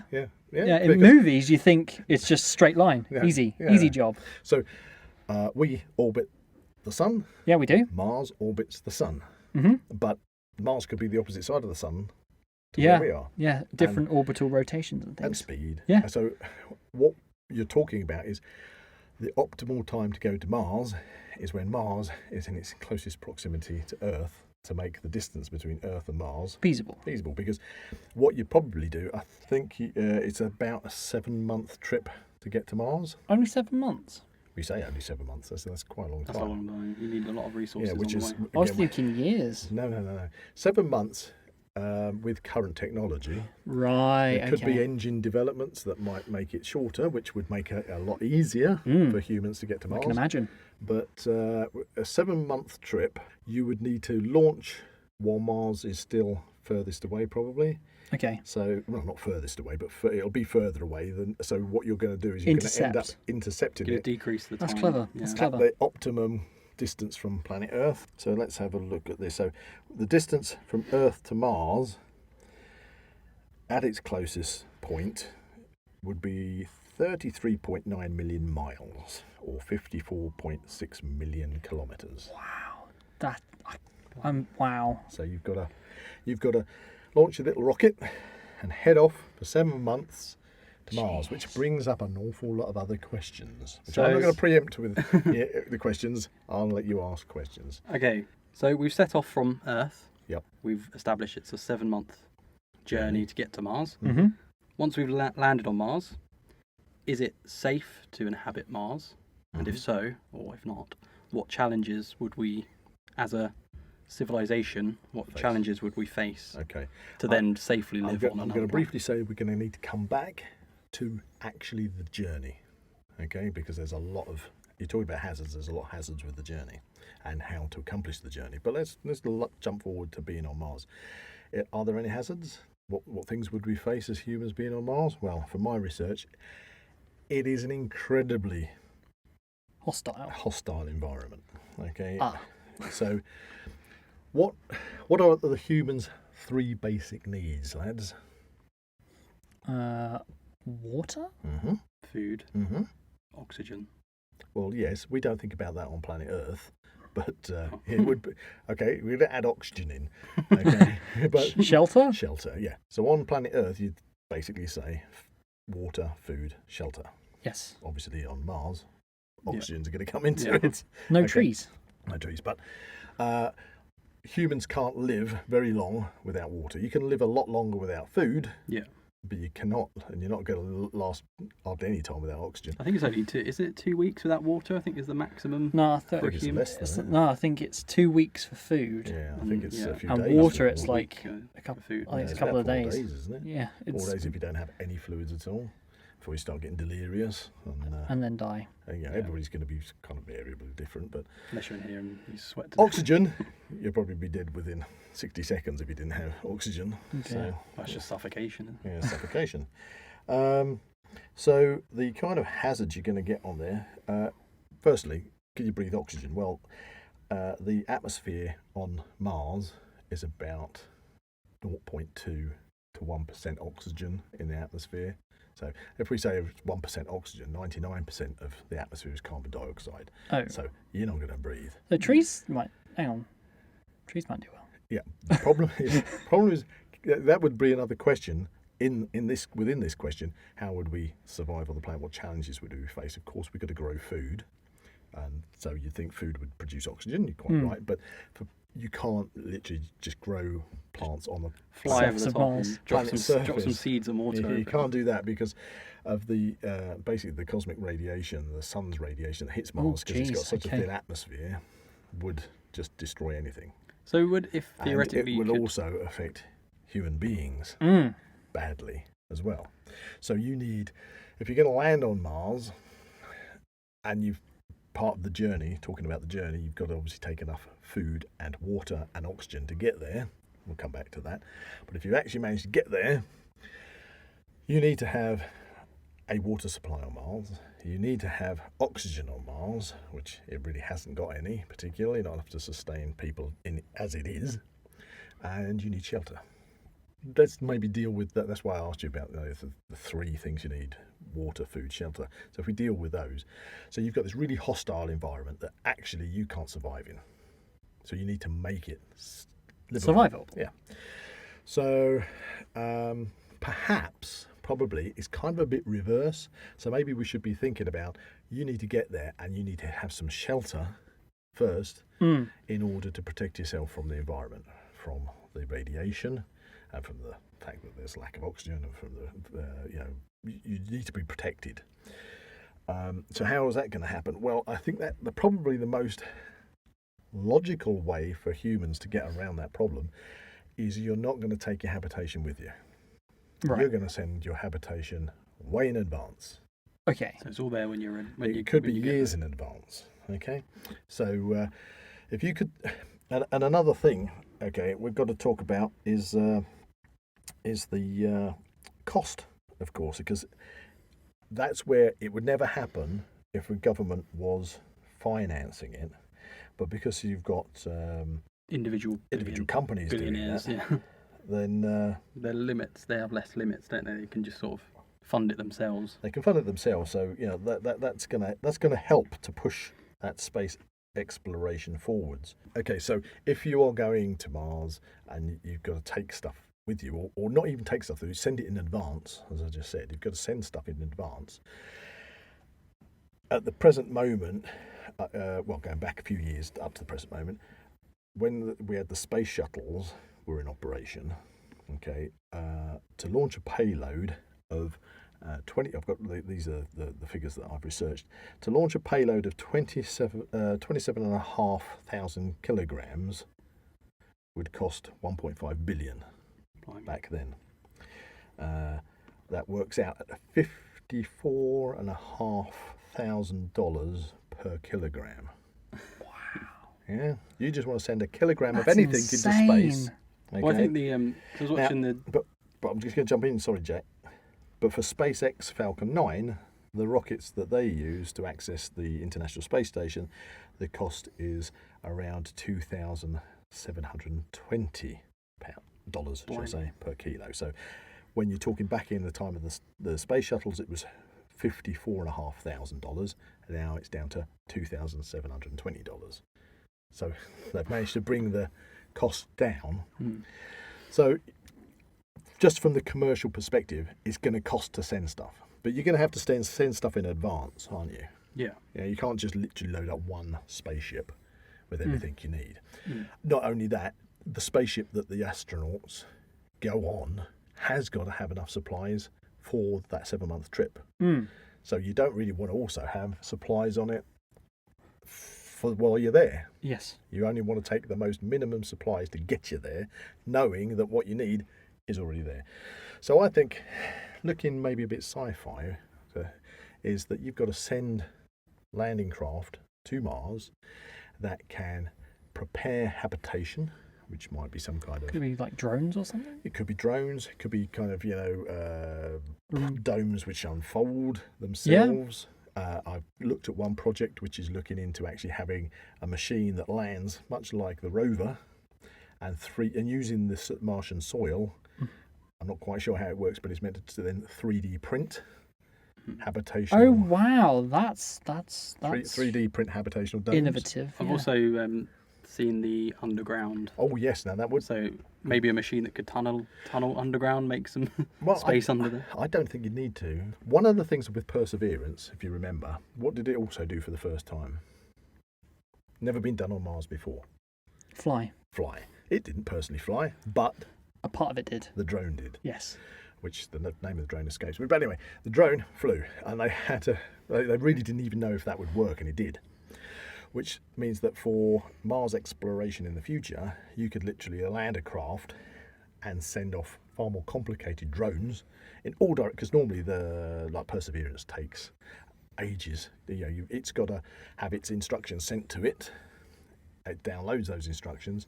It completes those instructions, and then it transmits back, and they wait to find out if it's actually managed to do it or not. Yeah. With your drones, and it's also going at a very slow speed. Very crawling space speed. So if you've got drones that can fly and they're solar powered and they can recharge, they can be zipping off all over the place, and they can literally fly into caverns, caves, things to like that. explore places we've never seen before. And so if you could get a ready-made cavern that you can seal the entrance up on, it's already a ready-made shelter of sorts, Yeah. which would be another option.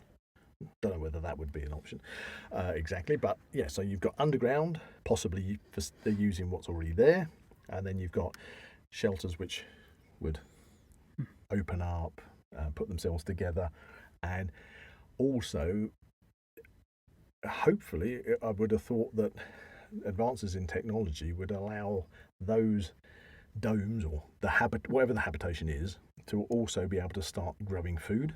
Yeah, that was bringing me onto a question about Growing that. food which would produce oxygen, growing food which would need water, obviously. To answer one question, is there water on Mars? You've asked about oxygen. Water, there's frozen Ice caps. ice caps at both sides. There is other water supply, but from what I gathered from my research is the water is incredibly salty. If you could think of Earth's oceans, it's like mega salty compared to our oceans. Oh dear. So completely undrinkable. Not sure about the polar ice caps though. But this is part of the missions that are happening at the moment to see if they can discover I have seen one water. about terraforming Mars, which would involve basically a giant mirror, and they would reflect the sunlight onto Mars at a higher volume to then melt the ice caps to then mean that the water. Well, it's an interesting idea. There is. flows. I mean, so as I said, there's tons of water at the polar ice caps, according to scientists. The northern ice cap alone is around 621 miles across. Also, there are dust-covered glaciers that wrap around the planet. So there's a huge amount of ice. Okay, so it's estimated that all that adds up to the equivalent of the whole of Mars, if it was melted, that was, or the whole of Mars being covered by 1 metre of ice. But it's all obviously in different places. So there is water on Mars, and that could be processed to make it drinkable. Okay, so there is a supply of water. And water is basically H2O, so that's hydrogen and 2 parts oxygen. So if you can split that down, you've got hydrogen, which you can use for fuel, and you've got oxygen you can breathe. Now, I don't know the composition of would you call it soil? Or is it more? Yeah, the soil on Mars, Okay. Is it possible to grow anything in that if it was like enclosed within like an Incubator. Earth-like environment? So, you know, I'm guessing not. I'm guessing Okay. not. Somebody might be able to put me right on that. And the reason why I'm guessing not is I'm assuming that it's bombarded with so much cosmic and It's just solar soaked it all up. radiation that it wouldn't be. Nothing would ever get above the It surface. would So- just wouldn't be able to be used.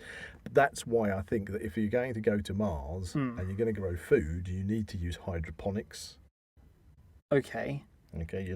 Is that taking like soil from Earth to Mars? Well, hydroponics is basically growing. All you need to grow a plant, and I've actually seen people where they've in India and places like that. They've got old rubber mattresses and rubber cushions from settees that people have thrown away, and they've just literally taken that foam rubber and put seeds in it, and then they add water to the foam rubber, and the seeds grow in the foam rubber.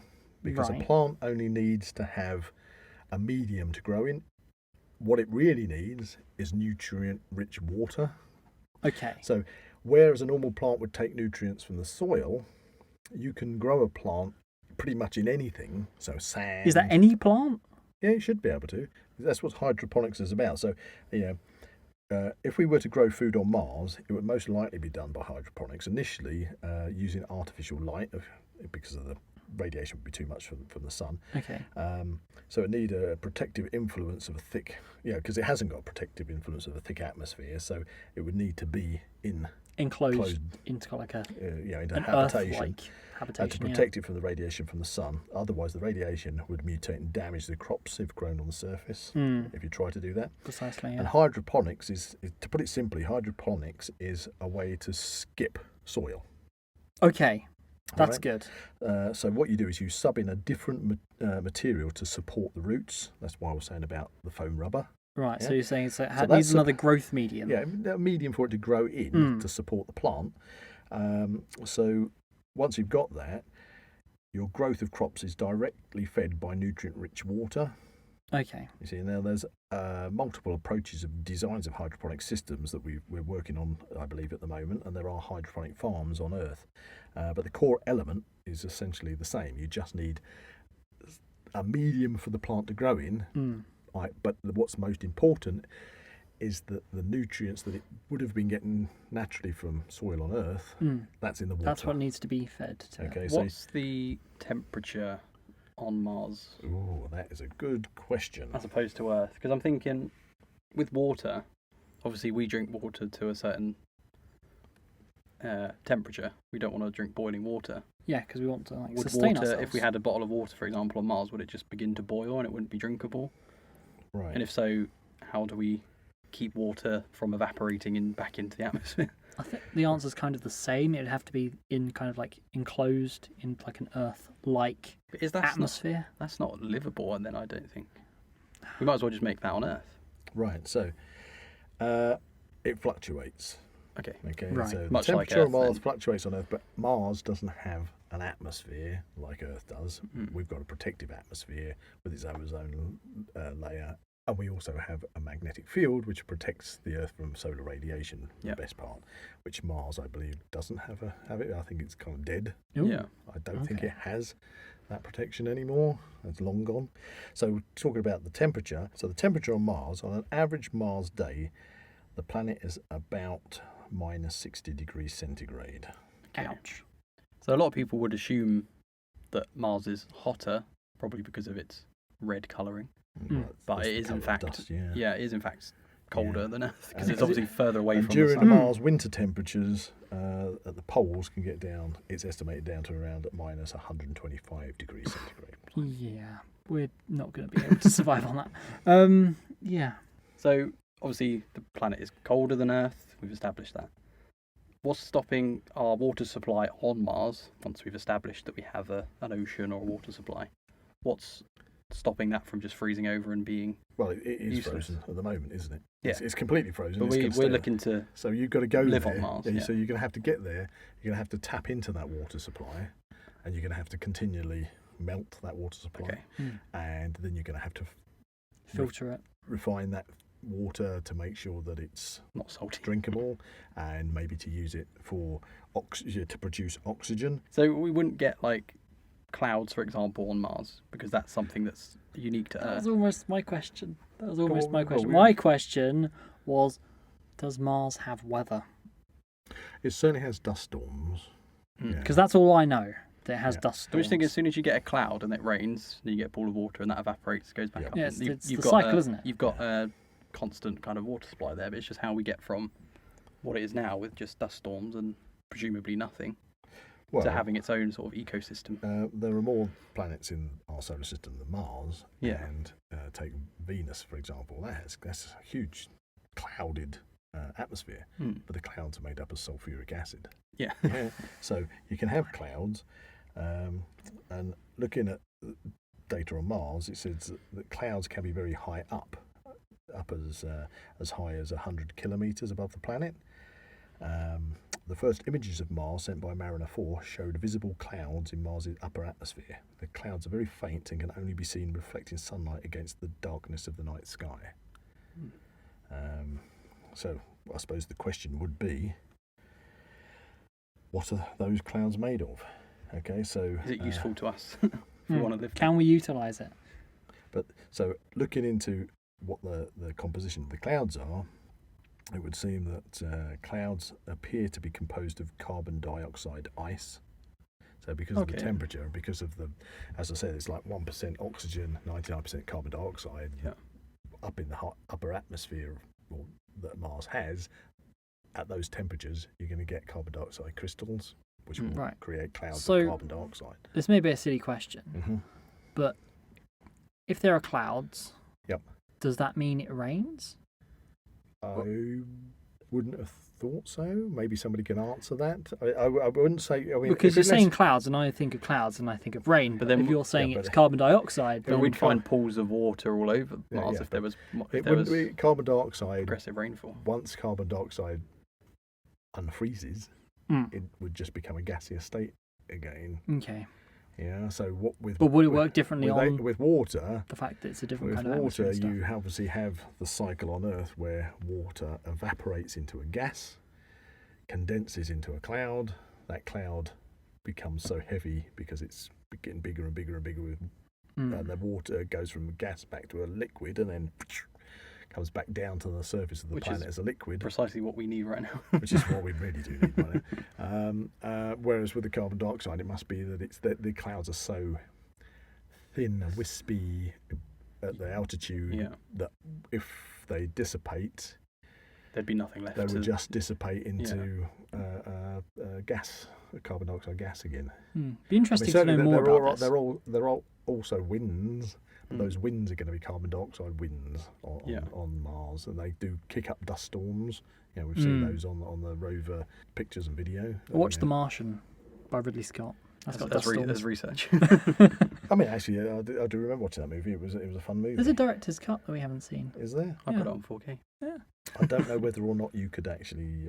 I mean, like with a lot of movies, they do look at their research and try and base things on scientific principles. Bit of dramatic license but there. Then they stick a lot of dramatic. So, but coming back onto the water and using it as oxygen, or how we can have oxygen, because obviously we need our water supply, and we need our hydroponic food supply, and we need our oxygen. Interesting thing is NASA's Perseverance rover has successfully generated breathable oxygen on Mars. That was one of the experiments that it did. The demonstration was carried out by the rover's MOXIE, is what it's called, a MOXIE instrument, on April the 20th. And it could lay the groundwork to helping future astronauts establish a sustainable colony on the planet.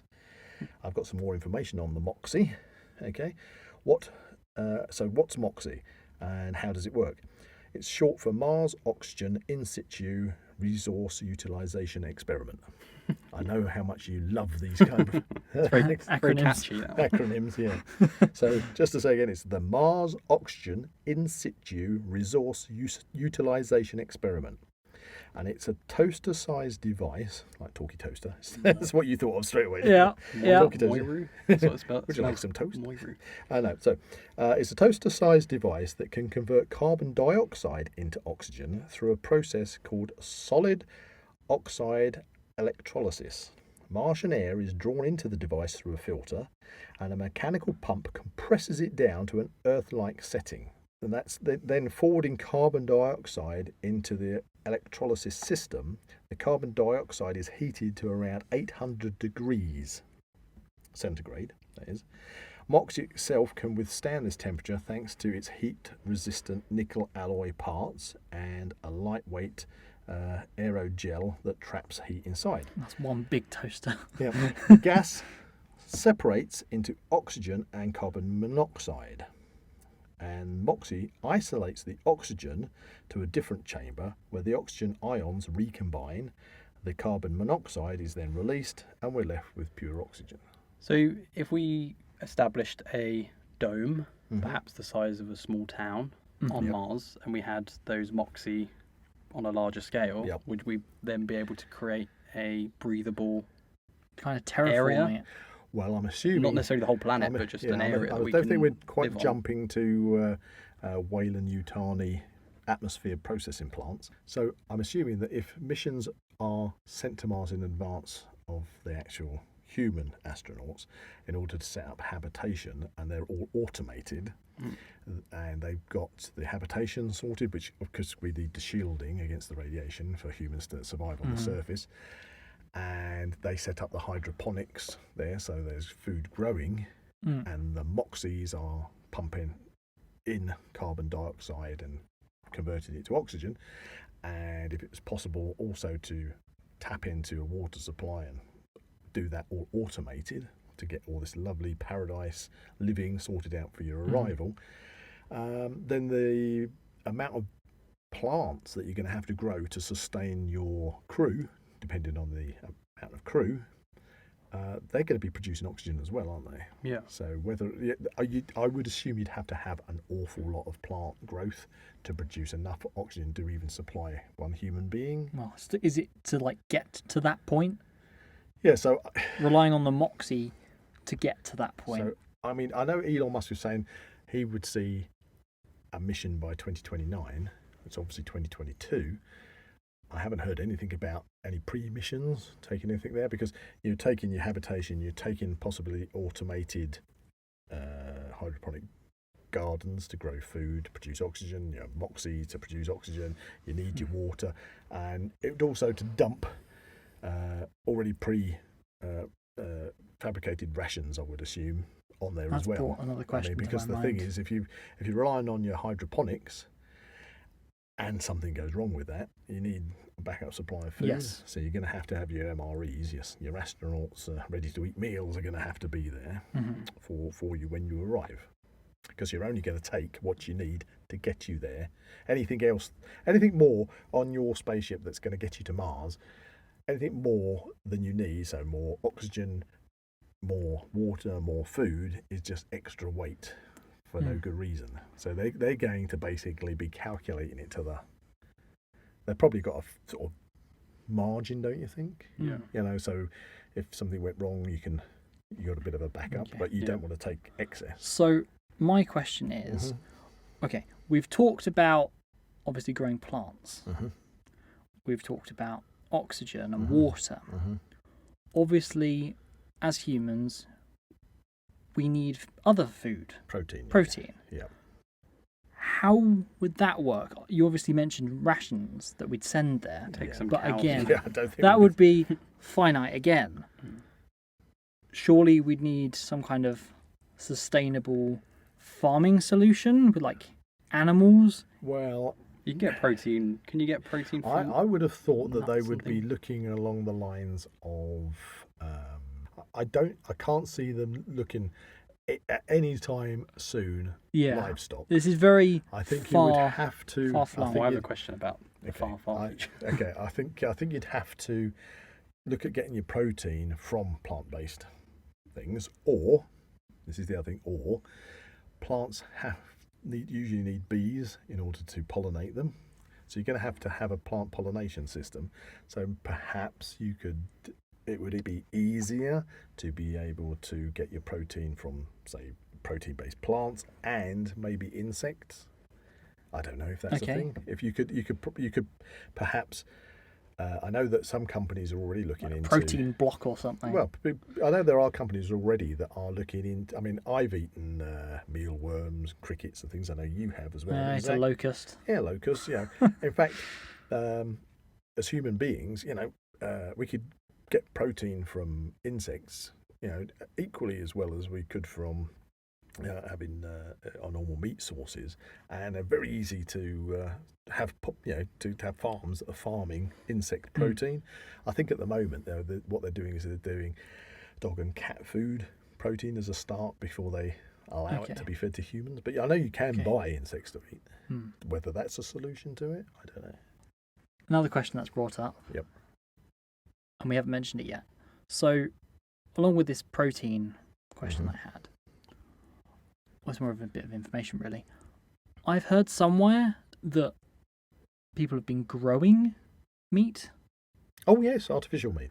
Would that be a solution? Just throwing it out there. It may well be. I mean, if you had an Seems automated, like it's in its infancy. Yeah, though. I think that was in its. I mean, I think didn't they work out that by growing enough meat to have a burger would cost the burger would be like £5,000 or something for a burger. Right. Okay. So I don't Depends know. what budget you've got. I Basically. was just thinking about solutions. No, to the I know, problem. and I know companies are also looking into. I think there's a company in Iceland which are looking into growing a very sustainable and easy to grow. It's not a bacteria. It's like a bacteria within water. It's like Plankton. yeah. Plankton is a creature in its own right, but we're talking about sort of like a Microbes. yeah. So it's good like a sludge. Okay, like a sludge, and they're turning that sludge, which is high in protein, into giving it different flavours. Like a protein mush. Very much like Soylent and Green, Yeah. but not made out of humans. I do have Spoiler there. I do have a solution to that problem. Yep. Okay. We send all the vegans to Mars Yeah, okay. first because they don't need meat. Okay. They can get on with it. I think we're going to get some mean vegan comments on that one. Yeah. Anyway, let's try and skip the vegans for the moment. But I think a vegan-based type of diet with sort of added protein blocks or whatever you want to call would be a thing. I mean, let's face it, human beings require sustenance, and I would say that they would therefore have to style the diet for the astronauts, as they probably do already. Yeah. On on what they can feasibly provide. Yeah. Is it possible? We're going to have a bit of. This is just purely kind of drifting into science fiction now, but Okay. would it be possible that if we developed an artificial intelligence Yep. that didn't need sustenance, food, water, that we could send that to go and do the majority of the work? Well, I think that's kind of what we That's said about using. interesting. Well, I said earlier about automated stuff. But in terms of making it livable so that we can literally arrive on the driveway, go into our little Mars huts, Yeah. I and mean, have it all done. that would be ideal. Yeah. To be able to have something that arrives early, builds everything. Everything's automated and it's ready for you when you land. But obviously, we're developing science and robots and robotics and things like that alongside all this. I've come up with a fantastic sci-fi story, but Go I'll keep it for to it. myself. Right, okay. Oh, okay. Okay. So, I mean, there is one other aspect that we haven't mentioned about going to Mars. So I'll bring it up since we've kind of now we've built our domes, or we're in a cave. In terms of the timeline, we've got our MOXIE oxygen generators. Yeah. We've got our hydroponics, enough food to feed ourselves, got enough oxygen. We've tapped the ice caps. We've developed suits to keep out the radiation. Exactly, the buildings themselves keeping out the radiation, and we're mining Mars, for its resources, so we don't have to mine Earth anymore. Yeah, there's so, a few 1,000 people, would you say, at that point, or hundreds? Yeah, well, if you get we're going into the far distant future. Well, I'm just saying where we're at. If you've got a mining facility, you're going to need a few thousand people, aren't you? Yeah, You're going to have things going backwards and forwards. I mean, by that point, we probably would have had people born on Mars. Yeah, we're going to get to that. I have a question that we can have so, some fun with. So you're going to get. You're going to be aiming for that kind of society where you are mining Mars and also the asteroid belt and bringing stuff back to the planet Earth in order for the resources to be completely. Don't use any resources on Earth anymore. Just use resources from Everywhere outer else. space. So and the atmosphere cleans up and there's no need to use fossil fuels anymore and things like that. So that's great. But in the early days, so we've just sent our automated AI to Mars. And How 9,000? built all our stuff for us. We've landed there. That's great. How do we get back? Yeah, this is the thing. You see, I talked about only taking enough oxygen, enough food and water to get there. Good point. Which in itself is a hell of a risk. But you're not going to think how much it would cost to send a rocket or spaceship of some sort, even if it was launched, say, from the lunar orbit rather than off Earth. But you've got to get there. are you going to carry the amount of fuel with you to get you back? Well, you're not, because that would be again a ridiculous. You'd have to thing. kind of generate that If there. you've seen the most recent Pixar film, Lightyear, Yeah. they have a similar problem where they crash. Oh yeah, they've got. And then they have to kind of like a try crystal and thing. Oh, to dear. try and build up again. To I get haven't to seen this. I haven't seen So- this. to get to a point where they can again launch from where they are. Well, they are. So that is a good, kind of a good example of what I'm talking about. So as well as that automated AI system, making sure you've got your habitation, your oxygen, your water, and your food, it also really needs to be able to have a Delivery service. a rocket or a escape pod or whatever it is to come off Mars that needs to be refueled. So you're going to have to also have a fuel refinery there Yeah. that's going to be able to create. Obviously, you got fuel. to find that. And Well, you can create fuel from water, okay, so it can be done. Steampunk. And Steam you want powered that you ships. want that to be chugging away all the time. If now this is the if you expect the people that are going to Mars to come back. to come back. There is a program, I believe, where people have volunteered to go to Mars, to be the first people to go to Mars, and they know they're not coming back. Right. They've just said, right, whatever happens, I'm going to Mars. I'm Oh, never going to that come just back brought up again. another thing. And there are some Interesting. scientists that have said they're prepared to do that. Yeah, I think they have to. They have to be. What's the word? Evaluated. Yeah, kind of evaluated. I Vetted. think. Yeah, definitely. Like they are. They've got no family ties. They've got all the psychological things. Because They're you've got the psychological side of it as well. So Yeah. if you're a person who isn't married, who maybe you haven't got any family around anymore, or whatever reason, then you would probably be an ideal candidate.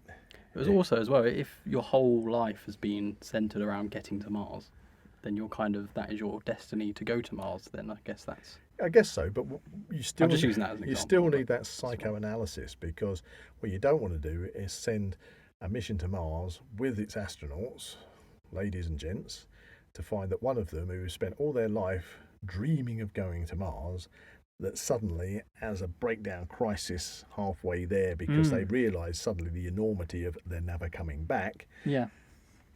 They snap and then go around Murdering everyone. Yeah, that would be the extreme, but causing issues which you don't want that. You want everything to run smoothly. You kind of yes, because it's that it would be one team. It would be the one team you'd want them to all fit together almost. Yeah, and they've all got to gel yes, together. Interesting thing you say about if people. People could die on a trip. Yeah, 7 months trip out there. You don't know if somebody could die. There was a thing that I was watching the other night. Oh yeah, I think I Yeah. know what you're talking about. And they said, what nobody, as far as I'm aware, nobody's actually died in space yet. But if they do, have you ever considered what they would do with the body? They have to have a solution to this problem. Yeah. So the solution that they have in, I believe that this is the solution in the International Space Station, is they put the body in a bag, they put the bag in an airlock, and then they expose it to the temperatures of space, which freezes it to ridiculously low temperature, and then they've got an arm that agitates the bag, shakes it, so it all breaks up into powder, Nice. Slush and then puppy. it all gets packed up into just a little packet. A slush puppy. Apparently, it could be something that could be mailed Yes, through a letterbox. because they're not allowed by international law to jettison bodies into space because it's classified as rubbish. It's Littering. Littering, that's what I was saying. That's another thing. So you freeze the body and No, get it down to you dust. say how obviously nobody's been jettisoned in space or anything. Yeah, I don't believe so. I think But- ashes have gone up. Ashes have gone up. Yeah, people have put There's ashes like in rockets. 1.1% of somebody's ashes on Mars, not Mars, on the moon. Do you Yes, remember? From, yes. Yeah. Somebody was one of the scientists was sent to moon, and I'm not sure if somebody else is on one of the deep solar probes as well. Just Maybe keeps on something going like out that. there. Yeah, keeps on going. Anyway, so we've got to Mars. We've got our habitation. One thing we haven't considered though is that trip, the 7-month trip to get there, because even in space, in the space station as it is, human beings' bodies, their bones degenerate. And they have to keep doing resistance exercises to try. Yes, it's for ever so many hours a day, isn't it? Yeah, but even doing the same kind of exercise routine they do on planet Earth, because they're doing it in a weightless environment, when they get back to Earth, they still can't walk immediately. Yeah. That's why you see them getting lifted out of the capsules and everything, because they've got to adjust to Earth's gravity. Acclimatise. 7 months of that going to Mars and then being on Mars in a lower gravity That's going to mess with you. could cause a lot of issues, as well as the shielding of the ship has got to prevent the ship from the occupants from being affected by solar radiation and cosmic radiation as well.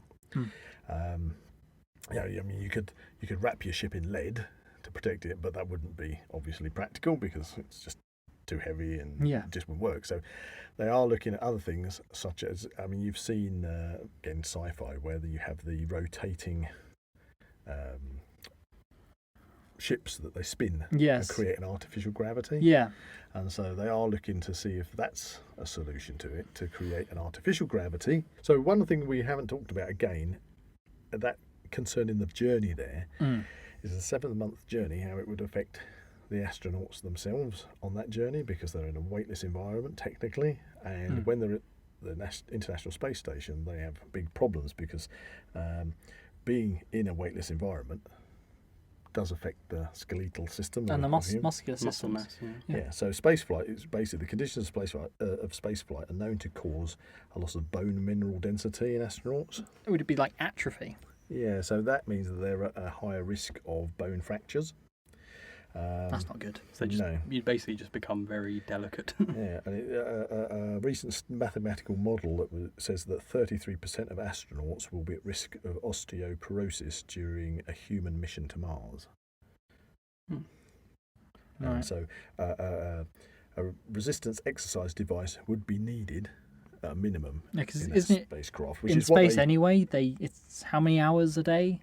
They do a lot. It's a lot. But it still doesn't equal being on the planet Earth with its natural gravity. There's still going to be side effects. And the lack of gravity can also wreak havoc on the human body given enough time. So astronauts aboard the space station, or should I say astronauts aboard the International Space Station, have been shown to lose 1 to 1.5% of the mineral density in their weight-bearing bones every month. So you're on for a 7-month trip. Yeah. And they also tend to lose muscle mass, even when exercising in the same way as they would do on Earth. Okay, so it's still having that negative effect. So so you've got to create that, and you might be able to create that through artificial gravity if you could spin the ship. So you design a ship that's got one of those kind of habitational, Kind of like a centrifugal force. Yeah. So if you could produce an artificial gravity, that might be one way. Kind of like 2001, they've got that big spinning disc and he's jogging around it. Yeah. Yes, it's very much so. But the other problem in being in space is you've got the solar radiation and the cosmic radiation hitting your I ship. think everything all the in time. space at this point seems to be wanting to go against us so going to depending on Mars. where the radiation comes from, it may be made of different particles which have different energies, which would require, say, different means of shielding. So if it's not done right, you're going to get radiation issues with your DNA. Yeah, and that's... So, for example, radiation from energetic particles ejected from the sun behave very differently than cosmic rays from outside our galaxy. Crikey. Yeah, see, these are all things that have to be taken into consideration if you're going to get a manned crew 7-month journey to Mars. So without any mind-blowing sci-fi level breakthroughs, the only practical way to imitate gravity on a trip to Mars is by spinning the spaceship, as we've already said, and creating a centripetal force. Oh, okay. Centripetal force. For the centripetal approach, the larger the spin radius, perhaps the shape of a hoop, the closer it would resemble the feel of gravity on Earth, but it would also be more difficult to launch and may therefore, as we said earlier briefly, it might need to be assembled in space. So if you were going to do, say, a lunar, like Star Trek. So if they're going to put a lunar base on the moon, and they're going to maybe do a lunar orbiting space station, then you'd build the spaceship out there, and that's where you'd launch it from, because you're not going to get it off the surface of the planet. That's not going to happen. But that still doesn't solve the problem of the radiation shielding. So what they're also looking into is the possibility of using magnetic shielding to try and save on weight, so to produce a kind of a magnetic field around the ship. Hang on. Are you talking force fields? Well, if you see, the planet Earth has got its own magnetic shield Yeah. that shields it from solar and cosmic radiation. So if you can produce a magnetic shield around a ship which is spinning to create artificial gravity, then you're not increasing the weight of the ship. I mean, you're in space anyway, but the bulk of the ship and what's got to go into building that ship is not going to have to be increased if you can produce the shielding from a magnetic shield Wow. Okay. combined with your artificial gravity, because the ship has got a So it's kind of rotation. like an artificial magnetic shield. If you want to put it that way. You did ask something else though, so we'll come to your previous question. We've now managed to build our spaceship in space. Yes. We've got a spaceship which creates artificial gravity, which helps to protect our astronauts that are travelling to Mars from osteoporosis. It's shielded to stop their DNA being affected by cosmic and solar radiation, and they've got their 7-month journey to Mars, and they've got there. They've landed on Mars.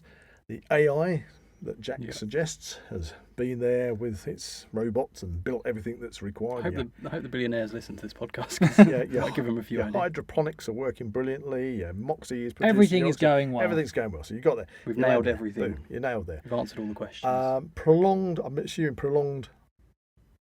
A prolonged stay on Mars. Yeah. You're going to have to keep up that kind of exercise or something, because otherwise you're going to have an issue coming back to Earth gravity. Yes.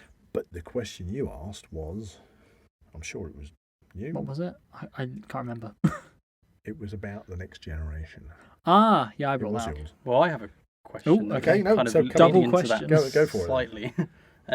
So my question was, so as we've said, we've established all of these answers. We've got to Mars. We've established that we can live on Mars to a certain extent. 100 years time, maybe 200 years time. Yep. What does Mars look like? Is it do we go to jobs? Do we have vehicles and things, or is it just purely? How long do you reckon it will take Right. I think to that- become Earth-like Okay. in terms of our society? Purely my opinion, we're jumping into the realms of perhaps sci-fi here. Yeah, of because course, because we we got to don't kind of think know. about it. Kind of got to answer Zach's question first. If you've got people that are being born on Mars, then they're going to be born into a lower gravity, and from the kind of From the offset. models Yeah. that people have come up with, doing the calculations, that anybody born on Mars would eventually be developing into a much taller creature but not, because there's a lower gravity, so they would be taller and thinner, but they wouldn't be able to return back to Earth because the gravity here they just wouldn't be able to stand up. Yeah, so you're going to have that society on the planet. They might be living within the planet. Yeah, you could be using the planet as a shield while they're mining, and that population might never actually return to Earth. So their whole life, their work, their relationships, their families are all there. They are now the new Martians, and there'd probably be a kind of transition between the people that originally came from Earth. Perhaps if the facility is there for them to go back. But for those that stay, procreate, have children, I'm assuming that given time, that's going to generate its own population. Yeah, and again, being subjected to such an environment, they would kind of almost evolve differently to how we would. And also, don't forget, we'll also probably be mining not just Mars, but we'll be looking to mine the asteroid belts and things. Not the asteroid belts, it's asteroid belt. And out there, you've got zero gravity. I mean, you've got huge asteroids, but very low gravity, a bit like being on the moon. So you're still going to have artificial gravity ships. Otherwise, human beings of any sort are going to have big problems with osteoporosis and everything. So there's things are going to be coming backwards and forwards to spaceship Earth, but at the same time, societies and things are going to grow up in their own environment as the human race kind of expands out. There's biological things that we can't necessarily overcome, like our own physiology Yeah, is I going to mean, have to change. things we haven't spoken about, it's the basic human requirements of going to the toilet and things. So you've got a 7-month trip, you've got to go out What are you there going to do with that? with It's your going to stuff. freeze as soon as it comes When out. you're on the, I think that was touched upon The Martian, wasn't it? Where they collected all their poop on Mars in bags, Yes, and then he used that's it what as he used. fertilizer. Yes. So there's that kind of stuff. You need a wee. You got to have a wee. Blah blah blah. All these, the human body is totally 100% designed for living on planet Earth. So, Or oh, were we at one point on Mars? all right. So that would be that leap of, did we originally come from Mars, crash on Earth, Because we cause the decimation of the dinosaurs? Maybe we can address that in another podcast. Yeah, I think we've scratched the surface of that one before, haven't we? Maybe we should come across these kind of podcasts on those ideas, but solely on going to Mars, I would like to see it in my lifetime, and I never thought I would, being that I'm that much older than you guys. But from what Elon Musk is saying, the possibility is there. It's that thing we've mentioned before about how quickly technology is advancing. It's almost doubling every 10 years. It's just getting more and more and more and more. We only went to the moon less than 100 years ago, and now we're looking to go to Mars. The next one. We've sent incredible machines exactly already. Yeah, we've made it to Mars. We haven't sent a person to Mars. I mean, even the James Webb Telescope, we're looking now at the edge of the universe. As it was just before the Big Bang. So absolutely crazy. Yeah. And less than 100 years ago, we invented the car, maybe just over 100 years ago. And now we're looking at having electric cars. AI, artificial having, intelligence, rockets. Hydrogen cell cars will be the next thing. I hope they do. Robots. I do hope they come out with hydrogen cell cars, because with the way that the fuel bills are going up, how much is it going to cost to charge? Charge a car up with electricity? Maybe the topic for another podcast. On a more philosophical question, Yep.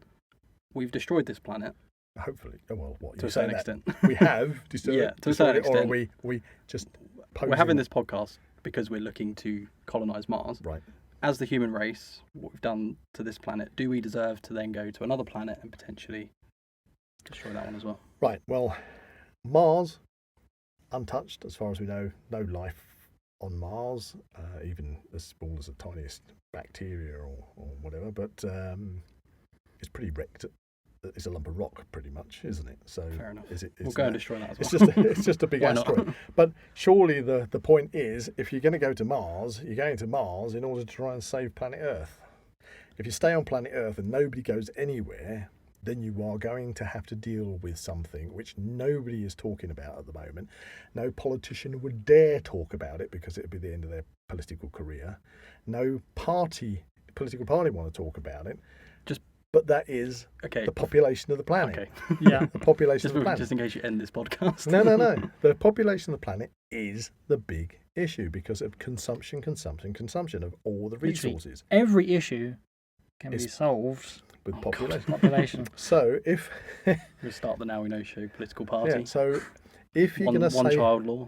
Well, that's the thing. And it seems extreme, but if you're going to have a population that is going to continually expand, which it is. Yeah, the world isn't getting any bigger. The world's not getting any bigger. As we already said right at the beginning, the resources are finite. So somebody at some point is going to have to start making serious decisions about how we live on the planet, because otherwise you're going to have a planet that is literally decimated with a population that is starving and falling apart because it's a very difficult moral dilemma. Yeah, that's it exactly. You said it. It's a huge moral dilemma that nobody is talking about. I think that was to even kind think of what about. I was implying with my question anyway, about whether we should go or not. Yeah, well, so kind of that question. So you've got that question. If we go, we can take the Blue Origin philosophy and say we go because it's going to be good for the planet, because we can then take all manufacturing off planet. Maybe we can even grow food, hydroponic food, and bring it back to the planet. Who knows? Might seem a bit extreme, but if the population of the planet is going to live comfortably and have room to live and not pollute the planet and to keep global warming under control and everything else, perhaps the answer is to get off planet in order to find resources elsewhere and manufacture. Or we just don't go off planet, and then we've got to deal with the situation here. And the situation here completely and utterly boils down to population. We could be looking in thousands of years when Mars has been colonised and they're looking back at us with their telescopes, they could look at a world with trillions of humanoid-like creatures on it, looking back and go, oh my god, what happened to them? Okay. Are They they look going like to us. treat Earth as like a safari? They look like us, but they don't seem to be able to I'm kind of like, function as a society. I don't want to bring it down at all, but I don't know if humans. I went to see Brian Blessed on stage, and he and I've mentioned this in one of the podcasts before, but he did say that we really kind of need to reach out. If there's any other life in the universe, is to reach out and say, look, we're really just children and we need help, because ultimately that's kind of the stage we are. We're getting to a point where we've got fantastic technology, but humans and the human psyche is not really evolved along with it. That's why we have these idiots that go to war. You know, when everybody should actually be helping each other as crew. Yeah, we're all one team. As one team. They're but trying to drag us back. So, and when you get things like that happening, then it doesn't look good for the human race in general. You know, if you've got a planet that is resources are being gobbled up and people are needing homes and water supplies are getting thinner and all these things are happening, we're a kind of a creature that tends to screw up its environment. Well, there's a thing about how we obviously send out radio waves. I wish we weren't, but it does seem to happen. Look at the oceans covered full of plastic. I mean, I hate it. It's horrible. They've got like entire I just go down the islands of crap floating around in the Pacific. I drive down the road, and you just drive down pretty much any road in the UK. Look out the window of the car. Yep. Rubbish everywhere. Yeah, because I walked through kind of like a park to get to work, and rubbish everywhere. Everywhere, and when you've got that kind of attitude where nobody can even be bothered to pick up a bit of rubbish, It's negligence, isn't it? You know, what's the outlook? So perhaps the future of humankind is to go to Mars, in a way, to escape humanity. But then that could be an issue. That could be an issue because you've actually brought up, as we probably rounding off this conversation and topic for this episode. Wasn't there a film called? Was it Elysium? Yeah. Elysium, So where you have the Another one with Matt people Damon. that are with money, scientists and the wealthy go off planet. That was they're one in of a my giant ring questions. around the and planet. leave all the people that are The workers. There's also a workers good on film the planet. called Don't Look Up with Leonardo DiCaprio Don't look and up. Jennifer Lawrence. Basically, there's a meteorite heading for Earth and no Oh, one believes them. hang on a minute. Oh, yeah. I And watched then- that one. Yes, that was yeah. a very good. And then right at the end, it's literally the rich people that get to escape Earth Yeah. and go somewhere else. And Instantly get eaten up by an the, alien. Jeff, was it the Elon Musk stroke Jeff Bezos type of character Yeah. got eaten by an alien creature? I need to see this now. It's a really good It's movie. I fantastic, don't want to yeah. spoil it. We won't say any more spoilers. We kind of did spoil it. We won't spoil it for Zach. We won't spoil it for. I'll try and forget that. Forget that bit. But it's it really does have.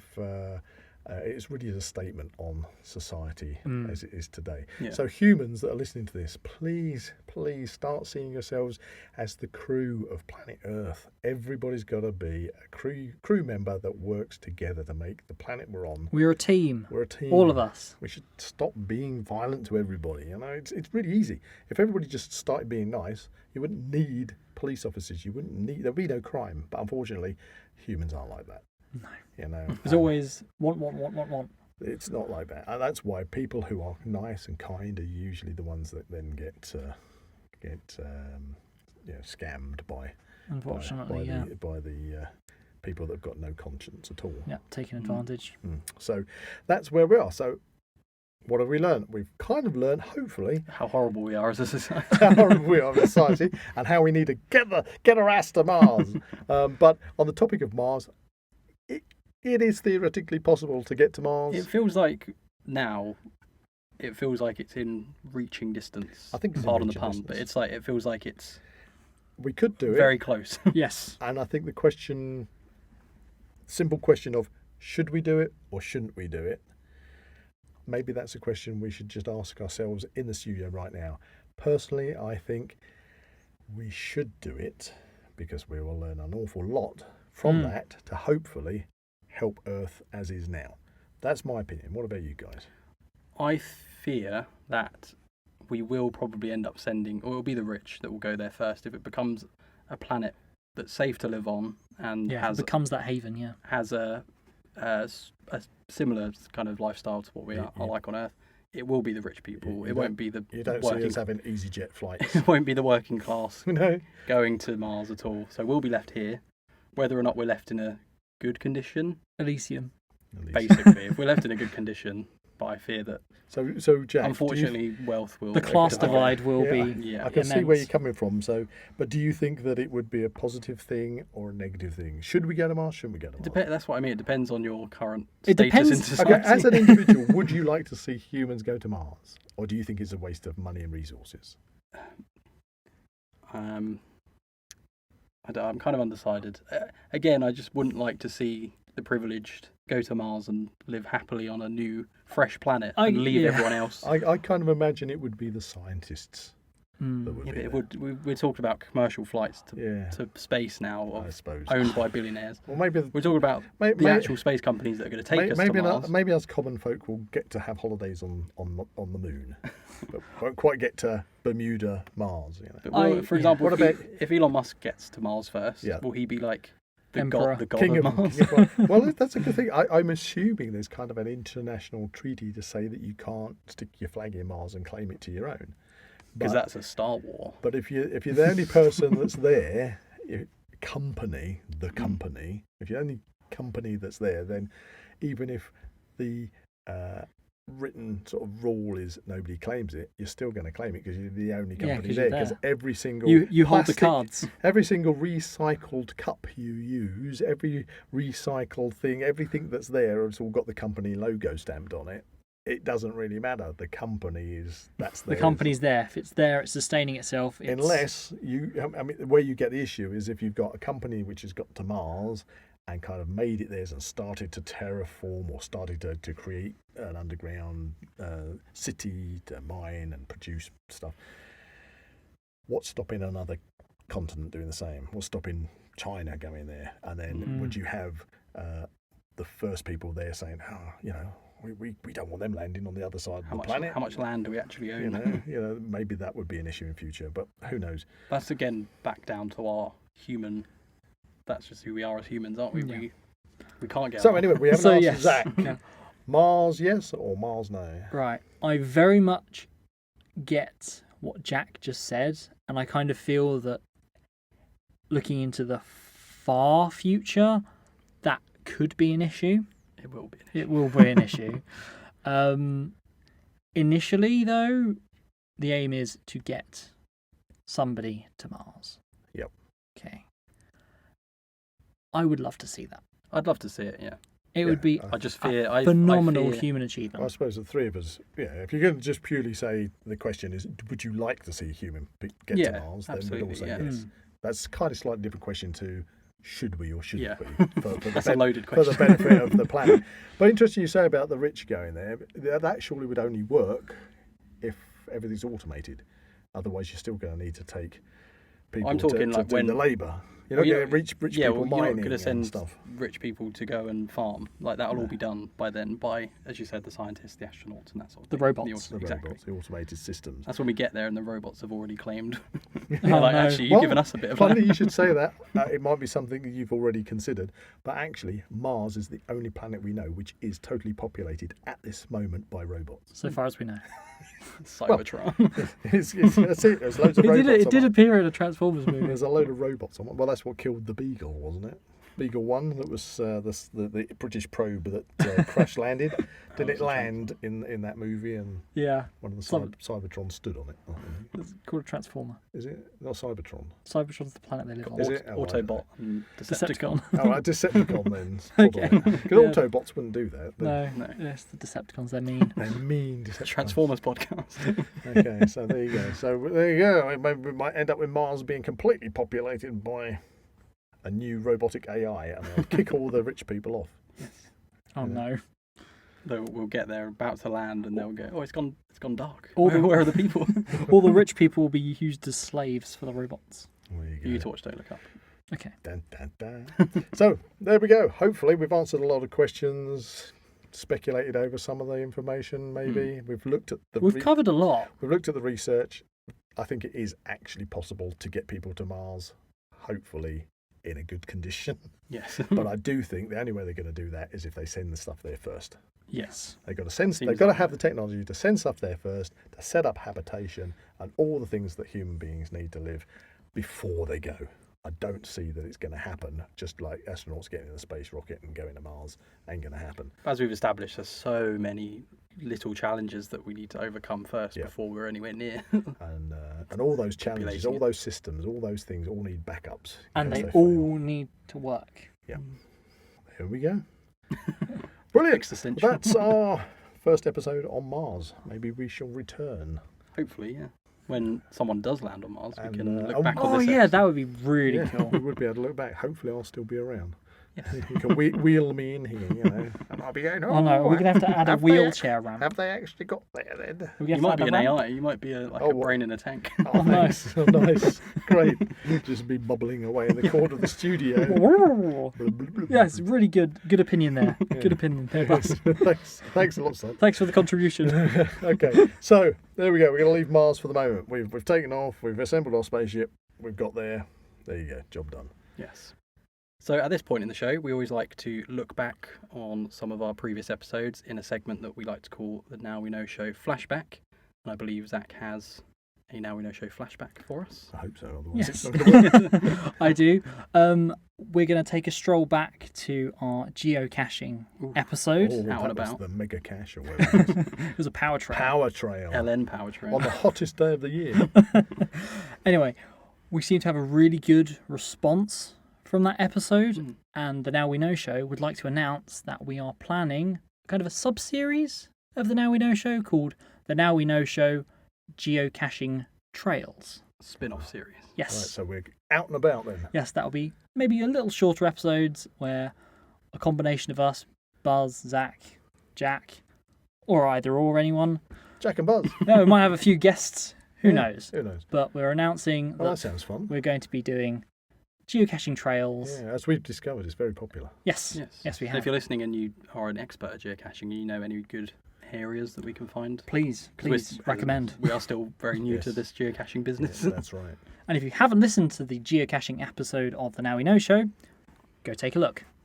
If you enjoyed this podcast, please like and subscribe to this channel and comment below any suggestions of topics or activities you'd like to listen to in future episodes. So that's a big Martian Buzz sitting there drinking his Scotch and Coke, waving back at planet Earth goodbye from Buzz. It's a big artificial plant that probably doesn't taste very nice, but we have to eat it anyway. Goodbye from Jack. And it's a reptilian subterranean goodbye from Zach. Oh no, it's all going to go wrong.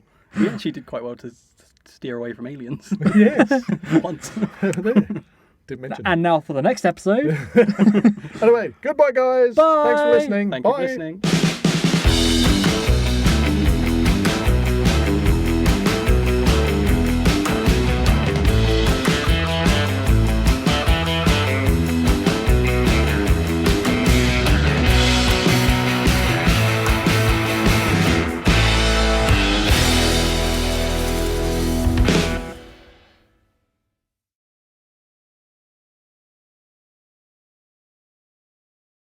Hello and welcome back to the Now We Know Show, the show where we discuss a topic of interest and by the end we will have learned something new and hopefully you will too.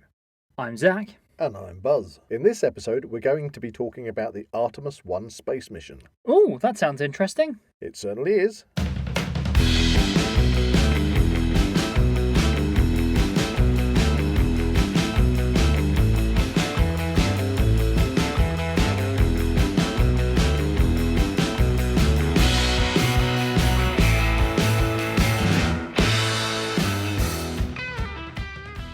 If you enjoy the Now We Know Show podcast, why not support Zak Wylde Productions on our Patreon page? Become an official ZWP patron for as little as £1 a month for exclusive early access to all our latest episodes, videos, behind the scenes, updates and more. So before we get into the discussion about Artemis 1, I think, Zach, you've got a new Segment.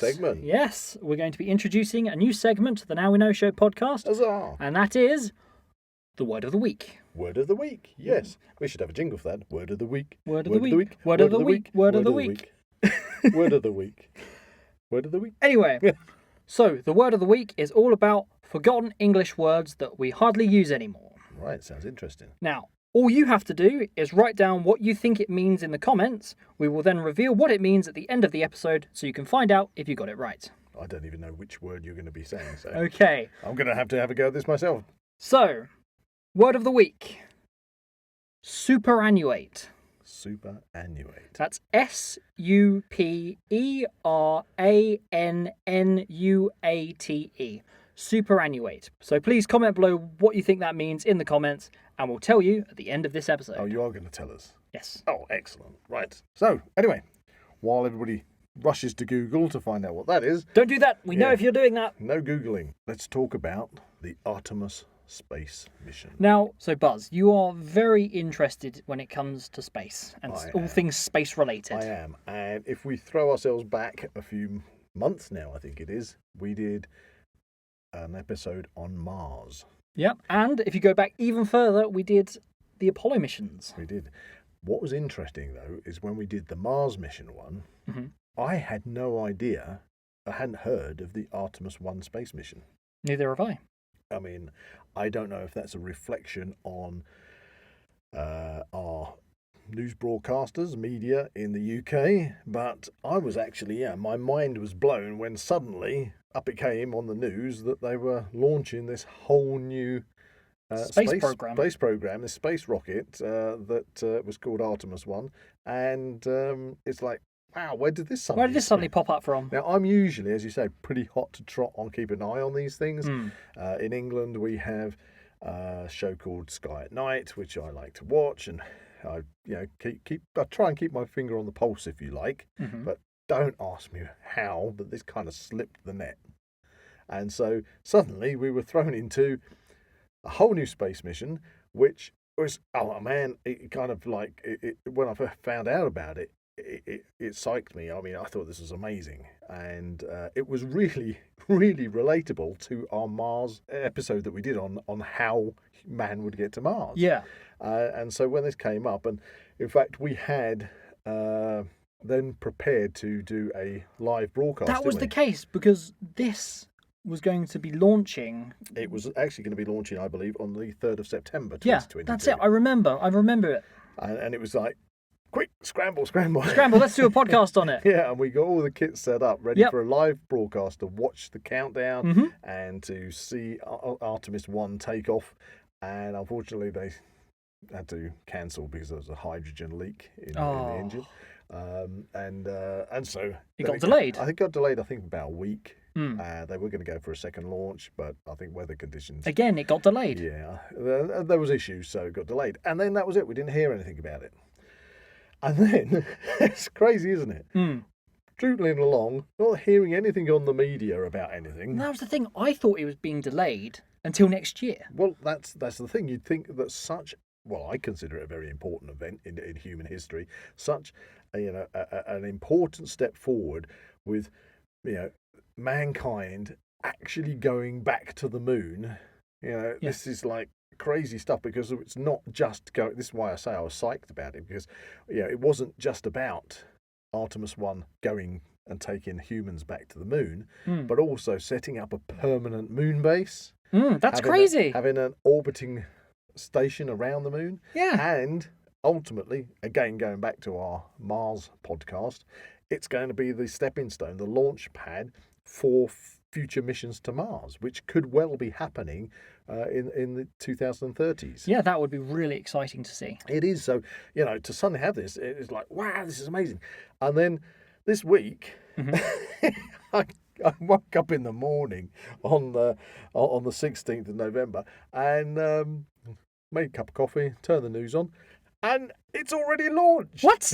When did that happen? What did it happen? Thank you, British media and news broadcasters. You literally, I don't know how that's, again, slipped through the net. I mean, for me, this is really big stuff. And it's like landmark history right there. And they're not talking about it. And so, it was like, right, quick, get on. Scramble. Get onto the NASA live video broadcast to see what's going on. At that point, I think it had already gone through Earth's atmosphere, out into space, and done its first separations of the SLS, which is the Space Launch System. And Orion, the module itself, on its way. And it's On its way to the moon. on its way to the moon. So, wow, how did this all happen without us knowing? And as I say, and then this week, we're broadcasting now, literally just after, it was yesterday. Yeah. Yesterday, the Orion module reached the moon, and then did a slingshot round the moon and put it into a retrograde orbit, which basically means that, if you can imagine, the moon is obviously orbiting the Earth, and that's going in one direction, and the retrograde orbit means that Orion is going away from the moon and then coming back. Isn't it kind again. of going in like a big oval? It's a big elliptical orbit, and again, this is fantastic, because although the Orion module at the moment is unmanned, I believe there's a mannequin in it. Yeah, I think they're doing some tests to see how that would actually affect the human body. It's got so much science on board. Oh yeah, that's really good. But again, a mind-blowing thing is that the module itself, Orion, is going out further than humankind. Oh yeah, I think they had a brief stint on the news about that. It was like the furthest when out. it's a manned mission, when they've got humans on board, that it will be travelling out further away from the Earth than humans have ever travelled into space. Wow. And that is like mind-blowing. That's crazy. Or, as I believe I should be saying these days, being down with the kids, I'm really gassed about it. I'm a celebrity reference right there. Yeah, so, this mission, is that just like the first step? It's the step first, one? It's the first step. And that's, again, briefly, that's why I can't believe that the media isn't covering it. Because when I suddenly discovered, I thought I'd check in. I've been checking in on a daily basis because, you've got the launch. That's all exciting. That's rocking, and you see that has all gone off perfectly to plan. Thank goodness. People in ground control just suddenly wipe their brow of sweat. And the thing is that the whole mission, the rocket and the module, have got a total of 24 cameras on board, and that was separated 8 on the Space Launch System rockets, and then you got 16 that are on Orion, inside and outside, 4, I believe, on the solar arrays. And so we're getting, really good quality video and imagery coming in from the whole mission at the moment. But you kind of had this period from when the Orion module separated from the main booster rocket, that then it's travelling to the moon. So for a certain period of time, you're just seeing images from the solar array of the moon in the far distance. Unless you want to sit there for hours, gradually getting closer over a few days.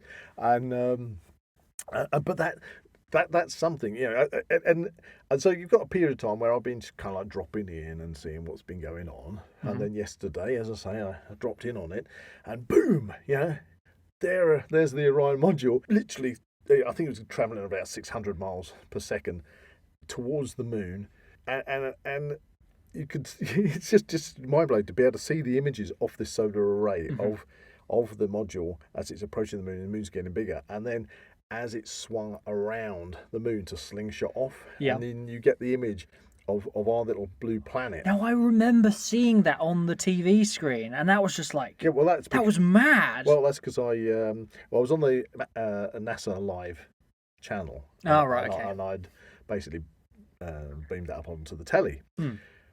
But that's not the news. That wasn't on the news. What I mean by that's not the news, you weren't watching it on the news channel, because it wasn't on the news channels. That's crazy. It's crazy. It's not on the Such news. a landmark event. What are the British news channels doing? In fact, today, so all this is happening yesterday, and you're seeing these fantastic images. I mean, as the module swung around the back of the moon onto what people mistakenly call the dark side of the moon. It's not dark at all, because obviously the sun shines on it, but a more correct term would be the far side of the moon. And as the module's coming around, slowly the Earth is Coming into view. well, it's in view, and then it's disappearing behind the edge of the moon. Right. So it's like Earth set rather than The moon setting Sunrise, or sunset. yeah. The Earth is setting behind the moon, and at that That's point, weird I think to think about. I think there was a 6-minute window where they lost transmission because the moon blocks transmission from the module until it pops out the other side. And it was like these images and the video images were just fantastic. Yet nothing on the news. How many? Okay, Nothing on the 'cause news. I remember we saw a brief stint, didn't we, earlier today? Yeah, well, that was what I was going to bring up. Right. I came down this because I've been monitoring the news channels just to see if they're going to throw up more information, that NASA might have put out there, and get some quality images, etc., etc. And suddenly it said, "Oh, the Artemis 1 mission has reached the moon." That was it. I sent you several messages. Artemis is on the news. Artemis is on the news. Yeah, and it lasted 20 seconds. 20 seconds. 20-second article before they went on to something else. Or do you mean when they went on to back to football? football? How much do they need to report on football? We're like in a half an hour news broadcast, lunchtime, big chunk of this is. I tend to watch the news at lunchtime, and like literally 20 minutes of that half hour slot. All about the World Cup. World Cup. I mean, so it's more important that people, okay, if you like football, that's great, but it's more important that people talk about, loads of different millionaires kicking a ball about on the field rather than this groundbreaking science that is happening right now. Yeah. And these are the steps that Kind of almost puts the human psyche into perspective. Well, what really is that important? Because then you bounce to the images of Artemis looking down on that really tiny speck in the vastness of nothing. Yeah, in the void. Yeah. And that we're all on that little Everything is on that little speck. All our problems, all the world's problems. And the most important thing, Football. Which I'm sure to some people is the most important thing. Oh, fandom's a great thing. Yeah, fandom. Well, maybe we should get a football fan in to tell us about that on our. I think we might know one of those. On our superfan slot. One or two of those. So anyway, we diversify. But yeah, so the Artemis mission is taking mankind back to the moon. Fantastic. And this initial launch is to test all the systems. Make sure everything This runs cleanly. This is on the Orion module is the module that's going to get astronauts from Earth to the station that will be orbiting the moon when that's in place. Okay. So this is the life support system that they're testing. This is the making sure that everything works as it should do. So there's going to be a station around the moon. Yeah. A permanent fixture. Permanent station that is called Gateway Station. I like that. I like that because for me that throws me straight back to the film Aliens. Maybe we should do a fandom podcast on aliens. I mean, when I heard that, it's sort of like it's like yes, because like I say, that's great. This is crazy times we're in. It's whether or not they did that intentionally as a reference or not. I don't know, but in Aliens, when Ripley wakes up, it's like, oh, where am I? I don't recognise this place. Oh, this is Gateway Station. So this orbiting station around the moon is going to be, or is called Gateway, even though it's not there at the moment. So they need to get the Orion capsule with the astronauts in to the station. But the station's not there at the moment. So what they're doing is, with this initial mission, is to test the flight capabilities, make sure all the safety systems work on both the Space Launch System as well as the Orion module. Right. And obviously that's got to get into that retrograde elliptical orbit and then slingshot itself back to the Earth and test the heat shields for the actual re-entry for the astronauts. And if everything goes to plan, then the next stage will be to go to manned missions. So then they need to send up other missions that are going to take payloads, which will probably robotically position and put together, because it's modular, the initial beginnings of the Gateway Station. But going back to the Orion module, because this is fascinating science. I mean, this science is now... It's groundbreaking. It's beyond the Apollo missions. You know, I believe that one of the engines that is actually in the Orion module, that it's actually been used before. Oh, is it one of those ones that re-lands? No, I believe that it's been used in the space shuttle program. Oh, okay. And they basically rejigged it for this mission. I'm going to look into that information, and come back on that on another occasion, because I literally only just found out about that. But that's great to see that they're using science that's already been tested again and again. Yeah, And it's great that they can reuse them. Well, that's the thing. We've gotten to a stage where with the systems that we can use and basically use in order to get humans off planet and into space, it's becoming reusable. We've now seen that makes it kind of almost more accessible. Almost. It is, and it brings the cost down. Yeah, I can see that. But there's again, people are going to complain. Why are we sending rockets into space and doing a mission like this, opposed to feeding or solving the problems on the planet as are. But it is part of solving those problems. And even technology from the Apollo missions, pushed technology forward for the benefit of everybody. Mm-hmm. And I think if you look into the figures, the amount of money that's being spent on Orion and the whole Artemis 1 mission is nothing like the Apollo missions. NASA do not get a very big handout from the United States government anymore, and a huge part of the whole Artemis project is to get other companies on board. People like Elon Musk, right? Okay, with SpaceX, I'm sure they have the European Space Agency, yeah, everybody working lots together. Of international cooperation and stuff. Loads, So going back to the Orion module itself, we've been getting these images come through, but the fascinating thing is these cameras that are on the solar array.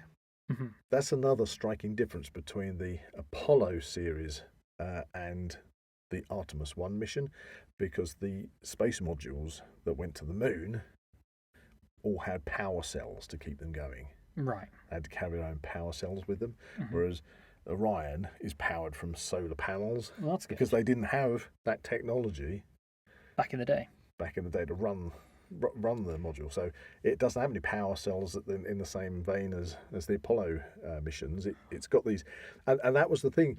After the actual launch system had separated from the Orion module, then that was the first thing that occurred, was the solar array was unfolded.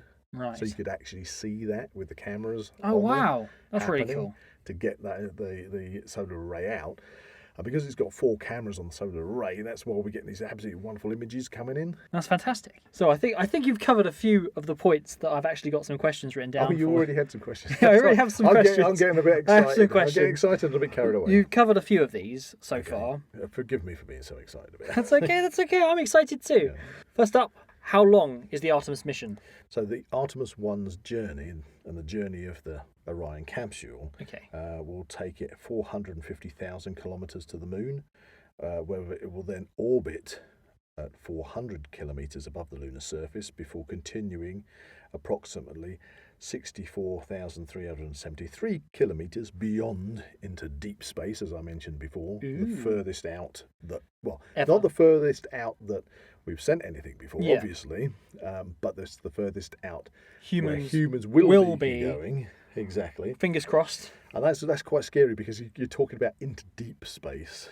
Ooh. And when we saw those images yesterday of the planet, away, the moon is suddenly looking huge, and the planet Earth is tiny, and you think you're in this little capsule in this void. It's crazy. That word deep space suddenly becomes really scary. Jumping into the ocean where you can't see the floor.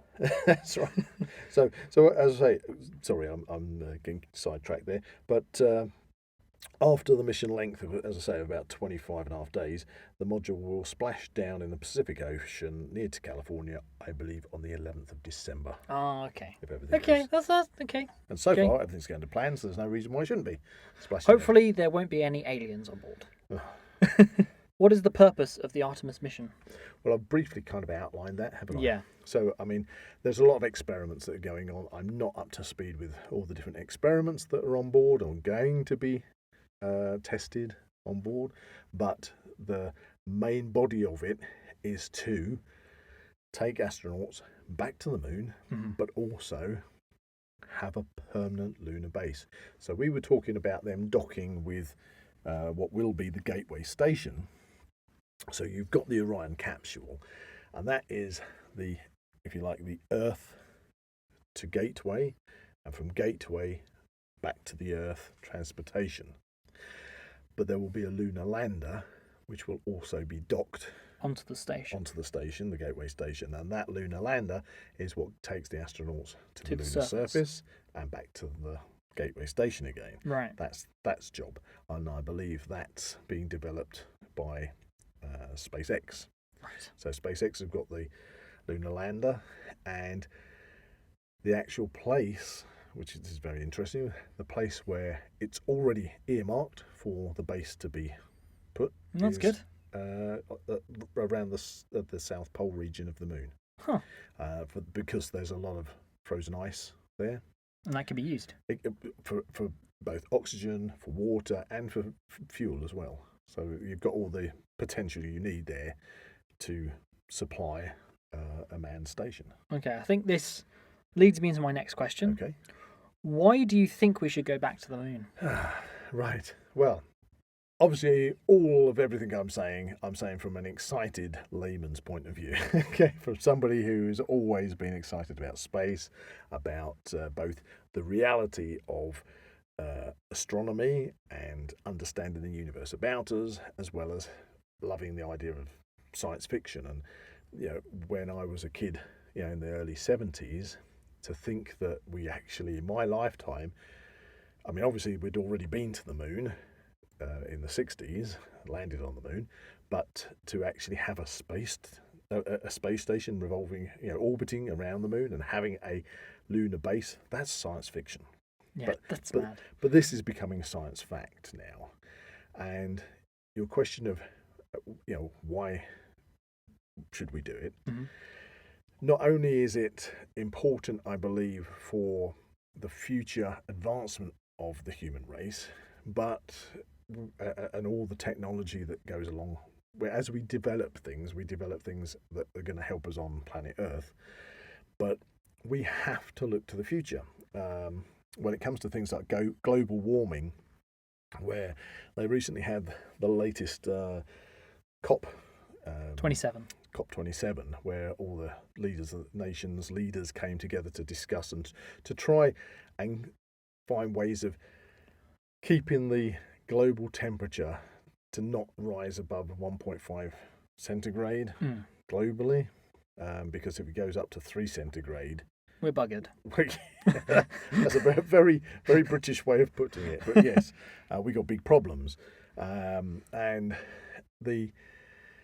we've got this global crisis of trying to slow down global warming. Mm-hmm. But that's probably more the reality of it, to slow down, because I'm not going to get into the politics of this. There's better people to ask these questions to, but it's quite obvious that there are some very large industrialized nations on the planet, India, China, Russia, even the USA, that are adding so much carbon dioxide. But that was the thing, going into the COP27 thing. Yep. Some of those, yep, namely Russia and China, I don't think they actually attended. Yeah, well, we've got issues with Russia at the moment anyway, and relations with China is always, a bit topsy-turvy. A bit topsy-turvy on a knife edge. Yet they would argue, certain countries, India has massive reliance on coal. Yeah. And building more power stations, I believe, and just everyday people use coal to, whether it's healthy, it's not particularly healthy. I wouldn't want to cook my dinner over coal, but they literally scavenge coal, and coal is everything. Coal is life, and a lot of these countries argue that the West already had its industrial revolution, and that they should have their chance to do that and bring themselves and their economies up in order to improve everybody's standard of I living. suppose it's a matter of perspective, isn't it? And then places like Africa, who actually don't really add very much on the global pollution scales, but they're suffering so much from everybody else's. And that's where they were having that discussion about damage limitation and how more wealthier countries should be helping to pay to help less fortunate countries to develop faster, to help them when they're dealing with like these Pacific nations where they're island nations, and because of ocean level rises, they're starting to lose their land. Literally facing the fact that whole islands and countries are going to go underwater. That's crazy to think about. So you might say, well, okay, I've now gone off onto global warming. Yeah, it's a bit of a tangent. But it is connected to the Artemis mission, because in the long run, if we're going to both tackle global warming and the increasing global population, because that's another Got to go area. somewhere. Got to go somewhere. The global population at the moment stands around, I believe, about 8 billion, Yes. and that has rapidly rocketed upwards. Well, just think, if 8 million people had a kid, that's then Did you say 8 billion people? Yeah, if for instance, if every single... Yeah. Anyway, if 8 billion people had a kid, you'd have 16 million people. Exactly. Well, obviously people die as well, so you've got this. But if you look at the explosion in population across the world, and yes, there are variations people will throw into the mix. Other certain places have gone down in fertility, and other places in this and this, and they argue lots of different factors. But if you just go back to the 1920s and look at the world population then, and you go back to, say, the mid-1800s, the world population then, the population of the world is spiking and rapidly up to an estimated of, when we hit around 2050, around 9.5 to 10 billion people. Crazy. Now, this is a problem because you're going to be combining the issues that revolve around global warming, ergo rising sea levels, erratic weather conditions, so we get mass floods like in India, other places that have got droughts lasting for years like Ethiopia. I think Somalia is having those issues. Even in the UK, we had the hottest summer we've ever had on record. No, it's just started to come into winter, and it's kind of weather's really fluctuating. Well, it's fluctuating, but we've had record temperatures into the autumn so far that we've never had. We should be having heavy frosts. It's like the hottest November we've ever had. And of course that affects ecosystems, and it affects farming, and that means farming feeds people.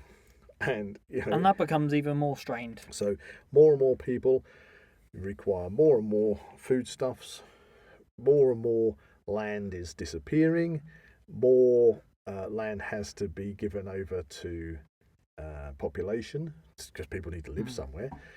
People need, you need more arable farming, and that's why a lot of technology is going into all these different types of farming. Why am I thinking of a reference from the Avengers right now? I'm thinking of Thanos and his statement that resources in the universe are finite. Yeah, well, that's the problem. On the planet Earth, resources are finite. You've only got so much, and the more population that you put in there, the more that's taken. More it's taken up. Now, people will argue that. They'll argue the fact that you can populate the Earth with, say, 1 trillion people.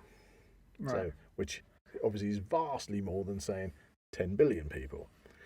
But that's where you've literally number crunched the figures of resources and people and said, well, if everybody has... But that living standard's going to just go straight down, isn't it? So if you've got people living in little pod and you're having your protein pills just to keep you alive and your water ration and stuff like this, that's like at the extreme calculations. But we can't look at the extreme. We've got to look at what's comfortable, what's realistic. And so when you've got a population of, say, 10 billion, and you've got people, quite rightly so, that are in impoverished third world countries look into rich countries like the UK, Europe, America, Russia. They were looking at places where people have a much higher standard of living. If you take, say, like the average person who lives in a first world country, who can literally turn the tap on to get fresh water out of a tap, has a roof over their head, has a television, lives comfortably, you can see how people who haven't got that should say, well, I want to have my living standard. I don't want to live in a squalor. I should be able to have that living standard. Yeah. Now, if you bring everybody on the planet up to that living standard, Yep. you're consuming a huge amount of resources to do that, to a point where the people that have got that average level of living, you're going to turn around to them and say, well, actually, in order to balance this out, we're going to have to drop your standard of living down. Right. So you have real problems on the horizon, and I'm only scratching the surface of this. Yeah, well, this is really interesting because this was all prompted by one singular question. Right, okay. So why is it worth going into space?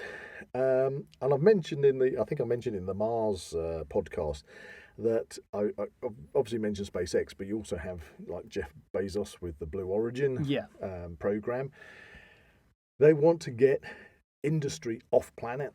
Right, so it's a matter of resources. It's a matter of resources, because if you can get our solar system is just full of resources. Yeah, it's just getting there.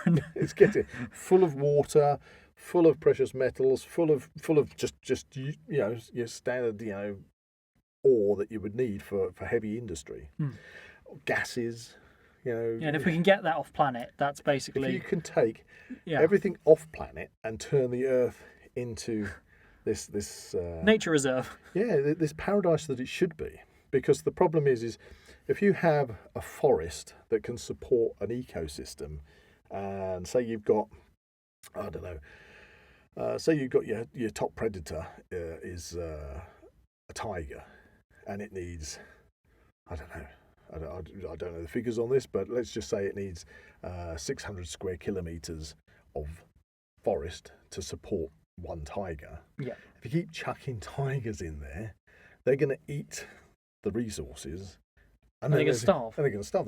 There's no food for them, you see, and that's what we need to do for the human race. We need to get to this position where if everybody is going to live in a utopia, where if everybody is going to live that sort of Star Trek lifestyle of, we can all have a good quality of life. Yeah. Okay. That we need to look forwards. Right. And curing the problems on the planet. Missions like Artemis 1 are our first step in that future. Right. Again, I think we've kind of touched on to my next question. Okay. If successful, what would it mean for the future of the human race? Well, this is it. I'm sure along the way there will be a lot of technology which will be developed and honed, and so that humans can benefit from that. But also, people do say, oh yeah, because this is going to have the situation where the richer they're going to be able to go and live in paradise. Well, everyone always likes to make that assumption. Yeah. And leave all the regular people. There's one film related, the film Elysium. Yeah, that's very much. I think again we mentioned that that's before. The case. But these are kind of dystopian science fiction ideas. Yeah.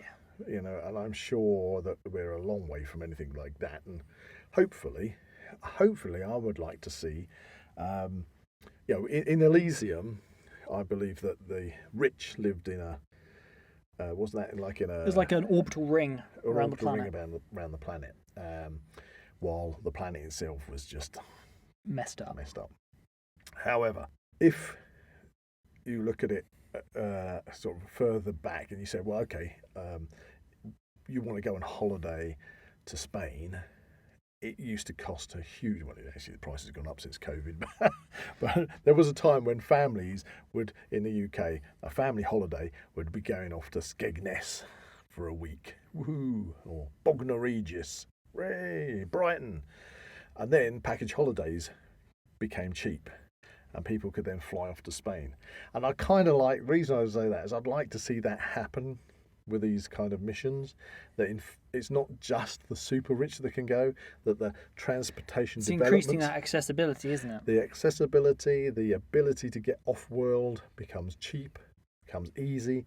People can then, you wouldn't have thought, before you were born, there was, obviously I grew up in a time where we didn't have internet, we didn't have mobile phones, we didn't have Sky TV, streaming services, anything like that at all.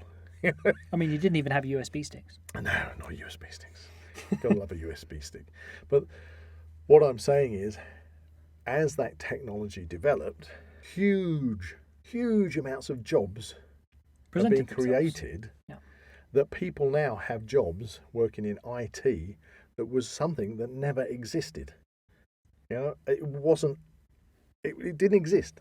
So you're going to be producing jobs for people that we can't guess at what they will be at the moment. So, in the grand scheme, would you say that these missions are the starting point of kind of almost creating this kind of longevity for the human race, kind of allowing us to kind of survive longer? Well, okay, if we really throw things forwards, we talk about the finite resources of the planet. As a species that are slowly chewing our way through them. But even the planet is finite. And I mean, we're talking to the point where the sun will eventually implode Consume us. and consume the solar system. And Oh dear. yeah, it will happen. But Eventually. I think that's a few billion years from now. But the potential's there, okay? We may still be around by then. The potential's there. But the point is, just like those first explorers that travelled from Scandinavia and discovered Iceland, and then went to the Americas, called it Vinland. Those Polynesian Indians that managed to get across the Pacific and move around, island hopping. Yeah. We're kind of like taking those baby steps to do the same. The grand scheme On an interplanetary scale. On the grand scheme of things, well, interplanetary, we're obviously in our own solar system. Mars is our nearest neighbour. That's where we're headed, hopefully. Mars could be colonised to a degree. I don't know the reality of terraforming Mars. But well, if you want to find out about that, go and listen to our podcast on the subject. Mars. But there are other moons around other planets in the solar system that could be. Well, that just takes me back to, I think it was the sci-fi series Expanse. Didn't they have like a moon around Jupiter or something? Yeah. There's lots of moons around Jupiter, but I wasn't Io. Was that Io? Was that not featured in that movie? Outland. Ooh, wow. Pulling it out of my head. Sean Connery, Outland. Yes, very good actually. One for fans of Blade Runner. Yeah, it was really good. That's a mining colony. So yeah, this kind of move forward for the human race to expand outwards. Why not? Okay, I think we briefly covered this earlier. How has technology changed since the Apollo missions? Oh, it's chalk and cheese. Yeah, it's chalk and cheese. I mean, you're standing in front of me with your questions list on your phone. Yeah. And that phone cost you probably £200. Almost £200. I'm not rich. I'm not rich. It's a very good phone actually for that price. Highly recommend it. We're not selling them, don't worry. But the point is, you've got a device in your hand that's got more tech in it than the whole of the Apollo program. So is it kind of like the difference between a stone and a computer or something? I don't know. I think you're probably thinking of an abacus. Fair as enough. a counting machine, right. And then having a calculator. Analog and digital. Yes, and I don't know what the future holds, but we are going technology-wise. Just seeing the technology that's being implemented in the Artemis 1 mission is like something we've never seen before. I can't wait to see what the spacesuits are going to be like for the astronauts. Very sci-fi, I imagine. Well, you've already seen the ones that they've been using, like on the Jeff Bezos missions where they've been sending tourists, space tourism up. And, Yep. They've got their Good old sci-fi. William Shatner. Yeah, well, actually, the actual SpaceX ones. Yeah, because obviously SpaceX, they've sent astronauts up. They've been using SpaceX to take cargo and astronauts to the International Space Station, and they're totally different, slimmed down, very sci-fi compared to the old-fashioned Apollo. Almost 2001: A Space Odyssey. Yeah, and that's the thing. So what we're looking at next is once we get the Orion module back and all the data has been collated and chonked through, then what they really need to be doing is to start sending up unmanned missions to deposit all the necessary infrastructure at that moon base area on the south pole of the moon, Yeah. as well as get that gateway station. Well, I think we said a similar thing about Mars. That it would be a case of we'd send loads of unmanned missions to kind of deposit stuff. all of the bits and bobs that need to be put Yeah, together. but that's exactly it, Zach. That's exactly it. This is the jumping off point for Mars. So everything that you will need to do on Mars Will go via the moon. will be tested on the moon. Right. So although we might be looking at the late 2030s for the first manned missions to Mars, what an absolutely exciting time we are living in right now to actually say that we're going to see in our lifetime, a moon base, which if they're going to call the gateway station, they've got to call the moon base Alpha. Oh It's yeah, gotta be- that's a good reference. I'm going to use that anyway. It's going to be called Moonbase Alpha. But to have that tech landed on the moon and to see how they deploy it, Yeah. as well as the gateway station that we've mentioned about the Orion module linking up to, that's modular, so the gateway station will grow. That in itself will get bigger. So you will perhaps have, although it would be a transit station for astronauts going to the gateway station to the moon, other ones coming from the moon back to gateway station and coming back to Earth, there might be quite a manned presence on the gateway station Yeah, as well. and when everything's all in place and it can almost start running like clockwork. Yep. I mean, can you think of this? Just imagine the science they're going to be doing. Fancy a bus ride to the moon? To be able to have first-hand experience of using the resources on the moon, to tap into the water supply on the moon, and to produce the oxygen required. Again, we discussed that in the Mars one, but we're literally, it's in the near future. Yeah, it's going to happen. When we did the Mars episode, we were speculating. Yep. It's happening. That's great. It's like crazy. It's crazy. Okay, last question. Last question. How are they going to get the equipment to set up the base on the moon? Right. Well, I've kind of touched upon that, but that's where your independent commercial space agencies, space companies are going to come in, like SpaceX, because they're going to be able to take their tech to ferry the required equipment to the moon. And of course, their current rockets are reusable. So we are going to be seeing things going backwards and forwards quite regularly to get that infrastructure there. So I think that's the thing. We're talking about commercial space travel. Yeah. It's a combination of, it's not just a government-led project funding NASA, but it's commercial space flight along with other space agencies like the European Space Agency.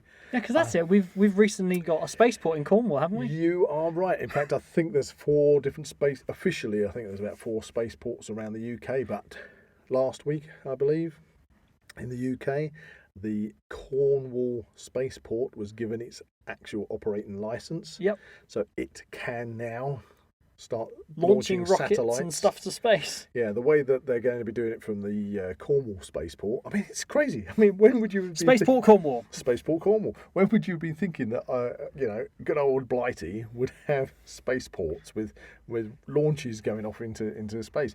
But they're using a system where the actual rocket itself is attached underneath I think it's the Virgin Atlantic. Oh yeah, I think I saw a brief thing on the news about that.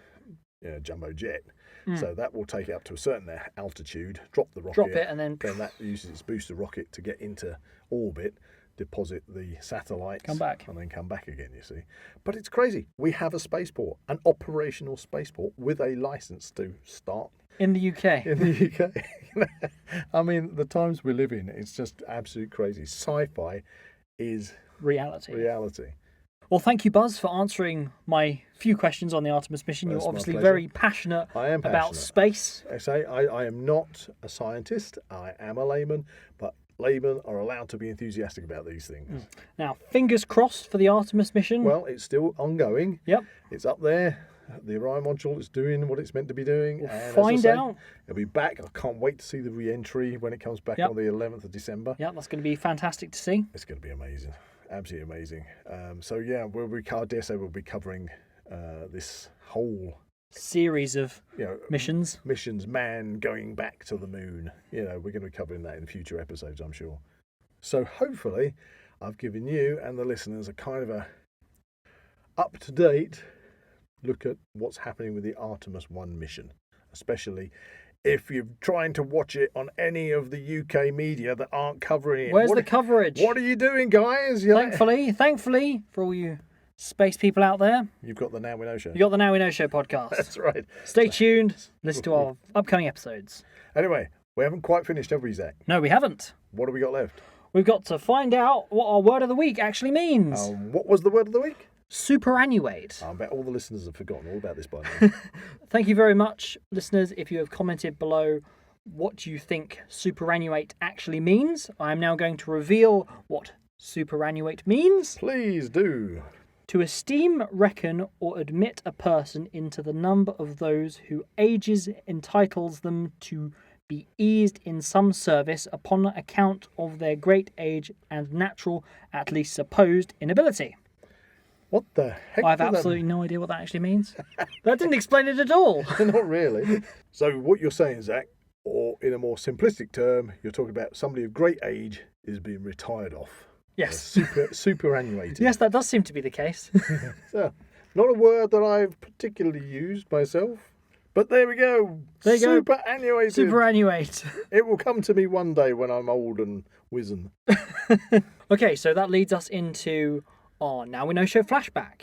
And for this Now We Know Show flashback, I would like to say that as of time of recording, the Now We Know Show podcast and the Zak Wylde Productions YouTube channel has surpassed 100 subscribers! Huzzah! Yay! Thank you very Thank you much, so much, to guys and everyone who girls. has watched our content, listened, subscribed, liked, commented, whatever. Thank you very much. If you haven't subscribed, please go over there onto YouTube and subscribe for us, please. It makes all the... It costs you absolutely nothing. Makes all the difference to us. Also, our prepping podcast, that was with Jack Harris, has been received extraordinarily well, and we are looking to do more. Oh, yes. In future episodes. I'm really looking forward to getting Jack back in the studio for further prepping. I believe we possibly will be covering storage of food. Oh, is this a little Food teaser? stores, Little yeah. teaser. Food stores will be on the next one, which is what every prepper needs to think about. There we go. That's been our podcast on Artemis 1. It's been great. I've enjoyed myself, So have I. I've found out so much about space and and I space things. just jabbered. It's great listening to you. You have so much Sorry, information. I get so excited. But there we are. I'm enthusiastic on some things. Well, it could Maybe be. not so much on football. It could be worse. It could be like football, for instance, and you're not particularly enthused know. by it. No, I wouldn't be very good. I'll be good at asking questions and learning about football, but I have no understanding of football, to be honest. We'll just have to quiz Jack on football. Yeah, I think we need to get a football fan. Not Jack Harris. Jack. World of Spin. Normal Jack. Jack, who's not in the studio today. If you enjoyed this podcast, please like and subscribe to this channel and comment below any suggestions of topics or activities you'd like to listen to in future episodes. You can find the Now We Know Show podcast on YouTube, Spotify, Amazon Music and Apple Podcasts. Check out the Zak Wylde Productions social media pages on Facebook, Instagram and Twitter, or visit the Zak Wylde Productions website at www.zakwyldeproductions.com. Please get in contact, we'd love to find out how you're listening to us. So get in touch in the comments and don't forget to check out Zak Wylde Productions on Patreon to become an official ZWP patron today. That's a not quite superannuated goodbye from Buzz. You just had to say it, didn't you? I do. And that's a big, spacey Artemis 1E goodbye from Zach. Does that even make sense? I don't know.